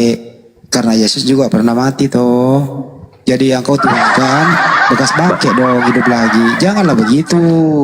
Itu namanya kau menghujat Tuhanmu sendiri. Sudah 38 Kristen yang naik dari pagi, belum ada yang bisa menjawab. Ini loh Bang. Kalau dia mengatakan mayat manusia itu adalah bangke, Tuhannya pernah menjadi mayat 3 hari. Artinya secara tidak langsung kau mengatakan Tuhanmu pernah menjadi bangke. Itu loh. Berarti tidak salah kalau orang mengatakan Kristen penyembah manten bangke. Ya begitu. Kalau kita ikuti seleramu loh. Saya berlepas tangan dari itu saya. Tapi dia yang memulai, makanya kita luruskan. Janganlah begitu. Kasihan saya nyembah mantan bangke kok kayak gitu kali lah. Ya, selamat sore Pak Juma. Muncul lagi setrika rusak. Pak Juma mengimani Ditolak di Injil tidak? komal-komal. Ntar dulu Napiri. Ya, ini harus diluruskan dulu nih. Saya mengimani Injil, tapi bukan kitabmu. Injil yang datang kepada Nabi Isa bukanlah Bible. Bible itu wartawan punya merek, bukan Nabi Isa. Nggak ada yang pantas diskusi deh. Kalau gitu tunjukkan Injil Nabi Isa. Jangan minta ke saya. Nabi Isa diutus kepada kaum Bani Israel, bukan ke saya. Mintalah sama Bani Israel. Ya, Injilnya mana sekarang? Ya minta ke Bani Israel. Kenapa ke saya mintanya? Bani Israel tidak punya Injil, dia Taurat. Hah? Injil itu adalah pengajaran Allah kepada Nabi Isa terkait dengan hukum Taurat yang datang kepada beliau berupa hikmat pengajaran kepada Bani Israel agar Bani Israel kembali kepada hukum Tuhan yang diajarkan melalui Nabi Musa. Itu yang disebut hikmat Injil. Makanya Nabi Isa itu tidak membawa syariat baru. Nabi Isa tidak membawa hukum baru. Nabi Isa melanjutkan hukum yang Nabi Musa bawa. Gitu. Nah, Zuma saya tanya dulu kamu. Ya. Sebenarnya yang paling dimuliakan sama Allah Jangan tanya dulu Dan. Dan tadi temanmu mengatakan mayat itu adalah bangke. Lu setuju nggak? Saya tidak mau bahas itu. Enggak, temanmu tadi. Lu harus mengeluarkan statement juga. Lu setuju nggak pernyataan temanmu kalau mayat itu adalah bangke? Iya dia saya. Enggak, lu setuju apa tidak? Itu doang. Baru lanjut. Begitu Bang, yang saya tanya ini Bang, yang sebenar-benarnya ini yang paling dimuliakan ini Isa ini atau Muhammad ini? Jelas Nabi Muhammad, kami pengikut Nabi Muhammad, sedangkan Nabi Isa cakupan dakwanya kecil, hanya untuk umat Bani Israel saja. Nabi Isa untuk Bani Israel, Yesus untuk Israel, Nabi Muhammad untuk seluruh Nabi Isa untuk semua manusia. Di Al-Quran. Nabi Muhammad diutus kepada seluruh umat manusia. Wa ma arsalnaka illa kaffatan linnas. Wa ma arsalnaka kaffatan linnas. Kepada seluruh umat manusia. Bil bayyinati was subur wa anzalna ilaik litubayyina linnas. Kepada seluruh umat manusia. Isa ila Bani Israel. Yesus kepada domba yang sesat dari Bani Israel. Kalian itu tak ada hubungannya sebenarnya dengan Yesus, tidak ada. Kalian itu penumpang gelap. Mana hubungannya Yesus dengan Kristen? Tunjukkan. Apa hubungannya Yesus dengan Kristen? Tunjukkan. Oh, pertanyaan anak TK kok bawakan ke saya itu. Tapi tidak bisa kau jawab kan? Karena tidak ada bukti. Karena Kristen itu penumpang gelap. Kristen kan pengikut Yesus. Itu pengertian kata Kristen. Tapi yang saya kan tanya sudah ini dituliskan di Alkitab kan seperti itu. Murid-murid hubungan penyembah Yesus yang nama rumah ibadahnya gereja. Itu bukti itu yang kita cari. Sama seperti Nabi Muhammad bersama dengan umatnya dalam masjid. Nah, pernah nggak Yesus bersama dengan pengikutnya dalam gereja? Hah? Pernah? Tuh, kembali ke Isa Muhammad tadi. Kembali. Lu nggak jawab, gua turunin. Kembali. Lu jawab dulu, turunin. Gua turunin kalau nggak jawab. Pernah nggak Yesus bersama orang Kristen di dalam gereja? Pernah nggak? Tunggu dulu. Nggak bisa jawab, gua turunin. Jadi tak ada hubungannya. Tak ada hubungannya Kristen dengan Yesus. Yesus itu nabi. Yesus itu rasul untuk Bani Israel. Sedangkan Kristen ini adalah kelompok di luar Bani Israel. Pendirinya, pemukanya, pimpinannya bernama Paulus. Baca Galatia 1 atau Galatia atau Anda baca Galatia 2 ya. Apa yang dikatakan oleh Paulus di sana di nomor 8? Aku diutus kepada orang-orang yang tidak bersunat. Kalau Galatia 1, Paulus mengatakan aku diutus kepada non-Yahudi. Salah. Dengarkan ibu guru berbicara. Enggak dulu Bu Darni. Tadi kau Bu Darni ntar dulu. Tadi lu bilang nabi gua bangke. Kenapa lu ngomong kayak gitu? Enggak, aku enggak bilang bangke ya. Ada rekamannya Muhammad tadi. mati di dalam kubur. Yesus sudah bangkit di surga. Nah itu, dan petang-petang Bang Andi, ku penjarakan nanti Bang Andi. Ya di mana ada kata surga? Yesus naik ke surga, di mana tertulis? Matius 28 ayat 18. Nah, original teksnya apa? Berkuasa Original sekarang teksnya di apa surga. itu di sini? Nabi Original Muhammad teksnya di apa? mana sekarang Bang Andi? Enggak, Kan dulu. masih di kubur kan? Original teksnya apa? Di situ. Original teksnya yang kau masuk di situ. Paradiso atau Uranus? Original teksnya. Iya di surga. Di surga itu bahasa Yunaninya apa? Langit itu kan surga. Surga itu bahasa Yunaninya apa? Surga itu bahasa Yunaninya apa ya? Tunggu, kita Lagi bagaimana? Habisin dia. Habisin, aku habisi kalian. Kecil melawan kalian, apalagi Bang Juma. Jadi gini, Ku habisi Bang Juma. Kalau Nabi Isa itu di langit, Yesus diangkat ke langit, Nabi Muhammad meninggal dan dikubur di bumi. Itu kan? Gitu. Nah itu berarti mana lebih hebat? Kok di situ aspek hebatnya sih? Iya bukan di situ Bu Darni, bukan di situ aspek hebatnya. Makanya. Bukan di situ aspek hebatnya, bukan. Kenapa? Dengar lagi Bang Juma. Dan juga aspek hebatnya, Yesus kan nanti mau. Dengar, kalian itu kan hanya melantik Yesus jadi Tuhan, tidak ada hubungannya dengan kalian. Janganlah Yesus, sabar. Bang Arif ini udah 40 kali kau undang aku Bang Arif. Yesus tapi naik aku itu, kesini.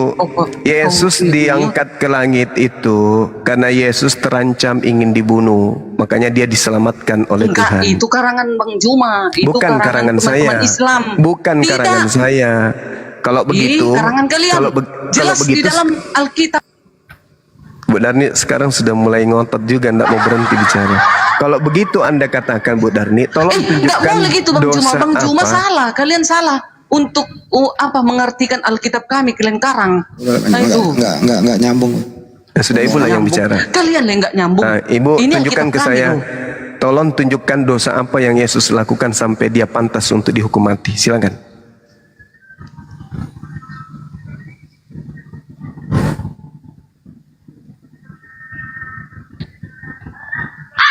Macam mana aku mau ngomong dimati-matikan mute-nya? Iya, silakan tunjukkan dosa apa yang Yesus lakukan yang sepadan dengan hukuman mati. Tunggu. Ya, silakan. Kan dari bilang menghujat Yesus dikatakan orang itu loh, dikatakan dosa orang apa Yahudi dan yang tentara dilakukan Roma oleh Yesus sehingga Tuhan mengutuknya.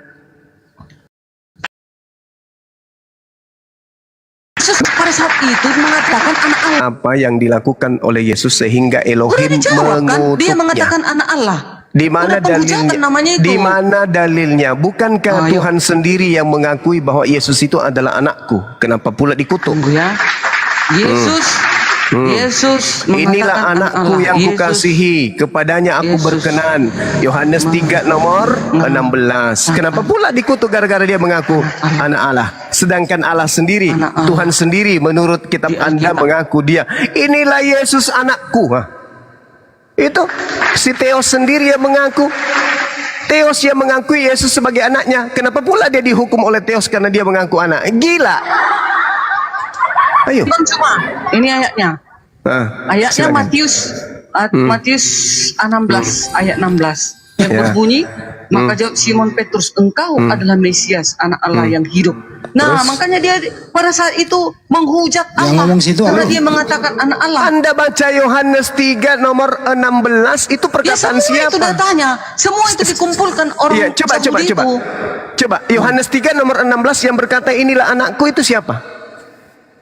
Inilah anakku yang kukasihi. Itu kata siapa? Aku berkenan. Itu kata siapa? Iya, kalau Allah memang membenarkan dia itu anak Allah. Tapi orang Yahudi mengatakan dia penghujat gitu. Berarti Yesus ini dihukum karena Elohim yang mengutuknya? Bukan, salah. Bukan.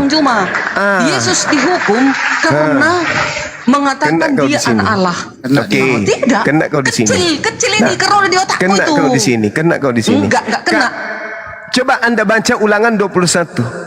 Apabila seseorang berbuat dosa yang sepadan dengan hukuman mati, dia akan dikutuk oleh Elohim sampai mayatnya jangan kau biarkan menyentuh tanah, menajiskan tanah yang diberikan sebagai milik pusakamu. Pertanyaan saya, apa dosa Yesus dan kenapa Tuhan mengutuknya? Jawab. Silakan. Anda mengatakan dia anak yang dikasihi. Berarti tuduhan dan kesaksian-kesaksian palsu yang dilakukan oleh imam kepala bahwa dia menghujat Elohim karena mengaku sebagai anak Theos, itu tidak kena kepada dalil yang menggugurkan kemudian dia bukan orang yang dikutuk tersebut. Ayo. Ayo. Nah, aku bukan diam di mute aku, malas sekali aku kayak gini. Sekarang aku pilih sama perempuan. Sekarang ketika kemudian ternyata Yesus ini tidak dikutuk oleh Elohim, kenapa dia disalib? Mana dia dikutuk? Itu memang untuk menubuatkan para nabi, kan dikatakan Yesus. Larinya kemana-mana. Larinya kemana-mana. Mana ada nubuatan pembunuhan terhadap Tuhan? Aduh, karisteng. Ini dalilnya jelas. Apabila seseorang berbuat dosa yang sepadan dengan hukuman mati, lalu ia dihukum mati, kemudian kau gantung dia pada sebuah pohon, maka janganlah mayatnya dibiarkan semalam-malaman pada pohon itu, tetapi harus engkau menguburkan dia pada hari itu juga. Sebab orang yang dikutuk Tuhan tidak boleh kok menyentuh mayatnya, tanah yang diwariskan Tuhan kepada nenek moyangmu. Jangan ngibol. Tak ada itu nubuat apa? Kalian itu ngarang-ngarang cerita seenak perut, mau sekali Yesus itu dibunuh. Kalian karang-karang nubuat untuk Yesus supaya dia mati dibunuh. Di mana kau dapat ilmu itu? Hah? Kau baca kitabmu Yohanes 11 43 sampai seterusnya sampai 56. Yesus disalibkan bukan karena nubuatan. Yesus disalibkan karena orang Yahudi takut orang Roma datang merampas tempat suci dan bangsa mereka. Jangan kau ngarang-ngarang cerita. Berhentilah berbohong. Jangan berbohong terus. Jangan. Tinggalkanlah agama yang berbohong aja kerjanya itu. Kalau Yesus itu mengaku anak Theos dibunuh, sedangkan Theos itu sendiri mengakui dia anaknya. Kenapa sih? Tidak bisa. Jadi nggak bisa bohongi kami. Umat Islam itu cerdas. Umat Islam itu paham. Kami bukan orang-orang yang begitu dikhotbai manggut-manggut saja bayar perpuluhan, bukan. Tuhan sendiri, Theos sendiri berkata dalam Yohanes 3 nomor 16, begitu besar kasih Tuhan akan dunia ini sehingga dia menganugerahkan anaknya. Berarti Tuhan sendiri mengakui, Theos sendiri, dewa sendiri yang mengakui Yesus itu adalah anaknya. Kenapa pula dia dihukum dengan tuduhan karena dia mengaku anak Theos, maka dia dihukum mati? Kok ngarang-ngarang cerita? Mestinya yang dihukum itu adalah Theos itu sendiri, Bang Joma. Kalau bukan iya, berarti kalau begitu tidak konsisten. Tapi masalahnya sekarang Yesus tidak ada unsur yang dipenuhi sehingga dia layak untuk disalib. Tidak ada. Jadi yang disalib ini adalah orang terkutuk. Dosa yang dilakukan adalah dosa yang sepadan dengan hukuman mati. Makanya Yesus mengatakan, "Hei Petrus, kau hanya memikirkan apa yang dipikirkan oleh manusia. Kau tidak memikirkan apa yang dipikirkan Tuhan. Yang dipikirkan Tuhan adalah sekuat apapun yang berupaya membuat kesaksian bunuh kemudian anakku, aku tidak akan pernah izinkan. Aku akan datang, aku akan mengutus malaikatku untuk menatang di tangan mereka agar anakku ini kakinya tidak tersentuh oleh batu, oleh celaka." Mazmur 37, Tuhan tidak akan membiarkan kemudian orang yang dikasihinya. Dia akan senantiasa menemaninya selama-lamanya. Tidak akan dibiarkan disebut terkutuk di atas pengadilan. Tidak. Dan akan menjadikan orang fasik sebagai tebusan, orang pengkhianat sebagai gantinya.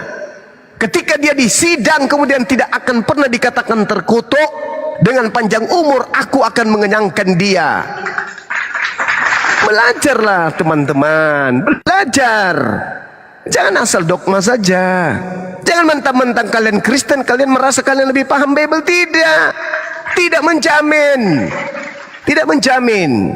Ya, ada seorang punya yayasan sekolah, tapi karena dia tidak pernah sekolah di yayasan itu, orang luar yang datang mengkaji apa yang ada di dalam yayasan itu, orang luar lebih paham daripada isi yayasan itu daripada sang pemilik. Itulah yang kalian alami. Kalian yang punya Bible, tapi kalian hanya jadikan aksesoris aja. Kami yang tidak memiliki Bible, kami kaji Bible itu mulai dari Kejadian sampai Kitab Wahyu. Demi apa? Demi untuk menyelamatkan kalian.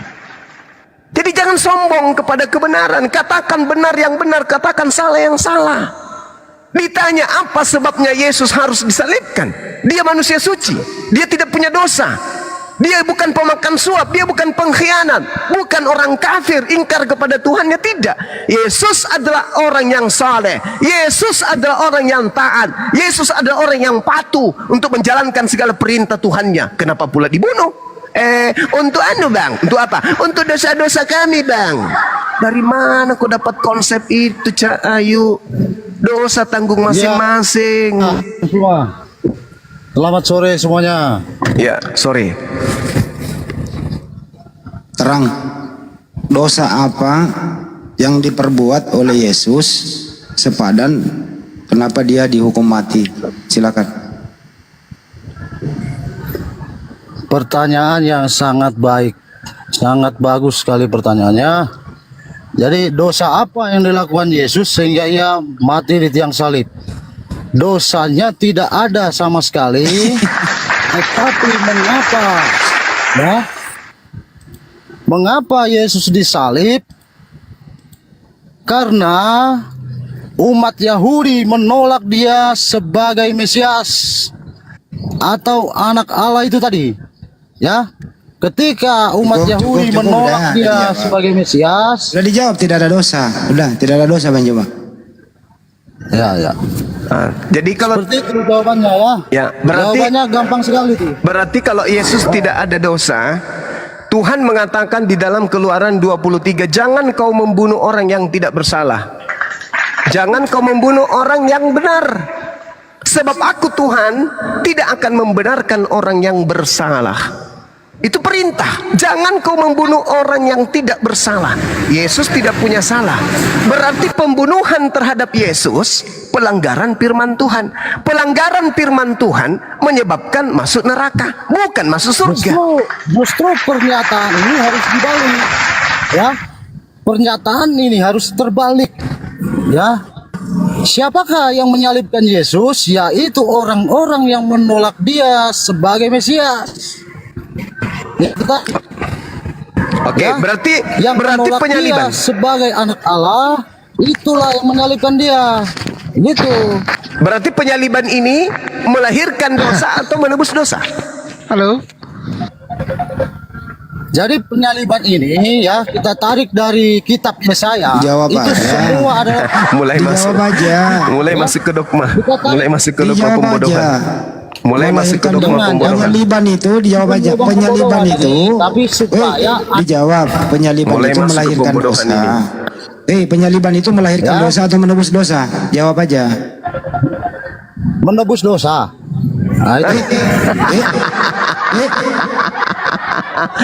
Pelanggaran firman Tuhan itu menyebabkan dosa, bukan nebus dosa. Jangan kau membunuh. Jangan kau membunuh. Jangan kau membunuh orang yang tidak bersalah. Jangan kau bunuh orang yang benar. Jadi kalau Yesus itu dibunuh, melahirkan dosa. Kau nebus dosa sih? Dari mana ilmu Anda ini? Doktrin, dogma, Bang Suma, maafkan saya Bang Suma. Harus memahami, membaca kitab Taurat ya. Nah, ini masuk doktrin ini. Udah cukup. Ya. Udah cukup. Bertanya dulu, saudara. Cukup. Menjelang maghrib Bang Joma di sana. Melanggar firman Tuhan itu dosa atau bukan dosa? Ayo Jos, jawab Jos. Yang baru naik, silakan Jos. Ayo. El Hura jawab. Ada 2 hotel masih tertinggal nih menjelang maghrib. Oh. Sampai kembali. Ya. Menurut Pertanyaannya saudara Bang Juma, pertanyaan gini, melanggar perintah Tuhan itu melahirkan dosa atau menebus dosa? Siapa yang bertanya ini? Aku atau si Juma? Nggak tahu topik ini Bang Juma. Dia mulai dari awal nih. Jangan melanggar dimulai perintah dari awal. Tuhan itu, Beda orangnya, beda juga pertanyaan. pertanyaannya melanggar perintah Tuhan itu melahirkan dosa atau menebus dosa? Menurut Anda gimana kalau melanggar perintah Tuhan? Berdosa. Menurut Anda, menurut saudara? Ya berdosa. Gimana? Berdosa. Berarti sama. Oke. Berarti Siapa yang melanggar dosa? Yang tidak percaya sama Yesus. Berarti membunuh Yesus itu melanggar perintah Tuhan, berarti berdosa, betul? Ya udah jelas dong, udah jelas. Anda pintar kali kalau memang tahu udah berdosa. Oke. Nah, lanjut Pak. Pertanyaan saya, siapa yang melakukan itu? Udah diakui. Tapi kenapa dijadiin penebus dosa ya? Siapa Jadi, yang melakukan itu? Penyaliban itu adalah simbol kutuk. Penyaliban itu pelanggaran Tuhan. Amsal 6 nomor 16. 6 perkara yang dibenci oleh Tuhan, bahkan 7 kekejian di dalam hatinya. Salah satunya adalah menumpahkan darah orang yang tidak bersalah. Jadi pembunuhan terhadap Yesus itu adalah kekejian. Pembunuhan terhadap Yesus itu adalah kekejian dan adalah sesuatu yang sangat dibenci oleh Tuhan. Artinya penyaliban terhadap Yesus itu mendatangkan angkara murka Tuhan. Bukan mendatangkan penghapusan dosa, tapi mendatangkan angkara murka. Lu ngarang cerita cuma. Jadi boleh membunuh orang yang tidak bersalah menurut Tuhan? Cuma itu ngarang cerita tau gak? Hah? Cuma ngarang cerita. Jangan kau membunuh orang yang tidak bersalah. Keluaran 23 nomor 7. Itu larangan atau perintah membunuh? Justru Yesus dianggap ya, jangan katakan sama ya.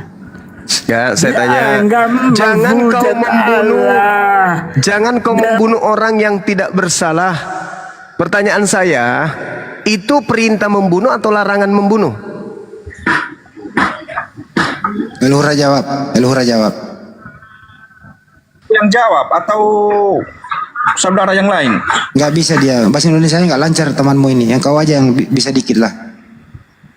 Nah, apa maksudnya? Diulang Banyuwa, diulang. Pembunuhan terhadap Yesus itu perintah Tuhan atau larangan Tuhan? Larangan Tuhan. Larangan Tuhan. Berarti pembunuhan Yesus itu melanggar perintah Tuhan, betul? Ya benar. Nah, melanggar perintah Tuhan itu akibatnya dosa atau justru menebus dosa? Termasuk penebus dosa orang yang percaya kepada dia. Udah. Udah, kamu minum kombantrin dulu. Udah, kombantrin turun, nggak nyambung. Kita butuh orang yang berakal bro, yang jujur.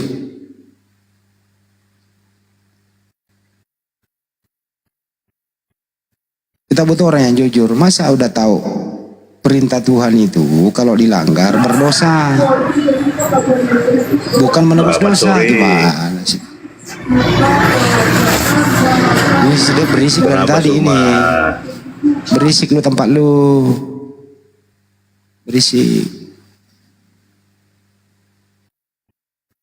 Berisik tempat lu. Untuk yang ada di YouTube ya, karena waktunya di waktu Indonesia Tengah memasuki waktu maghrib. Ya sekian dulu live di YouTube. Kalian semua orang-orang baik sebenarnya. Kalian semua manusia ciptaan Tuhan yang sempurna, diberi otak dan diberi akal. Beda kita dengan binatang tidak berakal. Kalian orang-orang hebat. Pergunakanlah akal sehat dan kejujuran saat diskusi. Jangan memajukan iman dan iman Anda itu bertentangan dengan akal sehat. Kalian semua luar biasa. Terima kasih buat semuanya. Ini kita diskusi dari tadi terekam di YouTube menjadi jejak digital Anda bisa mengulang-ulang kembali.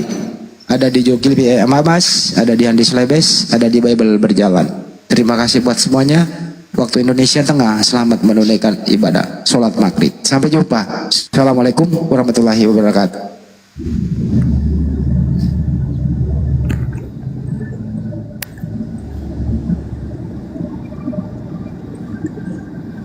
Kalian semua luar biasa. Oke, selamat beribadah semuanya. Yang di Jakarta silakan. Mau lanjut?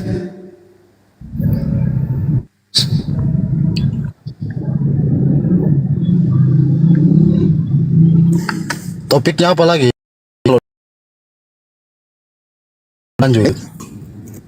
Siapa yang ini kan Ustaz Arif? Bos, kemana hostnya ini? Mungkin lagi. Siap. Dikendalikan Bang, kendalikan dulu. Ya, Bang Juma sudah istirahat ya. Terima kasih kita Bang di sini. Ya, Bang Ustadz Usuki monitor atau masih sholat semuanya ini? Bang Andi Silotonga, mantan noten. Ya. Ya, silakan kalau mau dilanjutkan. Sekian aku ada gedung semua. Enggak apa-apa. Gerunda kan masih istirahat juga. Kalau beliau nanti sudah kan tinggal saya undang untuk buka mute kan. Iya. Ayah. Assalamualaikum. Ayah Sifun. Assalamualaikum. Waalaikumsalam. Iya Bang. Ya, silakan. Iya Ustaz Arif, saya lagi di jalan nih, saya lagi di Samosir. Jadi Bang Andi aja, Bang mantan noten aja tuh lanjutin. Iya, silakan dulu mantan. Iya. Ya, terima kasih. Ada Bang Dev sama Evrogia di sini ya.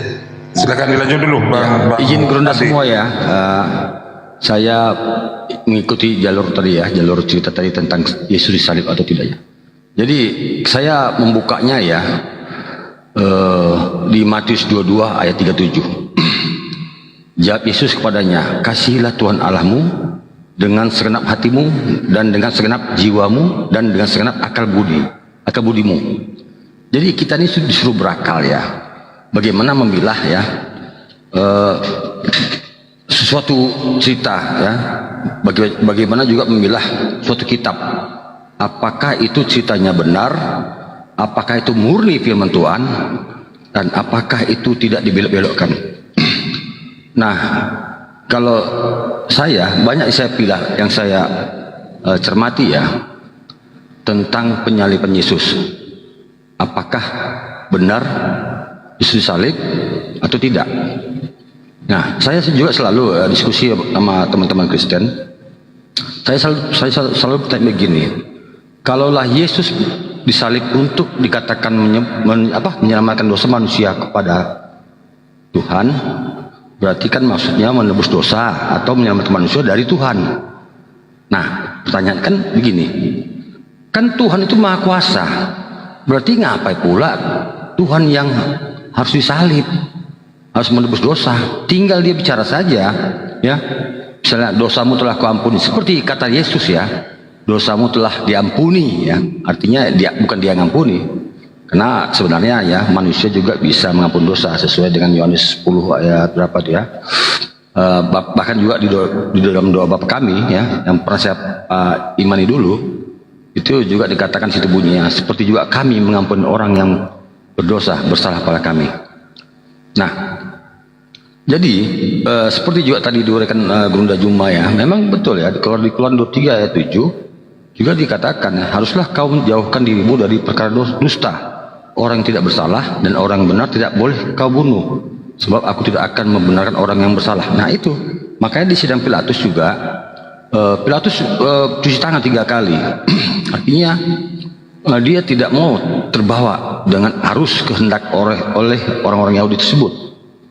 Nah, faktanya juga kita ada melihat narasi di Bible itu sempat Yesus membawa Yesus lain ya, karena ada 2 Yesus itu. Nah, tapi karena orang Yahudinya mendesak terus, akhirnya Pilatus ini agak ketakutan sehingga dia masuk lagi ke dalam dan dengan tergopoh-gopoh dia katakan, siapa engkau sebenarnya? Artinya ada rencana untuk menggantikan Yesus yang asli yang mau salib itu dengan Yesus yang lain gitu. Itu satu ya. Kedua,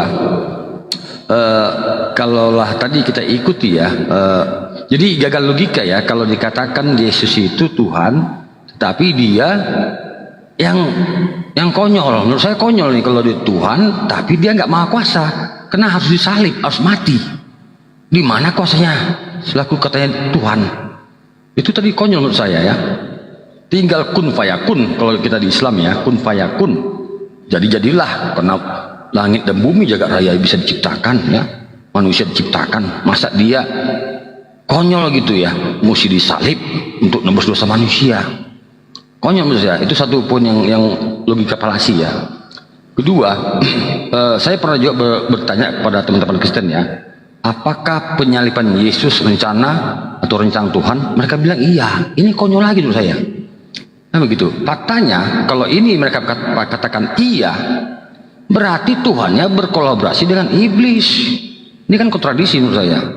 Nah faktanya kalau kita bedah di Lukas 22 ayat 3 ya, ternyata memang peran iblis. Lukas 2 ayat 3, maka masuklah iblis ke dalam Yudas yang bernama Iskariot, seorang dari kedua belas murid. Nah dari sini pangkal ya terjadi ya penyaliban Yesus, pembunuhan Yesus. Kalau tidak ya tentara ya udah berhari-hari ya tidak hilang. Yesus bisa berubah rupa. Ada berapa ayat itu? Yesus ini bisa berubah rupa. Nah akibat iblis masuk ke Yudas, lalu Yudas melakukan pengkhianatan terhadap Yesus. Dengan dia begini ya, dia siapa yang kucium itulah Yesus. Dari situlah awal dari penyaliban Yesus. Artinya kalau nggak ada jasa iblis dan Yudas, artinya tidak akan ada konsep penebusan dosa di teman-teman Kristen. Artinya mereka dosanya nggak tebus ya kalau kita ikuti narasi teman-teman Kristen atau doktrin mereka. Sebab itulah berarti faktanya jelas ya. Kalau dipaksakan Yesus ini menebus dosa, berarti dosanya akibat iblis. Nah, pertanyaan saya juga begini, kalau begitu kenapa di iman Kristen, ya, kenapa iblisnya tidak masuk surga? Karena dia berjasa loh buat teman-teman Kristen gitu. Dan Yudas kenapa kalian maki-maki? Kenapa kalian bilang dia pengkhianat? Kenapa tidak diberi predikat misalnya atau jabatan misalnya sebangsa sekelas nabi kayak atau rasul kayak? Kan lucu nih, ini kontradiksi menurut saya ya, logika falasi ya. Di satu sisi dikatakan Yesus disalib untuk nebus dosa, tapi orang yang berjasa ya, seperti iblis dan Yudas tidak diberi peran, bahkan dihujat, dibilang iblis jahat ya, dibilang Yudas pengkhianat, nggak dinabikan, nggak diberi predikat, nggak diberi jabatan apapun. Ini logika falasi ya, saudaraku Kristen ya. Terus juga lagi, kalau iblis ya, masuk iblis ya. Terus juga kalau dibilang Yesus mati, maka berarti juga pengikut iblis dong semuanya. Kenapa? Karena di Yohanes 6:70 ya, apa kata Yesus? Panjangan deh. Ya selalu. Tapi kan saya kan ini bernarasi, saya bernarasi dulu. Apa? Kamu jawab. Jadi banyak kontradiksi ya tentang penyaliban. Tunggu dulu, sila lagi ya. Jadi bentar deh, saya jawab. sabar dekku ya, dekku sayang ya, sabar ya. Ya, saya ini senior dulu di Oten ya. Itu ngomong apa sih? Sabar kau, itu fakta. Oke, silakan jawab dulu. Kalau saya tanya Anda. Oke, nggak apa-apa. Saya ulangi. Nggak usah bertanya. Menurut Anda, saya jelaskan aja. Enggak, sabar. Menurut Anda, bentar ya. Enggak, saya tanya Anda. Menurut Anda, jadi Yesus disalib di dalam Alkitab Tunggu. Saya tanya Anda, biar teratur. Jangan panik ya. Enggak panik.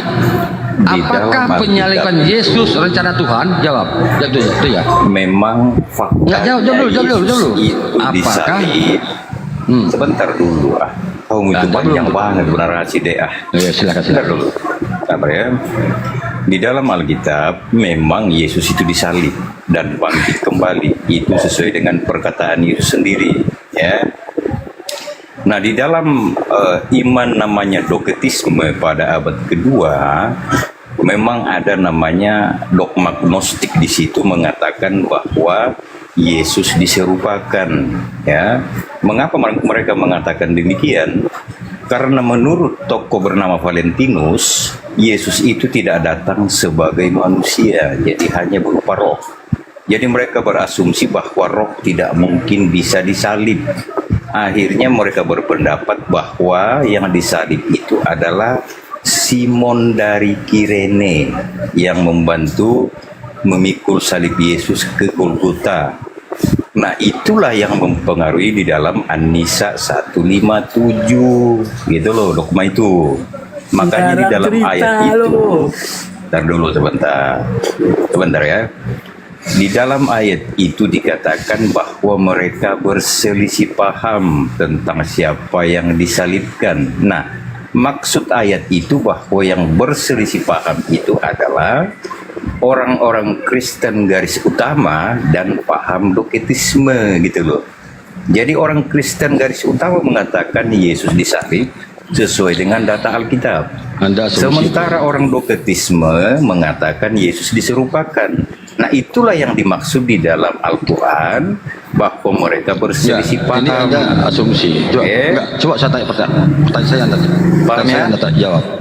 Nah, itulah sebabnya di dalam Ali Imran 49, sebentar, Ali Imran 49 atau Al-Maidah 110 juga ada dogma gnostik di situ, yaitu tentang cerita Yesus menciptakan burung dari tanah liat. Lari kemana-mana. Itu tidak ada dalam ini masalah penyalipan. Oke. Saya bisa buktikan. Jadi itu kaitannya ke situ. Enggak nyambung kau. Enggak, saya tanya aja lah. Apakah penyalipan Yesus rencana Tuhan? Iya, itu adalah ayo, apakah penyalipan Yesus rencana Tuhan? Ilahi dalam penebusan dosa manusia. Ya kemana-mana. Anda jawab pertanyaan saya. Apakah saya penyalipan jawab. Itu Yesus rencana rencana Tuhan? Sudah saya jawab deh. Enggak. Kamu lari kemana-mana. Kamu nggak bisa diskusi. Enggak ada yang lari kemana-mana. Jawab. Apakah penyalipan Yesus rencana gitu Tuhan? Jawab. Apakah penyalipan itu rencana Tuhan? Iblis. Itu tadi saya katakan. Ya, faktanya di Lukas 22 ayat nomor 3. Di Lukas 22 nomor 3 akibat peran iblis. Wajar saja ya, di Ayub 1 ternyata salah satu anak tuanmu ternyata iblis. Wajar mungkin kalau doktrin Anda. Jadi gini deh. Jadi di dalam Markus 10. Enggak, kau jawab. Berarti kau mentah kau ya. Berarti Anda mentah ya. Ternyata saya dipaham Alkitab saya. Saya juga mantan Kristen ini bicara sama kau. Saya lebih pakar Bibel bicara sama kau nih. Sebentar. Anda siapa? Di dalam Markus 10 kau jawab. Sebentar dulu, gimana sih kamu ini? Berarti Tuhanmu bekerja sama dengan iblis. Jelas ya? Jelas ya? Banyak penonton di bawah ya. Dia gitu mengakui. Gimana sih? Kamu tahu jawaban lu. Berarti enggak, pertegas lagi, ulangi lagi ya. Kamu tadi sudah akui. Sebentar dulu. Rencana Tuhan. Berarti Tuhanmu bekerja sama dengan iblis. Kamu sudah salah. Jelas ya? Iya. Tadi kau bilang rencana Tuhan. Faktanya iblis lah yang masuk ke dalam Yudas.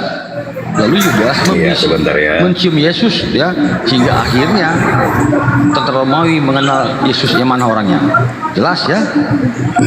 Oke, saya jelaskan ya. Tenang Anda ya. Di dalam Markus 10 ya, di situ Yesus sendiri telah menubuatkan tentang kematian dan kebangkitannya. Nubuatan ya, itu untuk manusia, Bos. Masa Tuhan menubuatkan dulu? Jangan di sinilah kepanjangan orang teman-teman Kristen ya. Sebentar. Nubuatan itu ya. Tuhan untuk manusia. Anda keliru Anda.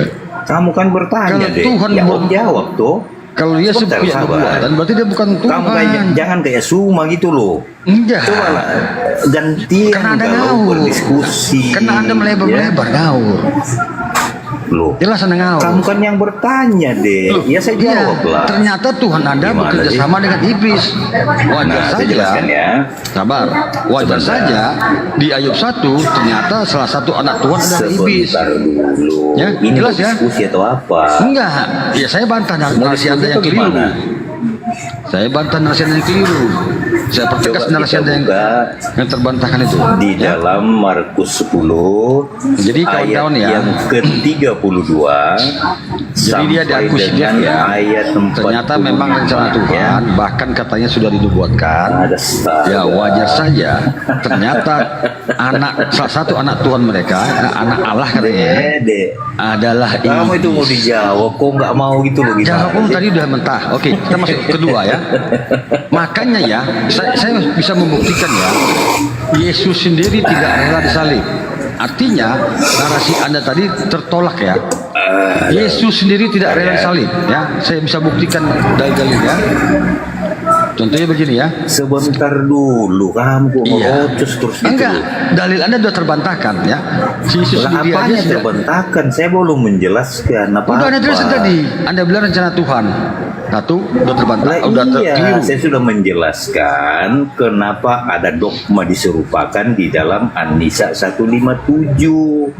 Itu terpengaruh dogma doketisme. Ya, dari Itu loh saya saya bilang tadi. kemana-mana. Ya. Di sini kita lari di sini aja. Itulah. Ya. Sebentar. Sebentar. Itulah dogma pertama Di yang sinilah ya, mengatakan enggak Anda udah Yesus ngawur ya. Saya lagi gantian ya. Bukan Islam yang pertama mengatakan begitu ya. Yesus sendiri Tetapi kawan-kawan doketisme. tidak rela disalib ya. Saya beda data ya. saya boleh ya, karena kamu udah tadi ngawur ya. Matius Saya nggak 26:4 ngawur. membuktikan Yesus itu tidak rela salib ya. Apa bunyinya? Dan mereka berundingkan suatu rencana untuk menangkap Yesus dengan tipu muslihat dan untuk membunuh dia. Artinya Yesus itu bukan menebus dosa, ya, bukan mengorbankan diri, tetapi sudah ada rencana jahat dari sejak lama. Paham ya? Datanya mana? Matius 26 ayat 4. Selanjutnya, Yesus ketakutan sehingga dia bersama murid-muridnya udah jangan bersembunyi ya. Terkesan bersembunyi bersembunyi ya di suatu taman yang disebut Taman Getsemani. Cerita karang-karang. Ya, itu ayat di mana? Matius 26 ayat 36. Maka sampailah Yesus bersama murid-muridnya ya ke suatu tempat yang bernama Getsemani. Untuk apa dia ke Taman Getsemani? Ya, itu harus dijawab ya. Bahkan ya, narasi lainnya, sabar Anda, suruh siap. Saya buktikan Yesus sendiri tidak rela salib. Jadi kalau ada belangkan itu untuk nebus dosa, di sini jawabannya ya. Bahkan kalau kita baca di Yohanes 8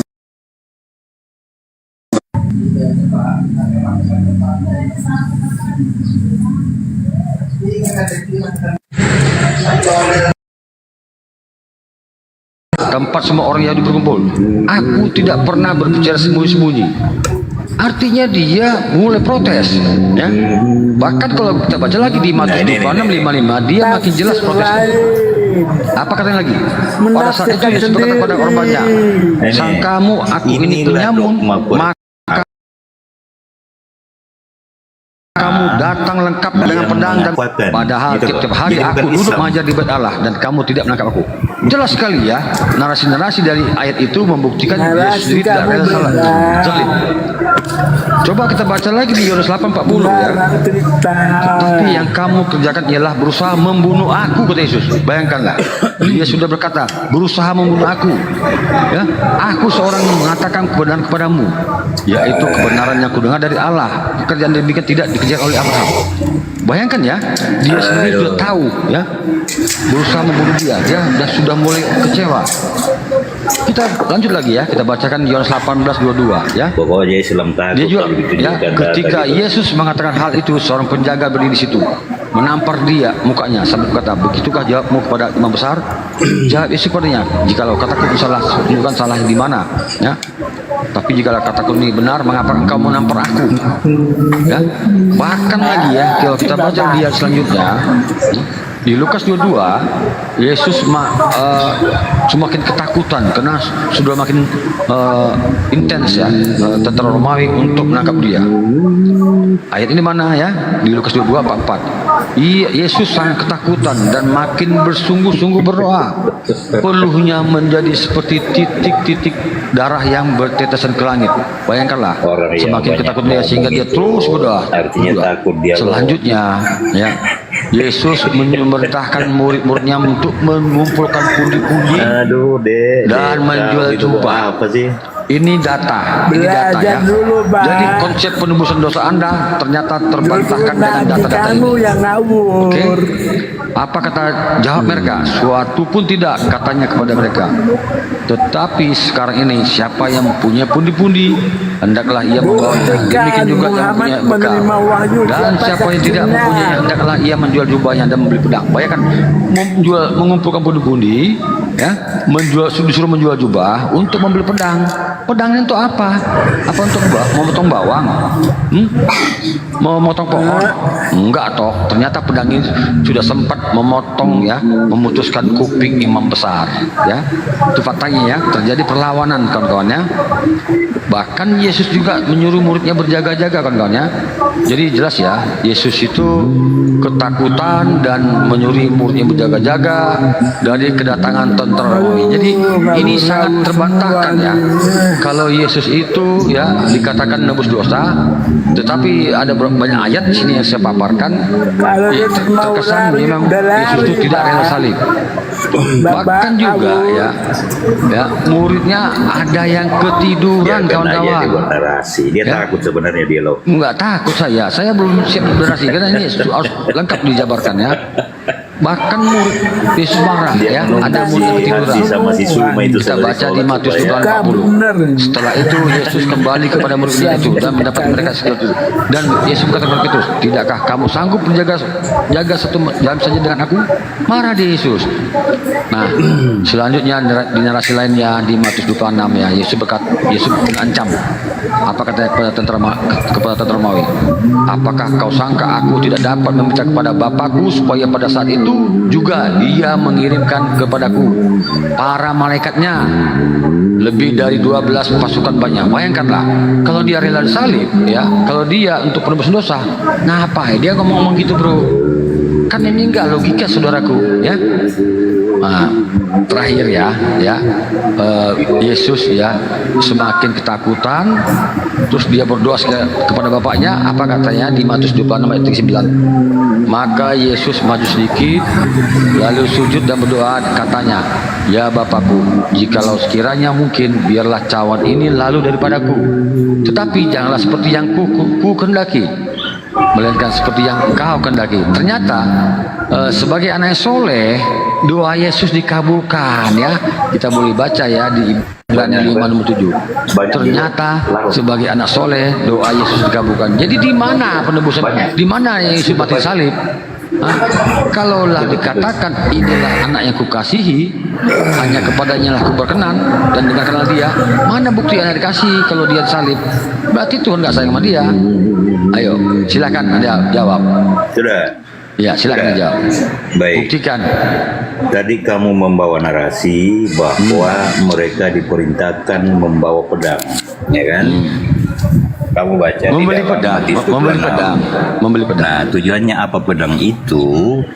Itu tujuannya untuk menjaga diri para muridnya, bukan untuk membela Yesus. Oke? Dikatakan di sini. Nah, kan? Berjaga-jaga itu apa? Orang. Tunggu dulu. Ayat berjaga-jaga itu apa?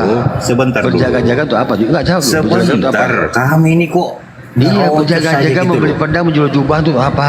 Ya, ya. Dikatakan di sini, tetapi seorang dari mereka yang menyertai Yesus, ya, mengulurkan tangannya menghunus pedangnya dan menetapkan kepada hamba imam besar sehingga putus telinganya, ya. Nah, dikatakan di sini, maka kan pedang itu kembali ke dalam sarungnya. Anda jangan dulu, kamu bukan. Yesus Sebentar. menyuruh, tunggu dulu, kau jawab. Jangan kau. Yesus menyuruh mengumpulkan pundi-pundi. Kamu ini Enggak. Kau tuh terlalu maju ke depan. Yesus menyuruh mengumpulkan pundi-pundi, menjual jubah itu untuk apa? Kalau untuk pedang. Sebentar. Itu apa? Jangan Dikatakan di sini. Nih, Yesus mengatakan, masukkan pedang itu kembali ke dalam sarungnya. Sebab barang siapa menggunakan pedang akan binasa oleh pedang. Atau kau sangka bahwa aku tidak dapat berseru kepada Bapakku supaya ia mengirim lebih dari 12 pasukan malaikat membantu aku? Jika begitu, bagaimana akan digenapi yang tertulis dalam kitab suci yang mengatakan bahwa harus terjadi demikian gitu loh. Jadi Yesus melarang para muridnya. Apa bunyinya? Sebentar dulu. Apa bunyinya? Ini deh. Iya, kau nggak kau bacakan bunyinya. Jadi Yesus itu seperti yang tertulis di kitab suci para muridnya menghalangi penyaliban itu karena memang sudah dinubuatkan dalam kitab Nabi gitu. Inilah ya. oten-oten nih kawan-kawan ya. Oke. Ya. Itu Narasinya menabrak Bibel sendiri. Narasimu kau buat malu kau. Narasimu menabrak Bibel sendiri. Ya. Di mana buktinya? Ya, di hukum Taurat saja. Di hukum Taurat saja ya, ayat nomor 6, jangan membunuh kata Tuhanmu. Kalau kau maknai Yesus itu menebus dosa, berarti Tuhanmu kontradiksi dengan firman-Nya ya. Yesus itu turun dari surga. Dari perut Bunda Maria. Apa dari surga? Dari perut Bunda Maria dari turunnya. Sebentar dulu. Dari surga ke palu Inilah otot pengawal diskusinya. Kalaulah kau bilang Yesus disalib untuk menebus dosa, banyak kali ya dalil yang bertabrakan ini. Anda tahu ya. Di mana bukti katanya inilah anak yang kukasihi, hanya kepadanya lah aku berkenan. Yuk, Matius 3:17. Dengarkanlah dia. Kalau dia anak dikasihi, kenapa dibiarkan anak dibunuh, disalibkan? Dan juga bertentangan dengan hukum Taurat nomor 6, jangan membunuh. Di Amsal 6 tadi juga 6 perkara paling dibenci Tuhan dan 7 kekejian bagi Tuhan. Banyak dalil yang terbantahkan kalau Yesus disalib rencana Tuhan. Mana? Padahal Tuhan berkata di hukum Taurat nomor 6 ya, 10 hukum Taurat itu, jangan membunuh. Di Amsal 6 juga dikatakan 6 perkara paling dibenci Tuhan dan 7 kekejian bagi Tuhan. Jangan membunuh salah satunya. Ditabrak semua ayatnya, kitabnya. Jadi narasi Anda menabrak Bibelnya sendiri. Ini kamu bicara doktrin bro, ya? Kacau jadi. Bahkan lagi coba kalau dialog itu deh gantian gitu loh. Iya. Begitu iya gantian. Kau tadi udah panjang. Anda tadi udah panjang. Bahkan kalau Anda baca di kalian itu sama semua, nggak memberikan waktu kepada orang lain. Iya gantian dulu. Kamu tidak mengerti Pak. Bahkan di Yohanes 8:40 kamu baca dia. Tetapi yang kamu kerjakan ialah berusaha membunuh aku katanya. Dia pintar padahal nggak tahu apa-apa. Iya jelas. Yesus bilang tetapi kamu berusaha membunuh aku. Ayo, coba kau hadir semua. Kenapa Yesus Coba Yohanes 8:40 kenapa Yesus marah? Tetapi yang kamu kerjakan ialah berusaha membunuh aku katanya. Ayo, aku seorang mengatakan kebenaran kepadamu, yaitu kebenaran yang kebenaran dari Bapakku. Yuk, kenapa? Begini aja. Enggak, kenapa? Ayo, gini Yohanes 8:40 kita coba. debat saja soal istilah Allah itu. Berani enggak? Allah tadi kan sudah disebutkan. Berani? Allah itu enggak akan ketemu kan itu. Ya. Berani enggak? Ini belum kelar, ini kita belum kelar. debat soal itu. Ini belum kelar. Udah mencer kau kan? Udah mencer kau kan? Suma ini. Udah mencer kau kan? Ya. Suma, ayo. Udah ini kan sama aku dulu kau. Sama aku juga mencerah lagi Bang Bunda kau. Kita jelas ya. Tetapi yang kamu kerjakan ialah Muhammad Islam itu. Ayo mencer kau kan. Berani kau kan. Jadi jelas ya. Yesus juga berkata, tetapi yang kamu kerjakan ialah berusaha membunuh aku. Jelas tuh ya. Aku seorang yang mengerjakan kebenaran kepadamu, yaitu kebenaran yang ku dengar dari Bapa. Oke ya, jelas ya. Jelas generasi itu ya kan kawan ya. Jadi Yesus itu tidak rela disalib ya, karena dalilnya cukup jelas ya. Di Yohanes 8:40 juga jelas ya dikatakan, tetapi yang kamu kerjakan adalah berusaha membunuh aku. Kabur, Pak. Bahkan kalau kita buka di Yohanes di Matius 26 ayat 45, yang ngaco. Yesus bukan menyerahkan diri tapi diserahkan. Ya. Kita baca ya. Sesudah itu Yesus datang kepada murid-muridnya dan berkata kepada mereka, tidurlah sekarang dan istirahatlah, lihat saatnya sudah tiba bahwa anak manusia diserahkan ke tangan orang berdosa. Ayo, apa ini bunyi ayat ini? Silakan. Ayo, apa nih makna ayat ini? Anak manusia diserahkan ke tangan orang berdosa. Silakan kau jawab. Matius 26 ayat 45. Kalau memang dia disalib, ya kata Yesus, anak manusia diserahkan ke tangan orang berdosa. Berarti yang membunuh Yesus dianggap berdosa semua. Silakan. Di Matius 26:45 jelas faktanya ya. Yesus itu bukan menyerahkan diri. Istilah Allah kita debatkan yang jangan lari ke Allah kok ini kalau nanti itu tadi dibahas ya saya bisa jadi jelas ya banyak dalil yang saya buktikan Yesus itu tidak rela salib dan bukan Yesus yang salib dengan RK jelas ya saya di sini RK pun udah mencer kebuat RK Joseph Albert pernah mencer kebuat ya nggak berani lagi mereka daripada ke Filipina gitu dengan saya ya Paul Jang udah kutupat ya orang berdoa di kerumunan nggak ada ilmu semua oke ya Matius 26 ayat 45 membuktikan bahwasanya Yesus ditangkap ya, bukan menyerahkan diri ya, bukan. Jadi dia nggak rela salib ya. Intinya saya tunggu semua. Jelas ya. Kalau dia berani gitu loh. Udah sama aku ya kau udah mencer kau, udah nggak berani kau lanjutkan. Jadi ya cukup banyak ya. Itulah benarnya Al-Quran. Artinya Yesus sendiri tidak rela salib ya, dia ketakutan, dia sembunyi ya di Taman Getsemani untuk menghindari penangkapan. Bahkan dia komplain ditangkap, dia protes ditangkap, ya gitu kan. Dia menyuruh muridnya berjaga-jaga, dia menyuruh muridnya ngumpul pundi-pundi, menjual jubah untuk membeli pedang. Bahkan dia takut melihat tanda-tanda dari malaikat, sehingga dia doa hingga tetes-tetes, hingga titik-titik darah yang bertetes ke tanah ya. Berdoa di jelas kawan-kawan ya. Bahkan dia sempat mengancam ya, apakah kau sangka aku tidak dapat meminta kepada Bapakku supaya pada saat itu juga dia mengirimkan kepadaku para malaikatnya ya. Muhammad berdoa lebih dari 12 pasukan banyaknya, jelas ya. Bahkan dia berdoa lagi ya, kiranya agar cawan berlalu daripada dia. Ternyata selaku anak yang dikasihi ya, inilah anak yang kukasihi, hanya kepadanya lah aku berkenan dan dengarkanlah dia. Matius 3:17. Ternyata doa Yesus dikabulkan. Di mana ayatnya? Kita buka ayatnya ya. Ibrani 5 ayat 7 ya. Ya, kita buka, kita bacakan ya supaya jelas ya. Dalam hidup Yesus sebagai manusia, Yesus telah mempersembahkan doa dan permohonan dengan ratap tangis. Wah, Tuhan nangis woi, luar biasa. Dan keluhan kepada Bapaknya ya, pada yang sanggup menyelamatkan. Selamatkan dia bro, mana kau?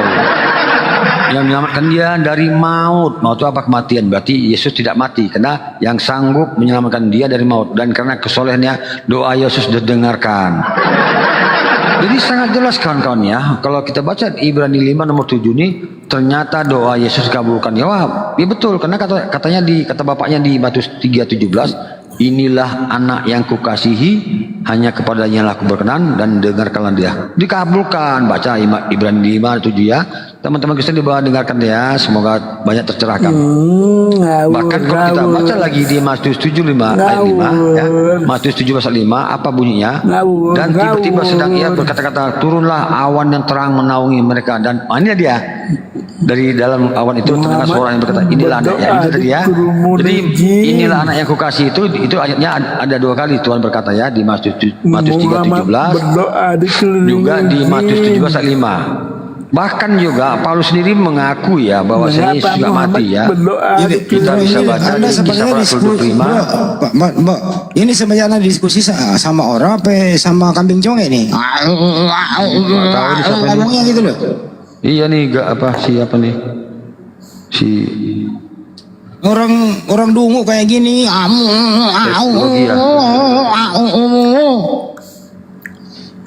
Kumur-kumur dia bang. Coba suruh bicara dulu, kita dengerin.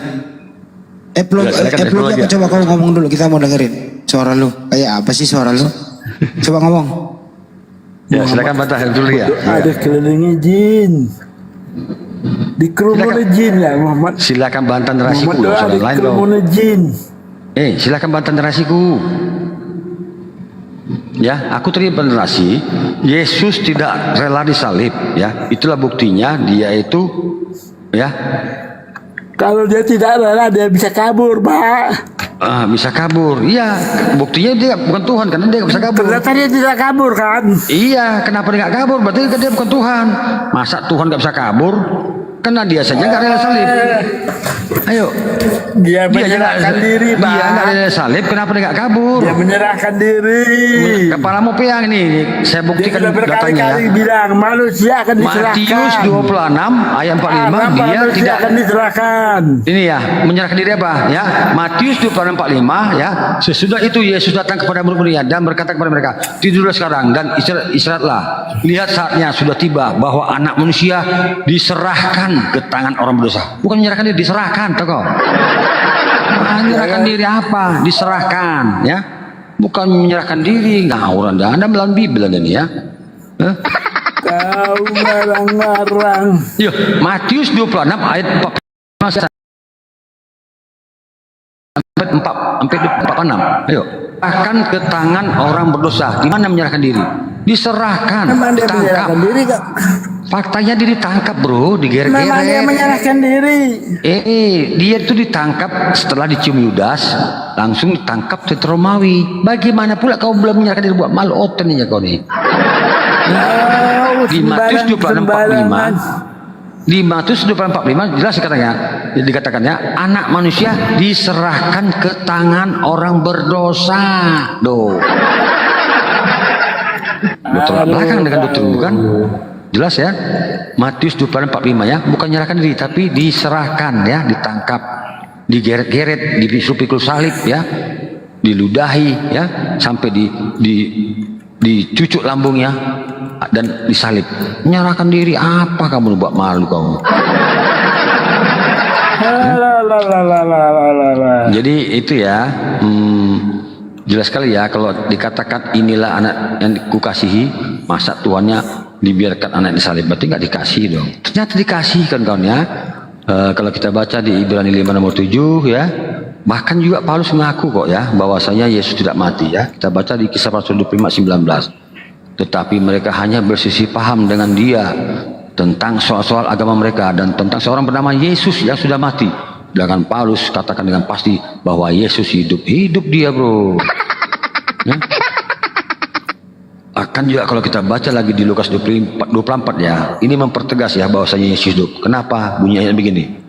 Mereka sangat ketakutan dan menundukkan kepala, tetapi kedua orang itu maksud malaikat ya, berkata kepada mereka, mengapa engkau mencari Yesus yang hidup di antara mati? Wong dia nggak mati. Itu nggak mati kok, ngapain kok cari dia? Yang bilang nggak mati itu Quranmu. Ini Bibelmu Lukas 24 baca tuh. Bilang nggak mati. Lukas 24 baca tuh. Nggak ada ilmu kau. Quranmu karang-karang. Coba kita buktikan lagi ya di Yohanes 20 ya. Apa bunyinya? Sebab selama itu mereka belum mengerti isi kitab suci yang mengatakan bahwa Yesus harus bangkit dari antara orang mati. Tuh. Dia bangkit dari antara mati. Mati kok. Mana buktinya dia mati? Tuh, dikatakan dia bangkit di antara mati. Buktikan dulu. Kecuali dia mati dan bangkit di antara mati. Beda saksinya terima wahyu di gua. Kita baca lagi di Matius 16 ya.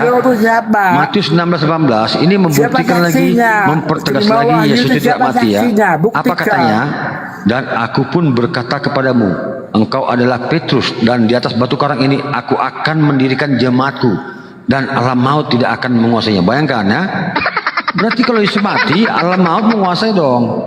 Ini mempertegas ya bahwasanya Yesus itu tidak mati ya. Karena kepadaku dulu. Ini ayat Bibel mau berkata, jangan kau bantah, manusia kau bantah. Dan alam maut tidak akan menguasainya. kalau Muhammad Yesus terima mati, berarti berarti ayat ini kontradiksi. Mana Suma, kok lama betul gitu loh. Wahyu apa bukan? Udah lo, soal istilah apa yang Wahyu apa mimpi? Ayo kau bantah nih, ayo kau bantah dia. Coba lah. Ayo kau bantah. Mana Suma? Banyak dalil yang membuktikan Yesus itu tidak mati. Wahyu apa mimpi? Ya, coba. Muhammad lagi mimpi Coba. kali. Ya. Wahyu itu. Di atas batu karang ini akan mendirikan jemaatku dan alam maut tidak akan menguasainya. Buktinya dikuasai maut kok. Kau bilang Yesus mati. Berarti batal ayat ini. Ayo. Di mana? Ayo, Dep. Jawab, Dep. Nabi kok. Jawab. Ayo, jawab, terima Dep. wahyu nggak ada saksi. Gak ada yang bisa jawab ya. Saya nunggu Suma mau debat soal Nggak berani kau sama aku kau. Pakar Bible. Nggak berani kau kan. Atau Handi mau sama saya? Sama aku gak berani kau kan. Sama mantan itu gak berani kau. Karena aku tahu isi Bibelmu ya. Ha? Ayo. Kalau kau bilang Yesus mati, berarti Yesus bohong ini. Karena dibilangnya alam maut tidak akan menguasainya. Buktinya dikuasai dia, mati dia. Ayo kau. Ayo, Dep, jawab. Jadi itulah kawan-kawan ya, banyak. Gak biasa debat kusir deh. Ya udah, ya mereka banyak ajakmu. Yuk, silakan. Kalau dia berani bahas silakan. Sama aku dulu kau, baru ke Bang Juma. Sama aku dulu. Kau itu masih terlalu. Banyak kali kau. Kau ya dari kemarin sering mencerguat. Orang lagi sholat maghrib, dia menantang orang yang sholat maghrib. Orang yang mau ajak dia nggak mau. Terpaksa diapain? Di-kick. Gitu aja kok repot. Lu yang butuh kami bro. Coba lu buka Komal, ada yang nonton nggak? Paling 3 orang, itu pun keluargamu lu paksa. Coba kalau kami umat Islam buka Komal, ribuan yang nonton. Berarti lu yang butuh kami. Nah, ngatur-ngatur, dasar bajigur. Lanjut teman-teman, persiapan maghrib.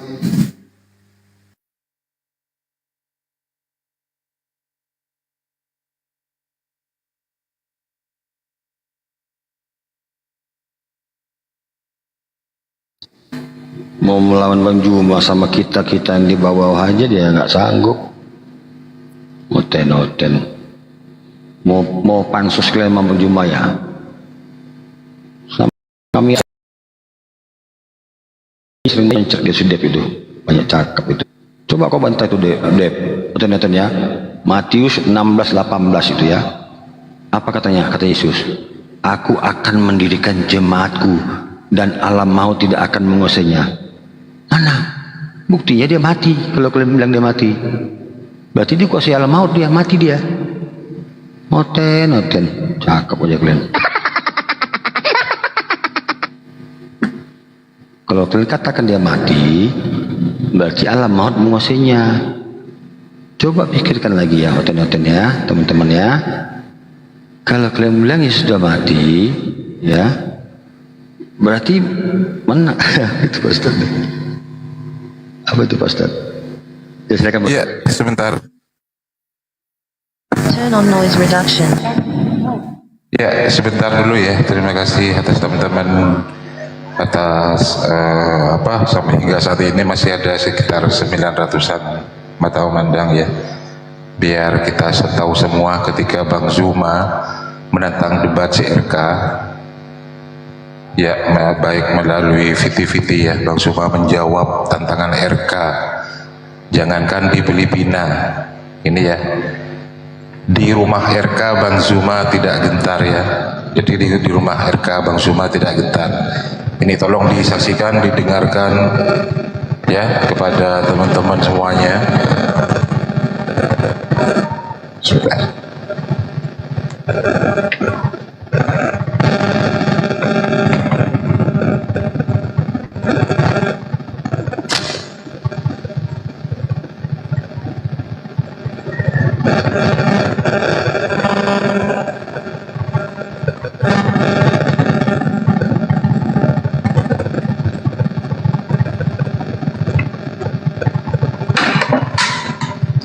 Saya putar tantangan ini, jawaban CRK yang sangat ketakutan ini.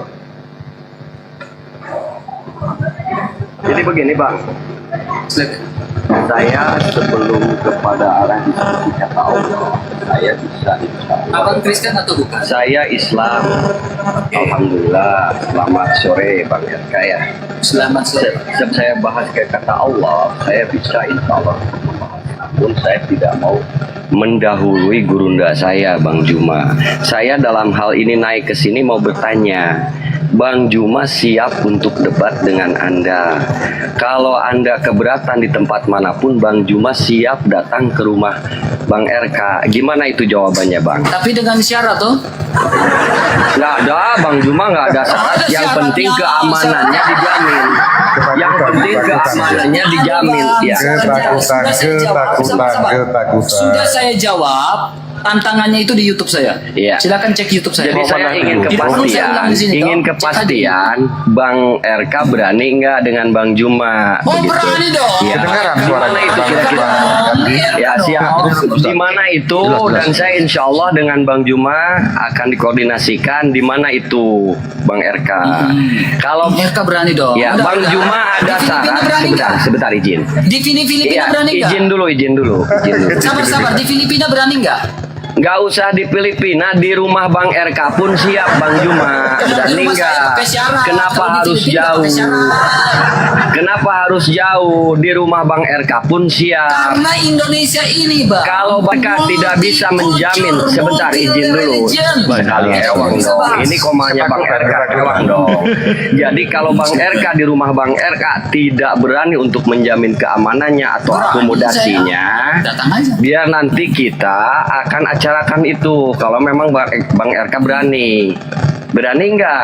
Kalau Bang Juma tidak merasa ada rasa bersalah dengan ucapannya, ini bukan masalah salah. Sabar, saya jawab diam dulu. Kalau Bang Juma tidak dengan ucapannya dalam berdiskusi di sosial media manapun, ketakutan dia. Ya nggak usah takut, data aja nggak usah pakai syarat, datang aja.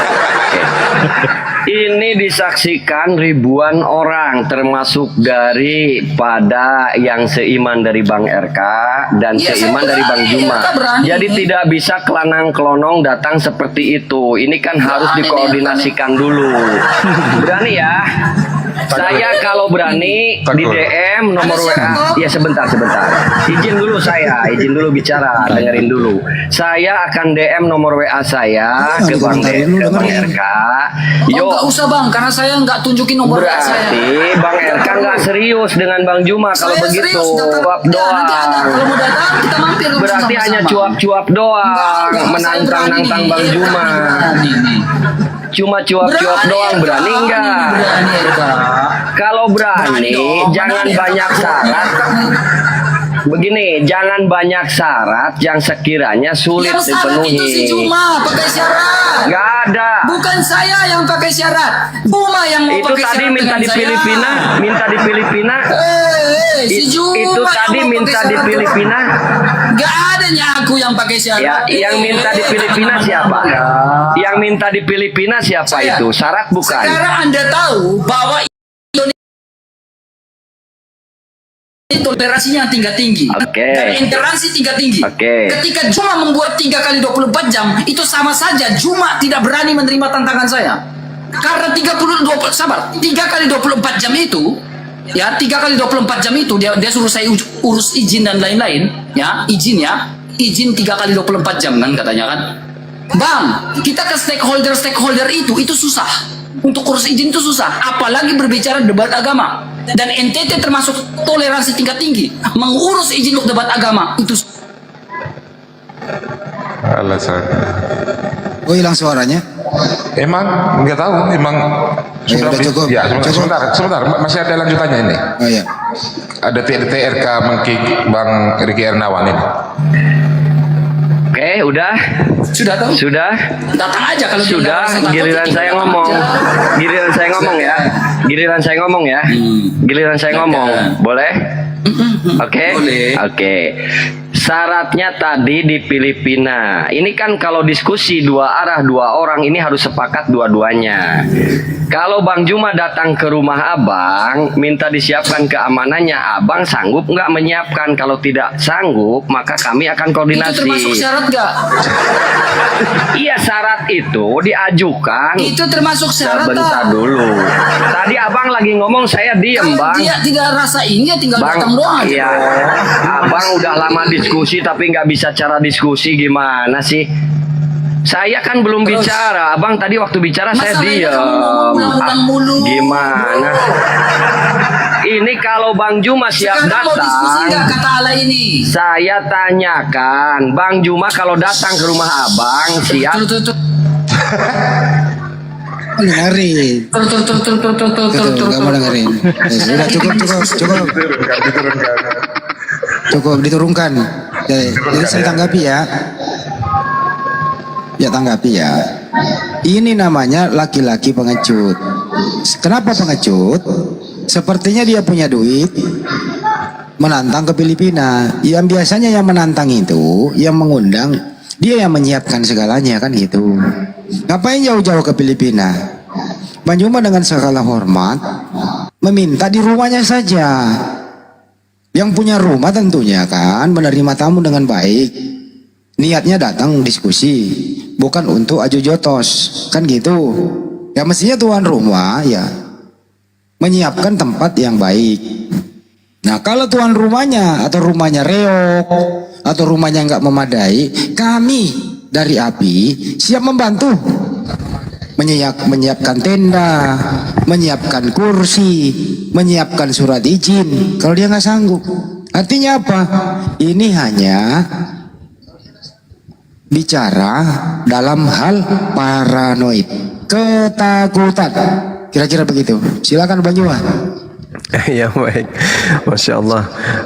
Terima kasih Bang Riki ya, Riki Kurniawan ya, salah satu tim kita juga di API Jawa Barat yang telah menyambangi. Kemudian Komal RK.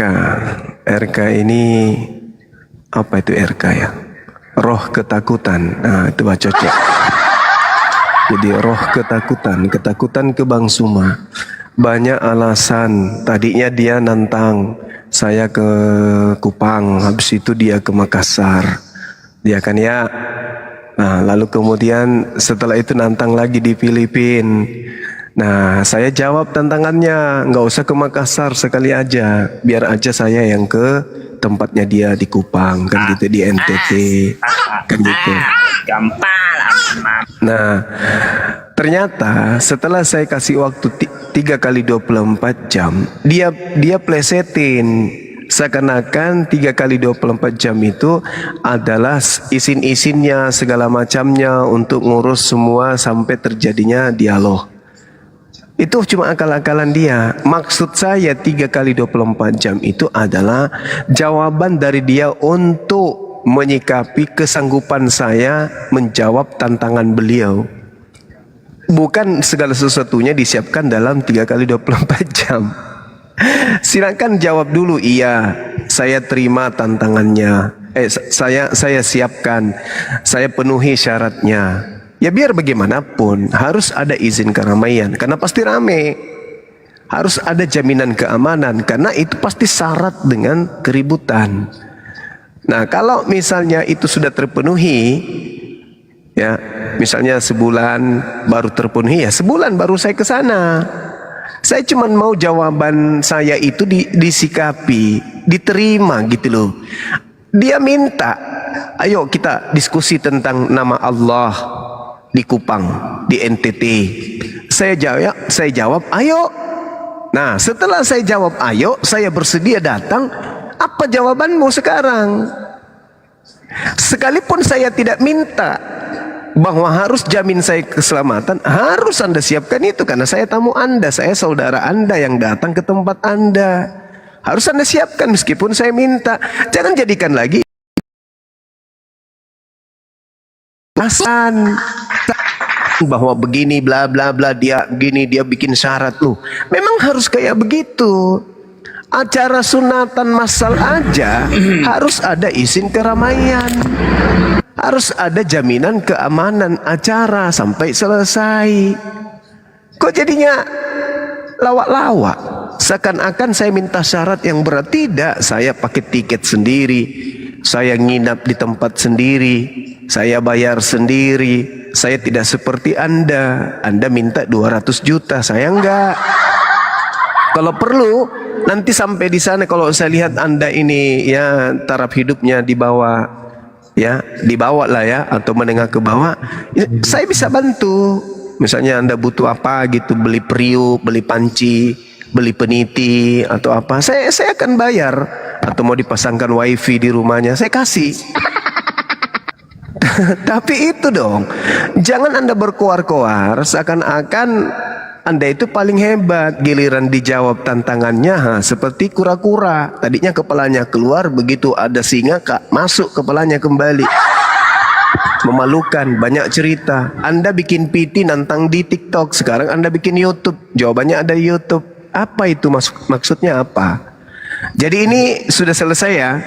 3 kali 24 jam, ini adalah hari ketiga. Ternyata RK hanya omdo, ternyata dia adalah pengecut, ternyata dia adalah penakut, dia cuma sakti di depan layar. Ternyata tantangannya, mulut besarnya tidak ada gunanya, tidak ada buktinya. Jadi umat Islam harus berbangga karena ternyata si RK, si penghujat Nabi Muhammad ini ternyata tidak sanggup kemudian tidak sanggup kemudian hidup layaknya manusia. Dia seperti bekicot. Bekicot itu mengeluarkan liur, terus dia minum pakai liurnya kembali. Nah itulah. Jadi teman-teman semua, mulai hari ini gelari RK dengan panggilan bekicot penakut. Saya ulang. Semua yang ada di TikTok dan juga yang ada di YouTube, kalau kalian bikin konten tentang RK, sampaikan bahwa menurut Bang Suma kamu dikasih gelar oleh Bang Suma bekicot penakut. Kenapa disebut bekicot? Kenapa disebut bekicot? Karena bekicot itu minum dari liurnya sendiri. Ketika bekicot itu berjalan ke depan, menyisahkan liur, nanti dia balik lagi jilat kembali liurnya. Nah, itulah dia si RK. Jadi RK adalah bekicot penakut. Jadi saya katakan kepada Kristen-Kristen, tidak usah mulut besar nantang-nantang ya. Saudara-saudaraku Kristen, tidak usah nantang-nantang mulut besar ya. Karena kami umat Islam tidak sedikit pun takut. Tidak ada sehelai bulu kami rontok dengan mendengarkan ancaman-ancaman kalian atau gertakan-gertakan kalian. Oke? Sekali kalimat takbir berkumandang, kalau bukan kemenangan, kematian. Hanya itu dua. Tak ada mundur, tak ada kalah. Yang ada hanya kalah atau mati syahid. Menang atau mati syahid. Itu aja. Jadi jangan pernah ngancam-ngancam kayak begitu lagi ya. Itu memalukan sekali. Aduh, kasihan. Sekali lagi kepada Bang Riki Kurniawan, ya tim kita, sahabat kita yang ada di sana, sehat-sehat abangku, panjang umur selalu. Terima kasih Anda sudah mewakili saya, mewakili teman-teman untuk memuaskan bahwasanya selama 3 hari ini saya mencari RK, ternyata dia hanya di YouTube, tidak ada di TikTok, dan alhasil ternyata dia hanya dapat gelar RK penakut, bekicot penakut, gitu ya, pengecut dia ya teman-teman. Demikian, terima kasih. Oke, terima kasih teman-teman. Sebentar ya. Jadi Bang Edi, saya izin jalan dulu ya Bang Edi ya. Iya Bang. Jadi 3 kali 24 jam, maksudnya itu Anda yang menantang, terus ke Filipina, Bang Joma mau beri saran, daripada kau nanti kehabisan duit ke Filipina, lebih baik di rumahmu saja.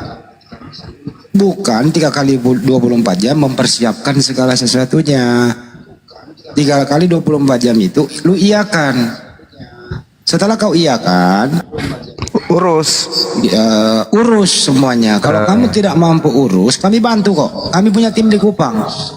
Kemarin tim Kupang menghubungi saya. Kalau Bang Juma jadi, kami siap menyiapkan segala sesuatu kalau si RK tidak punya duit. Kami yang sanggup membantu si RK mengurus surat izin keramaian dan seterusnya. Kami punya tim di Kupang, Bang Juma. Iya dong, tim kita ada nggak kuat di sana. Saya angkatan 98 juga teman-teman saya banyak di sana. Jangan dikira tim saya nggak ada di sana. Angkatan 98 banyak di sana, Bung. Jadi nggak usah banyak cerita RK anak baru kemarin sore sunat aja belum, lu nantang saya. lanjut Bang Andi. Ya, yang kedua adalah kalau si RK sudah ketakutan seperti bekicot masuk ke dalam rumah keong, ya silakan saja. Berhentilah. Bentar, lanjut dulu. Halo Bang, assalamualaikum. Bang bisa naik ke Arif RH di Komal. Kami butuh tim Kupang untuk memberikan statement. Naik dulu ya Bang ya. Oh nggak punya Komal. Ya lewat sini aja Bang, silakan bicara. Tim Kupang silakan. Ya silakan. Di Kupang itu ada K2S dan kebetulan ketuanya Muslim juga.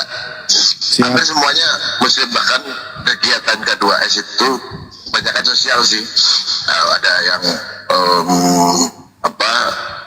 banyak, misalnya ada kekurangan air, kita gerak. Siap. Gitu. Jadi kalau Bang Zuma ke sana, kita kawal aja teman-teman K2S, nanti kita hubungi. Siap. Kalau perlu Abang siapkan tempat aja. Diskusi di sana si RK sama Bang Juma di Kupang. Karena si RK ini kayaknya nggak punya duit Bang, gimana? Kita bantu dia. Kalau teman-teman K2S siap aja.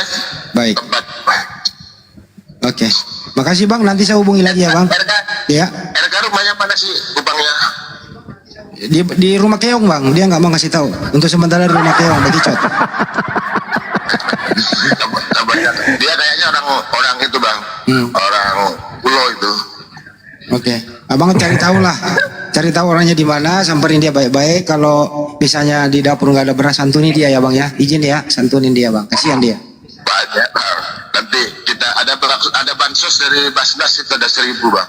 Masya Allah, dibantu ya Bang. Saya cuma titip Bang Andi, kalau dia butuh biaya untuk sunat, mohon disegerakan. Nanti saya yang transfer dananya untuk beliau sunat. Nah, itu dari Bang Juma, biaya sunat. Aman Bang Juma, K2S ada dokter bisa sunat. Nggak usah Bang Juma yang turun. Iya, sunatnya dia model bekicot tapinya ya, kulitnya itu dibelah dari bawah, model kepala bekicot. Oke Bang, makasih. Kupang, makasih. Ya. Gimana Bang?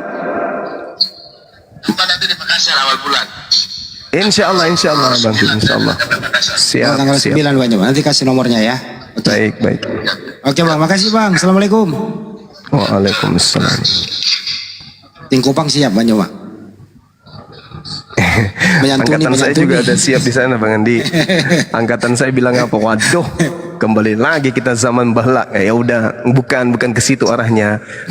Tunggu saya di sana. Kalau ini jadi, kita kenapa sih? Jadi misalnya saya di sana kalau jadi. Ya misalnya kalau di Kupang nggak jadi, misalnya dia nggak sanggup, ya iyakan aja dulu mau gitu ya. Ambil tangannya aja. Saya pribadi siapkan tempat di Jakarta, aman, tentram, dijamin keamanannya. Yang penting datang baik-baik, mau diskusi, membahas kata Allah itu. Transportasi. Ya sudah Bang Handi. Tiket pesawat. Sudah Bang Handi, tadinya itu dia. Tadinya dia minta tandang. Tandangnya itu saya ke tempatnya, baru dia ke Makassar. Saya bilang jangan, di Jakarta saja, netral. Mumpung saya masih di Jakarta, di sini netral, bukan tempatku dan juga bukan tempatmu, netral di sini aman. Dia tunjuk ke Filipina. Buset. Gitu. Nah, setelah saya pikir-pikir, wah bagus juga ini kalau saya yang ke Kupang. Sekalian jalan-jalan silaturahmi dengan teman-teman saya di sana kan. Jadinya saya jawab PT dia. Ya sudah kalau gitu tantanganmu saya jawab. Saya ke Kupang. tapi dengan jaminan keamanan. Kita tidak ingin ada kericuhan, itu udah pasti. Karena kenapa, Bang Suma ini bukan orang sendiri, saya keluarga besar. Bang Suma itu keluarga besar. Jadi kalau ada apa-apa dengan saya, pasti keluarga saya minimal akan nuntut balas, dalam arti kata akan melakukan sesuatu yang sesuai prosedur hukum di negara ini. Oleh karena itu sebelum itu terjadi, bikin dulu ya surat keamanan untuk saya itu sebagai jaminan. Habis itu saya datang sebagai saudara, kita diskusi santai. Selayaknya apa yang saya lakukan selama ini, diskusi dengan para lulusan teolog, ketemu di mall, duduk bersama, ngopi bareng. Sebelum Ko Stephen meninggal kan itu sering saya lakukan. Tapi waktu itu belum ada TikTok, jadi tidak viral. Saya sudah sering dengan sarjana-sarjana teologi kumpul, ngobrol santai, minum kopi, bahkan pernah jam 10 sampai jam 12 malam gitu. Nah, kayak gitu maksudku Bang Andi, supaya kita bahas kata Allah ini. Tapi ternyata ya lihat sendiri, ketar-ketir. Belum pernah kulihat orang dewasa sunat tapi kelihatan tidak pakai kulub dia sekarang. Lanjut Bang Andi, lanjut. Ya, nah ini tandanya hanya keluar-keluar saja di media sosial menandakan bahwa dia itu bisa apa-apa, tapi tidak bisa membuktikannya lewat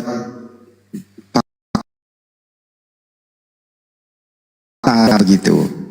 Intinya ada ini mau didatengin tempat Anda sendiri yang ngeles. Kurang apa lagi coba? Rumahmu loh. Rumahmu didatengin, tinggal iyakan.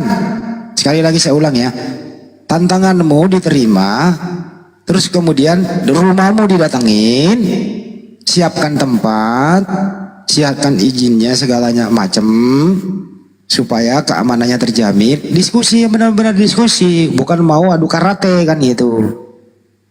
Kalau sekiranya kamu nggak punya duit untuk mengurus ini semua, tinggal ngomong. Berapa kebutuhan yang ada di sana? Kita bantu. Tim Kupang ada siap bantu. Apapun itu. Kau tinggal duduk manis. Yang penting kau iyakan dulu. Sebenarnya Pak Riki naik di situ tinggal iya apa tidak. Tapi ngelesnya dia 3 kali 24 jam mana sanggup. Bukan mempersiapkan 3 kali 24 jam. Tapi mengiyakan dulu. Itu namanya somasi 3 kali 24 jam. Iya atau tidak. Sanggup atau tidak. Tapi yang namanya orang berkulub ada aja jawabannya yang tidak masuk akal. Sekali lagi kesimpulannya adalah si RK takut, paranoid, masuk ke rumah keong, mengisap liurnya sendiri. Kira-kira begitu. Allahu Akbar. Assalamualaikum Bang Suma. Waalaikumsalam warahmatullahi wabarakatuh. Bang Handi, ini Rasmi sudah sunat?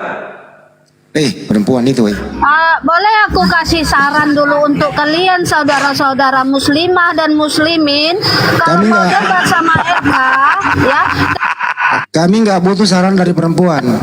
silahkan ke Danau Toba naik kapal kalian ya, RK sama Kami nggak butuh saran dari perempuan.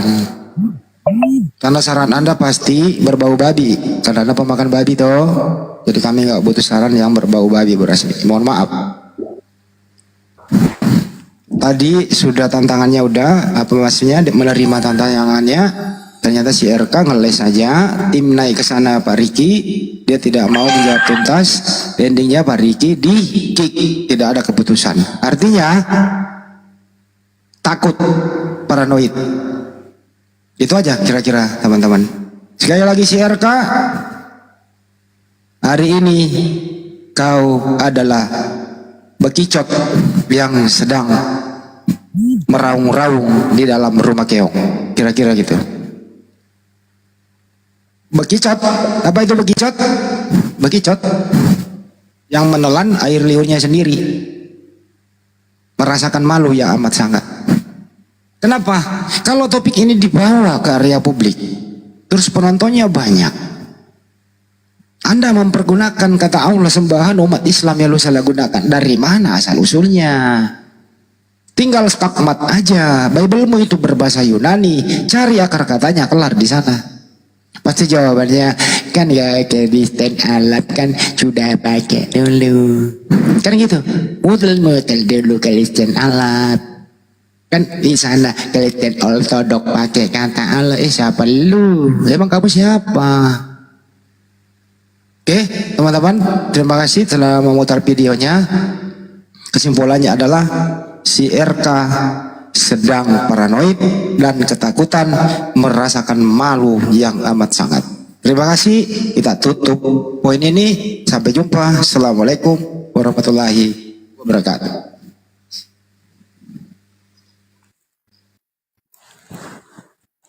Cukup?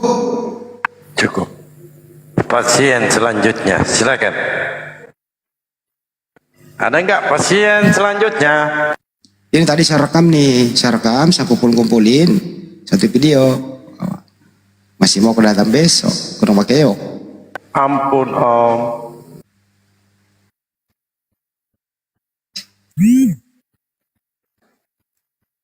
Woi, kalau Banyu malu sakiti satu kampung orang Bugis, orang Palopo, Raja Goa, hah? Raja Lubu, hah?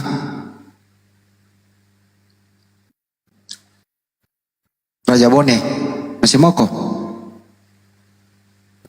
Ampun Om.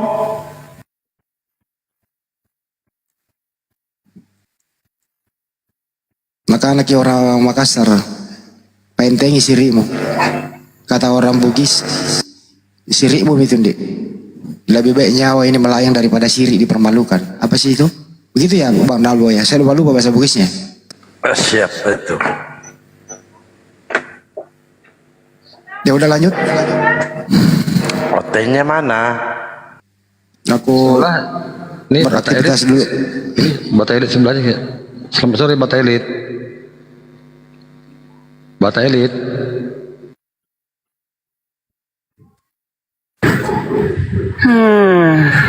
Si Jumaida di sini. Boleh bertanya enggak? Apa ini? Apa bro? Dari tadi siang saya dibisukan komentar. Mau punya ilmu apa? Mau diskusi? Punya ilmu apa? Ini gini bro. Kalian kan selalu mengklaim kaya. Di mana perintah? Gak usah nanya. Kalian menerjemahkan kata alif lam lamah itu jadi al. Gak usah nanya. Oh, gak usah nanya. Katanya mau bahas kata Allah. Kamu mau pakai atau tidak? Kata Kok Allah kalian itu mencuri bahasa Latin? Kok mencuri bahasa Latin? lah enak kan gua kalau gua kick? Nyaman nggak kalau gua kick? Nyaman. Nyaman nggak kalau gua kick? Enak kan?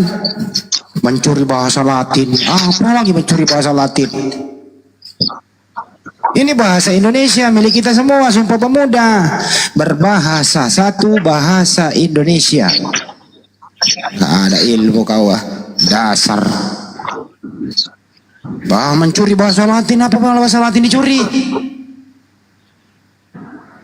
Ini agamamu itu Kristen, sembahmu itu Yesus, bukan Allah. Ada-ada aja kau. Ini kayak mana ini matikan? Ada lagi tuh lihat. Apa ini? Apa ini? Apa ini?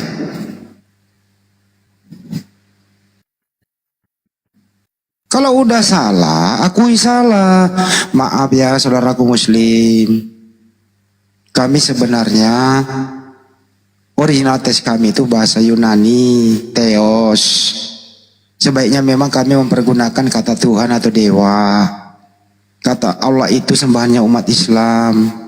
Maafkan kami kalau selama ini kami menyalahgunakannya. Ya, kami akan menghimbau saudara-saudara kami agar menjadi Kristen yang punya jati diri dan harga diri. Tidak lagi ke Islam-Islaman. Kan enak kalau udah ngomong gitu, kita maklumi. Ini ngotot. Dasar kalian keong beracun. Lanjut.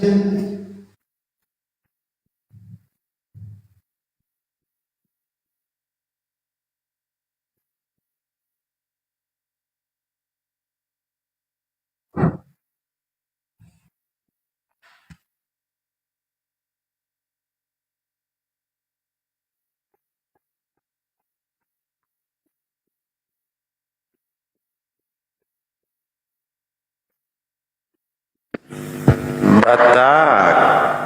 Selamat malam menjelang tahun baru. Apa sih?